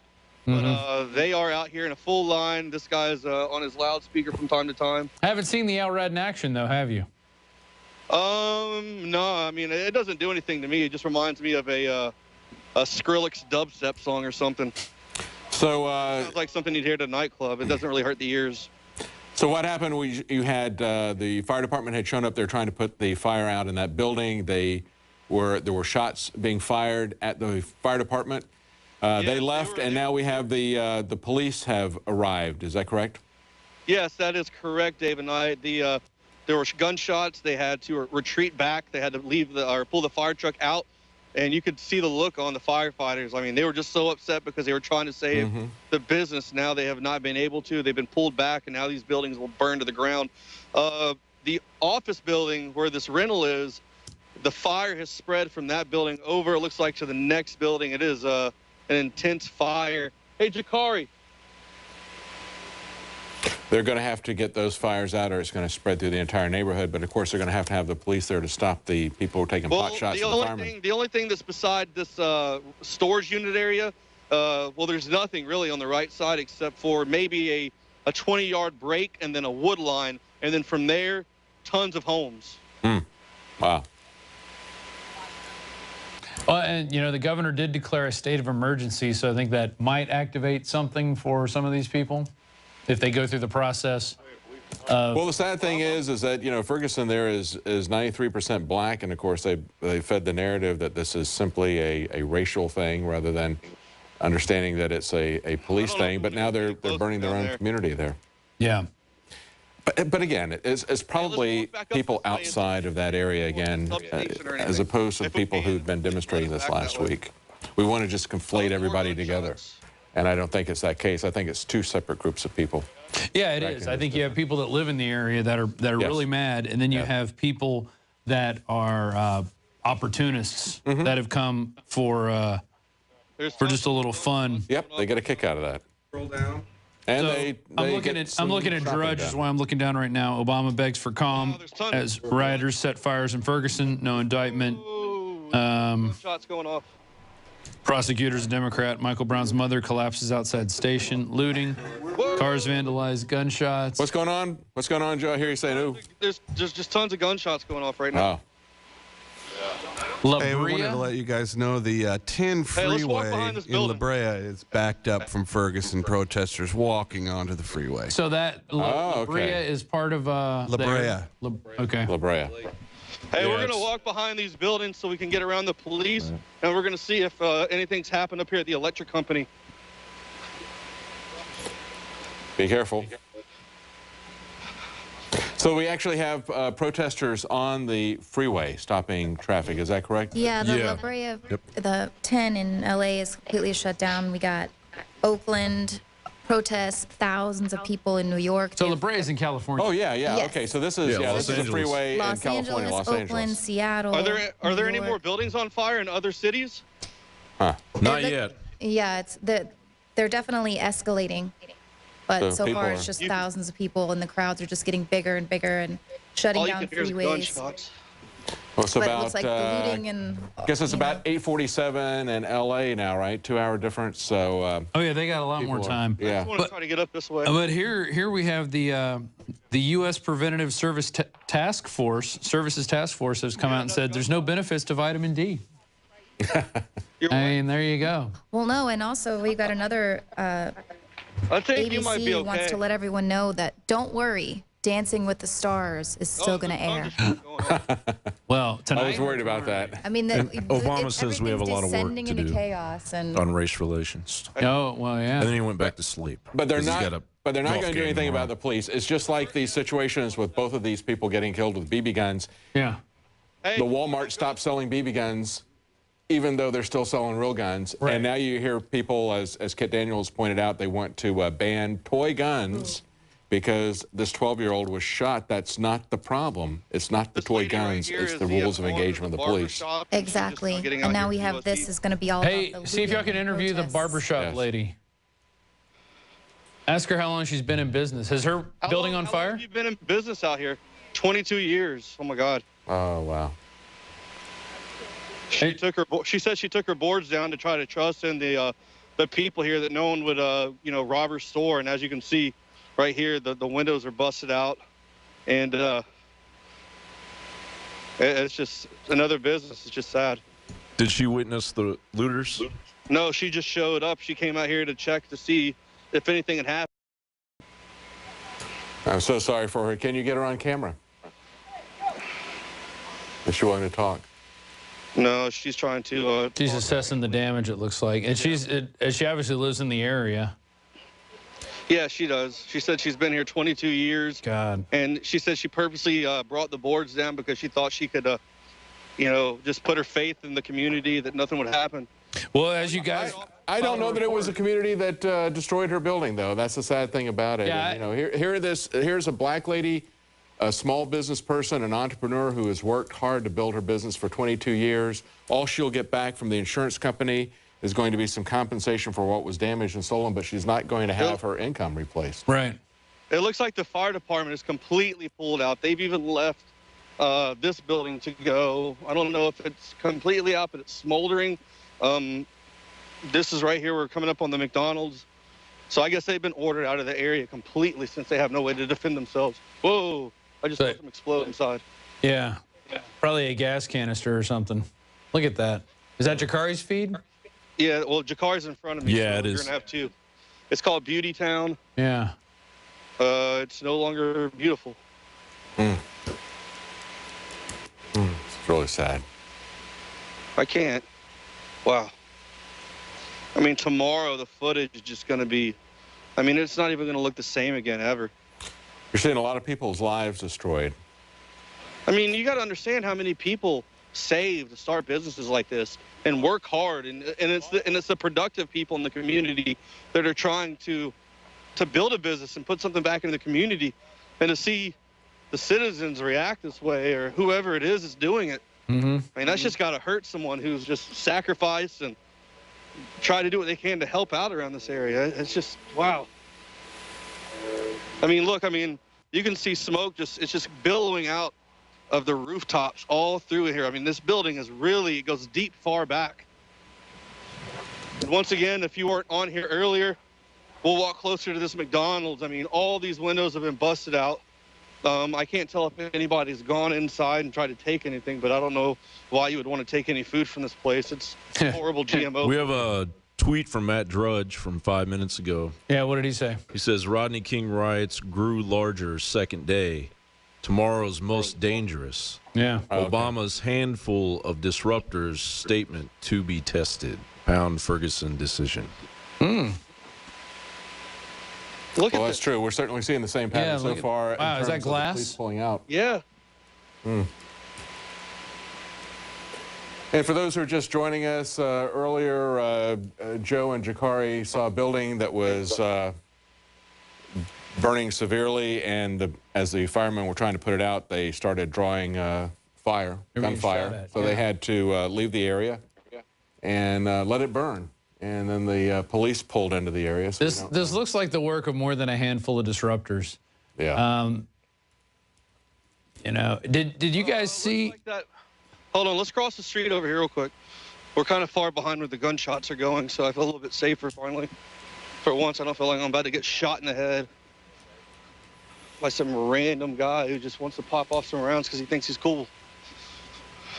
Well, I'm interested. Hold on. The Ferguson Burger place is over here somewhere. This is one of the guys who came out and said that he was not going to board his place and put his faith in God and that nothing would happen. Well, and you guys filed a report earlier in the week that's, you know, a lot of people were trusting in God. And, you know, as they say, trust in God, tie up your camel. Or in this case, I guess, board up your windows. Yeah. But this place has been completely just, everyone took everything. Yeah. Well, that's the thing. We don't know if it's the community where he's worked and done business that's doing this. And again, it may very well be people from outside that community. Opportunists. Yeah, just as that lady was saying, she trusted the community. Well, it wasn't necessarily the community that did this to her. It could have been outside. This is a second phone place? Is that the owner? Who is this guy? Yeah, he said he's the owner. Wow. Look at that. Already getting to work, trying to fix his business back up. Man. Yeah. That's so sad. It's going to be millions of dollars of damage tomorrow. And I mean, I can't imagine how much money is going to be in damage in this area. I mean, everything is just... And from what you were hearing, Ferguson wasn't going to be a hot spot for rioting and looting. The Ferguson Burger place is still good. They look like they're fine. No one messed with them. I guess everyone enjoys their food and decided to give that place a pass. Well, this is the end of the road out here for this area. Have you seen any owners who are guarding their business? No, not around here. You know, from last time, it was some of the ones on the outskirts of this area that were doing that.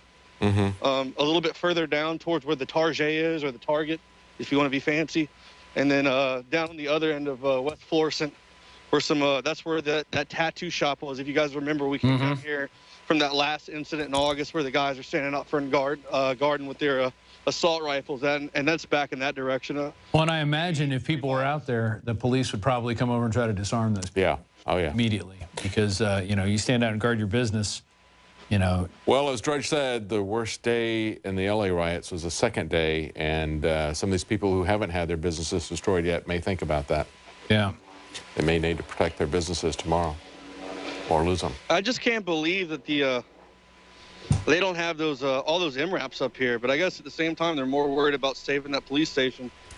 Yeah, and the sign out in front of it, right? Didn't they build a doghouse over the sign? Yeah, Yeah, I tweeted out a picture the other day when they built it. I was like, there's some, they moved the barricades and there's some kind of doghouse built. And yeah. In Clayton today, the St. Louis County Police Department out there, they, for some reason, I guess they thought that was going to work because they took duct tape and trash bags and wrapped up all their signs. I mean, that's an easy tear down right there. Yeah. How you doing? Good enough for government work, I guess. Yeah. So, Fox is reporting that officers are only using smoke and pepper spray on the crowd, not using tear gas. Yeah, right. Do you refute that charge or that claim, Joe? I will hold back in my choice of words, but yeah, they're liars. Yeah. We just want to point out, too, Fox News is still calling these protests. This has escalated. I'm pretty sure all the protesters have gone home. These are rioters and looters. We've got protests going on around the country, but by continuing to call these people here protesters, it's just going to be used to demonize the word protesters protest and protests. Anybody that has a problem with excessive force by the police is equivalent to somebody that's going to shoot and burn down. It's like you're one Ferguson. of those truthers. Exactly. You care about the truth. And we're seeing that playing out. We're running up on 11 o'clock. I think, guys, are you guys going to Ustream for a little while, or what's your? Well, if you guys are going to finish this for a little bit, we've got about a 10-minute walk. We're walking up to the target. I want to see if there's the command centers in full, put together. Yeah. I think we might call it a night here at 11 o'clock. Obviously, there's going to be more damage done. This is only one section of it. We're seeing protests kick off around the country at this point, and they're turning this one situation, the system, the media has done a masterful job at creating this, and this is going to take a long time for LA to recover after. If they had picked, there are so many of these incidents, and there are so many of them that there would not have been any ambiguity about, as Paul Watson has pointed out repeatedly. I mean, you take this situation we've talked about over and over again in the Walmart in Ohio. There would not have been any way that anybody could have pushed that back and justified it, and yet we see that they did not indict the officers who murdered that man in the Walmart, and it was murder. You do not kill people unless they are a threat to you. That's the rules of engagement for self-defense. You got a shot of the Army? Yeah, they're right. See the red cross on the side of the vehicle? That is a Army Humvee. There's another one behind it. Yep. We are approaching the what was last time the command center, the one that we fought on. There's a large grouping of police vehicles, I think, over here. Sorry if I sound out of breath, but Joe, do you agree with Matt Drudge at hashtag Ferguson decision about that tomorrow it will probably ramp up? I didn't even think it was going to get this bad tonight. Honestly, earlier when it was really quiet for a while, I was like, all right, nothing's going to happen. But then this happened, and then I guess there's people are going to go home and stock up. And it looks like a calculated operation. You get all the cops into one area, and then you start lighting fires when cops are just worried about protesters. And this really looks like something. We're approaching 11 o'clock, 4 hours live, and I think we're going to call it a night. Joe, keep in touch with the people through Ustream, but don't wear yourself out. It's obviously going to be just as big tomorrow. Get everything charged up. And here is an armed guy walking down the sidewalk. It's going to be quite a sight tomorrow during the daylight after these buildings have burned as well. Yeah. I know. I'm going to come out here tomorrow, and we might even do the radio show from out here just so everyone can see in the daylight just how complete and total messed up this whole road is. And we've hardly done any advertising. We've been out here for 4 hours, got a huge crew in here. Please consider becoming a member of prisonplanet.tv or visit the InfoWars store to support us. And I think we're going to call it a night. We are going to get some sleep. We'll get up tomorrow and we'll see this. Joe, you be safe. You and Jakari, be safe, please. We don't need you guys getting hurt in this situation. And we're not going to stay out here much longer, I don't think, just so we can rest up. I mean, it's really cold.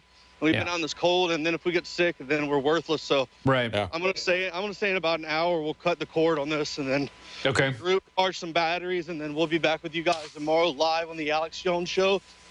And people can join you guys on ustream.tv/real Alex Jones and ustream.tv/Alex Jones Live. You can go to those channels now. Also contact us on our Twitter accounts. You know, we have that. I usually say it for a little bit longer and answer people's questions about the night's events and, you know, just my opinion on stuff. And Jakari Jackson has become quite the Twitter user himself now. So. The Twitter aficionado. Yeah. Well, don't worry, your dogs have been taken care of here. So, McBreen, tell Barkley I love him. Yeah, you guys be safe the rest of the night, and I think we're going to call it a night as well, where it's 11:01. The no indictment verdict has come in. The prosecutor is not going to seek any charges against Darren Wilson. That is where we sit right now, and you know, other than that, we'll see what happens tomorrow when daylight shines upon this series of events. We're going to see a lot of sole proprietor business owners really cleaning up from the ashes, and that's what's sad. That's the worst thing that's going to come. A lot of hardworking people have had their all their work go up in smoke tonight. It's a very sad thing to see. Over, you know, something they had no control over. Exactly. Yes. They didn't ask for this. It just happened to be in their backyard. Another event where, you know, at the end of the day, you know, the cop killed this guy. Yeah. Whether he deserves, you know, no one deserves to die over what happened. But maybe he did attack the cop. We'll never know. I mean, there's so and there are ways that they could have handled this throughout this entire thing. They could have been more transparent. They could have laid their cards on the table. They could have shown the evidence that they had at a much, much earlier date. They could have diffused the situation, but that was not what they chose to do. No, instead, blame social media for blowing it out of proportion and asking questions. Yeah. Don't listen to anybody except the guy who ran the grand jury and did something that he had not done for 28 years. As one person said, if that was what was necessary to give this officer a fair trial, why didn't he give anybody else that kind of legal process over 28 years? Something stinks. We'll be back tomorrow, 11 a.m. to 2 p.m., the Alex Jones Show. I imagine he'll go into overdrive, too. He's been out for a few days, so he's going to be raring to go. And, you know, it'll be anxious to see what Alex's take is on all this tomorrow, 11 a.m. to 2 p.m. Central, the Alex Jones Show. Once again, this will be repeating all night, so tell your friends you can tune in and watch the madness unfold once again. It's a chaotic sight. But thanks for joining us. Rob Dew here. This is David Knight and all the crew back there. We'll see you next time. This has been the InfoWars Nightly News. Please become a member of PrisonPlanet.tv. Your subscription can now be shared with up to 20 people. So what are you waiting for? Become a member today.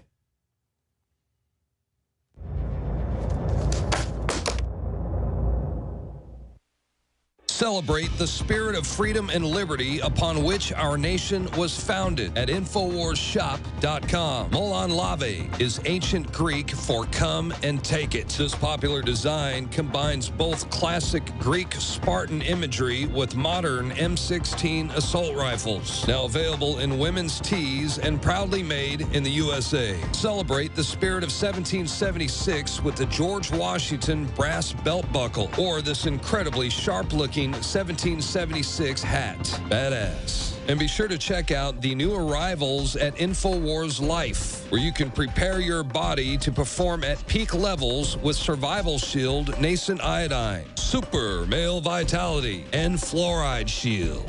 And wake up, America. Immune Support Blend is the healthy choice for the gourmet coffee lover. So get incredibly high-quality, freedom-based products and help fund the revolution at InfoWarsShop.com. You are watching the InfoWars Nightly News, which airs 7 p.m. Central at InfoWarsNews.com. Members can share their passcodes with up to 11 other people, and your support is helping us defend liberty worldwide.